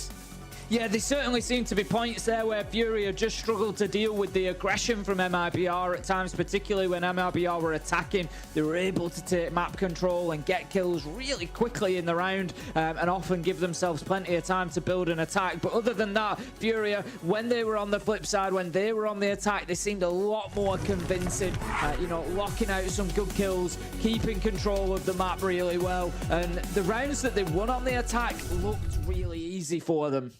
And again, I'll give full credit to JV for that on the most part. I think Fresh tweeted it. He's played a lot of roles in this game. We've seen him playing on the Aruni, the Kaib, the Fenrir, the Castle, the Hibana, the Deimos, the Nomad, the Maverick, you name it. He's played so many operators, all doing different things in each round, yet has managed to find a way to have unbelievable impact, whether it was 2Ks and 3Ks, whether it was watching flanks without really much praise for it. For me, so much of that win comes off the back of how they played there. Really impressive stuff. Yeah, totally agree. Like you say, having a player with that level of flexibility, it's a fantastic element to have within your team, isn't it? Being able to just fall back on that. Somebody who not only can just play whatever you need, but that can excel in it as well. And the real danger is there are still so many players in Fury that can do that. Like, I'm not saying JV is the reason they're an amazing team. Of course, it's a whole team effort for them to have the kind of performances they have this year. But today it was all about him. Another day it's Herds. Another day it's Casey. There's always someone that's going to step up and make themselves count. And we've asked this question about teams previously when they rely on one player. Well, what happens on the day that player gets out the wrong side of the bed? The beautiful thing about teams like Fury and other top teams around the world, there's always 2, 3, or 4 players that can step up and carry on the day when they're not quite feeling up to it. Yeah, it's so true. And that's where the big strength of a team like Furia comes in, because, again, you look at it and it's not about having a second player, is it? It's about having 5, so there's always one of them that's firing. I got some highlights to show you of that game as well, while we start sorting things out for our interview and our post-game and all that kind of good stuff, just to relive some of the best parts of that game. Started out, Tim, with, I think, really this play here at the very start. We were kind of asking, like, is no one going to pick this one up? Well, it managing to do quite a little bit of magic, but you see a similar play coming in a couple of rounds' time, I imagine, from JV pulling off exactly the same at the top of that ramp and getting the aces we all remember. Yeah, some unbelievable plays on both sides. Absolutely beautiful shots. I want to give a shout out to Makina as well. You know, coming new to the side of MIBR and just played with a lot of confidence. Was happy to take gunfights against some of the best in the world and won them as well. And a great performance from him. Gomez as well deserves a shout. I'm sure a couple of these highlights will be his kills because, again, some great players from Gomez along the way. Yeah, and again, it's also to take it also all the way through, I think. It's not just Gomez as well. Yes, he's played really well today. Has come topper for them. But Makina, for me, is the new player. I had like thoughts coming in. I was like, is he going to be the new high-impact player? We saw a couple of teams play today that have made changes, and we didn't really see those new players step up and make themselves really heard and accounted for, in my opinion. And for Makina, although at times I was a bit like, oh, look at him, he's like jiggle peeking everywhere, he's trying to be that guy. The crazy stat from this game is he was involved in every single one of their entry engagements that they actually won. He's 6-4 on entry. When in most games that go 12 rounds, do you see a player getting involved in every single entry kill? The only other times it happened, I think, was when Rare died on the mirror, when he got peeked in round 9 and died seemingly out of nowhere. And another round, I think it was on Bullet, who suffered a similar fate. Otherwise, Makina has been that front player in every single gunfight and also done pretty well. Sure, hasn't set the world on fire, had a couple of strong rounds, but you're equally against Furia, standing world champions. Are you really going to be able to shine too brightly against them? Probably not. No, and you know, as you say, I'm looking through now the opening kills. None of them were traded as well. So going in there, crazy, and isn't it? you know, Makina getting those kills and really giving his team the advantage. Awesome. Well, we've got an interview, Tim, and I believe it's you and Ginny taking this one, so I'll shut up for a little bit and let you guys enjoy. Sounds good. We will head over. We'll bring Ginny back in, and we can have a little chat with Felipox. Thanks for the interview. Congratulations, a win for your first game here at Stage 2. I would like to talk a little bit about the last time we had a conversation, which was at EWC, and the prep and the changes that maybe you guys have had from then until now, starting Stage 2 of Brazil, and what that time looked like as a team. Yeah, after WC, we had a lot to improve, like I said before, and we used the Super Copa do Brasil. I don't know if you guys saw. We used Super Copa do Brasil to test stuff, like to try new stuff, and it worked a lot. So now we are a very different team from what we were in last tournament, and we are improving each day. Felipox, congratulations on the win. We saw, obviously, you know, great performances all over the team today, but JV92 really stood out with his flexibility. We saw him on the hard breach, the Deimos, the Nomad. How important is that for the team to have that kind of ability in there to just flex and do whatever is needed from him? Yeah, JV is just a weird player. We joke that he's like, I don't know how he's good, because sometimes he's doing stuff that we don't approve, like it doesn't make sense for us, but he's always killing, he's always performing, and he's very important for us. Like you said, he's always playing with different operators and having a great match. I love to hear the positivity between yourself and JV. It's always great to see that brotherhood. But I also want to talk about this Stage 2 for Brazil. You said that you've used Cup de Brazil to try and test some changes. You said you had a lot to improve on. And of course, I mean, you guys have a lot of pressure as well on your shoulders, considering how the last year went and how many titles you've won. So for Stage 2, Brazil, Montreal being that next major, what is it looking like? What's the preparation looking like? What is the practice looking like, the scrims? Can you give us a little bit more details about that? First of all, I would like to talk about the pressure that you said.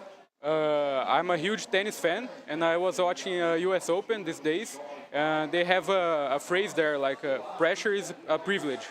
And we are using that a lot here.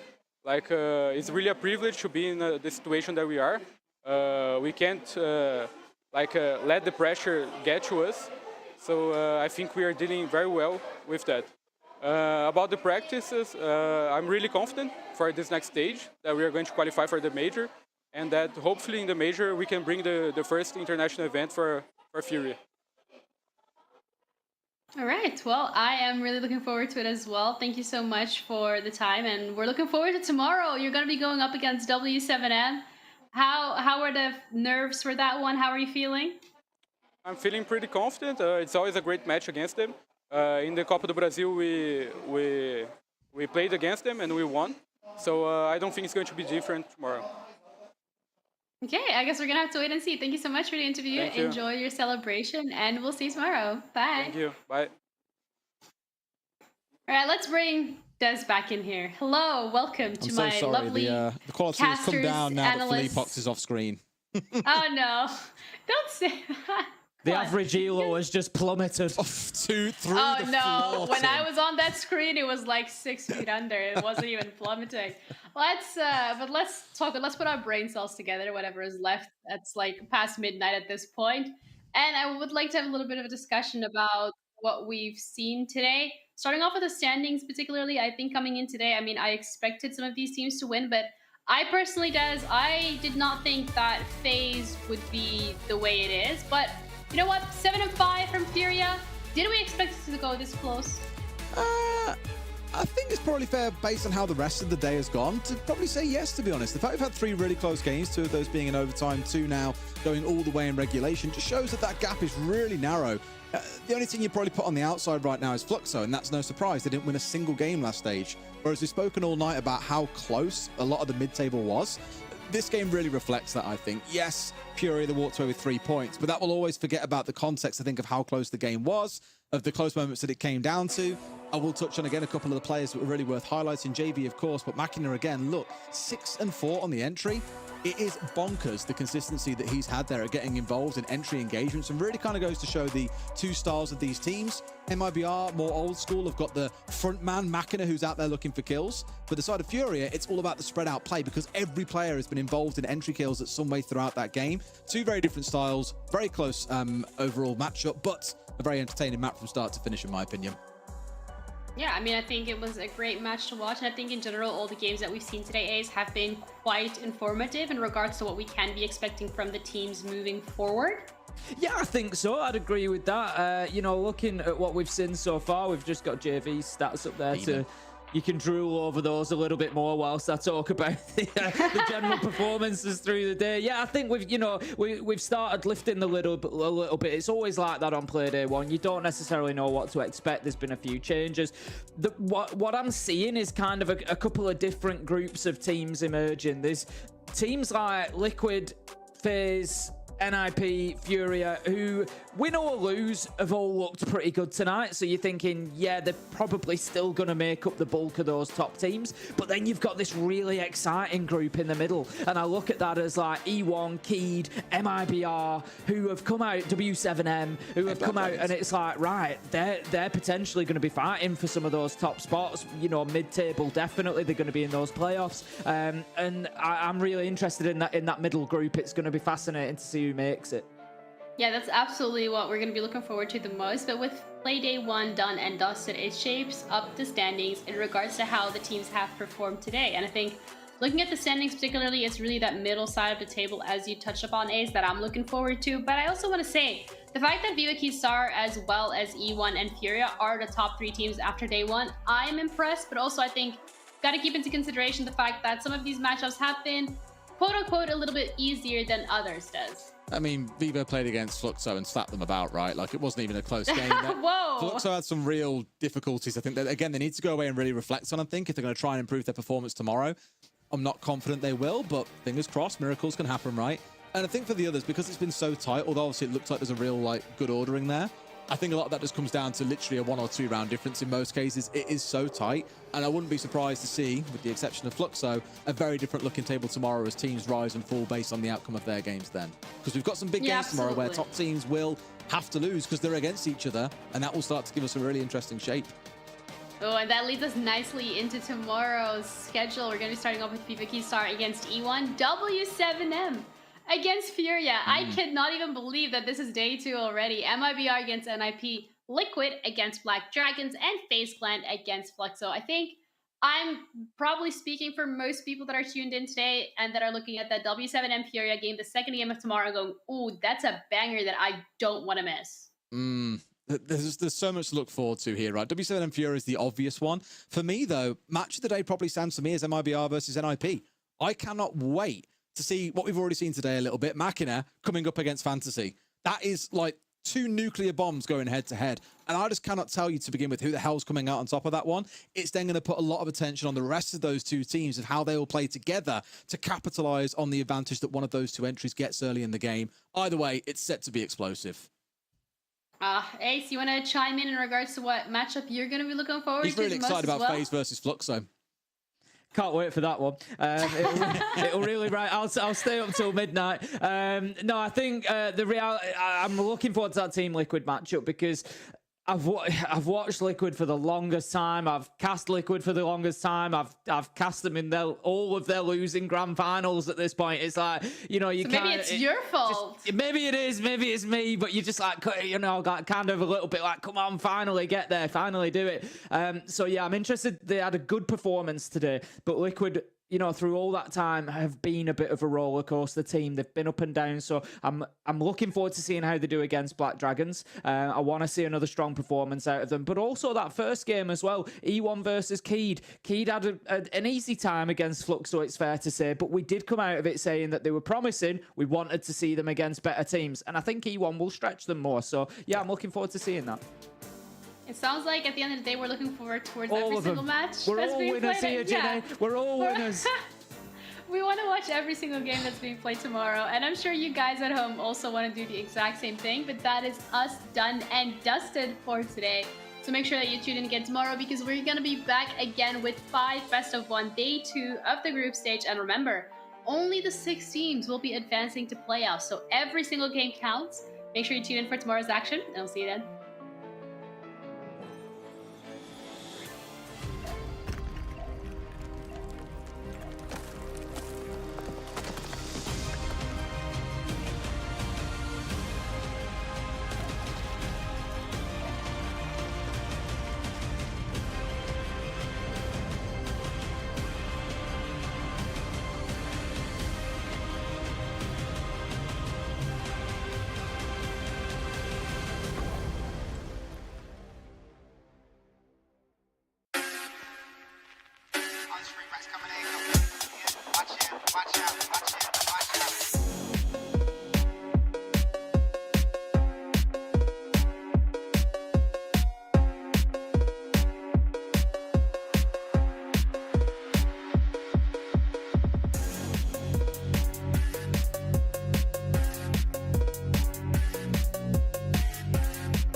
These are dangerous times. At least that's what I hear. The Empire? They're everywhere.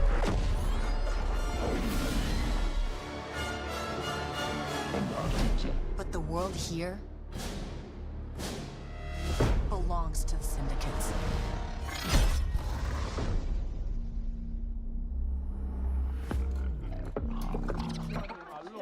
If I want to survive, I have to play their game.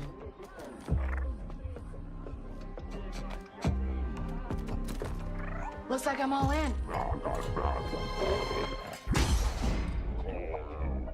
She's in here somewhere. On second thought, I'm out.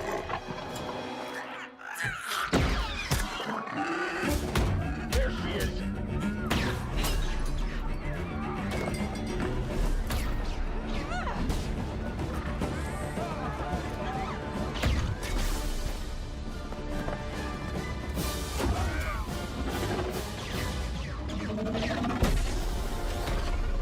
I've been held back my whole life.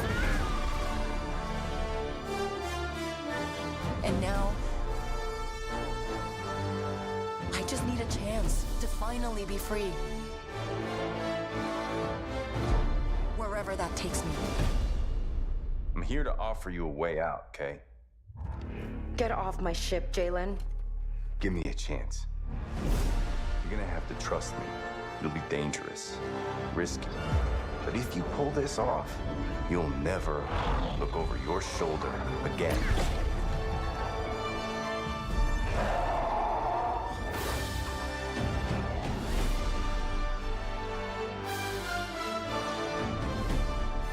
The underworld shows no mercy. But it's a big galaxy out there, and I'm gonna risk it all.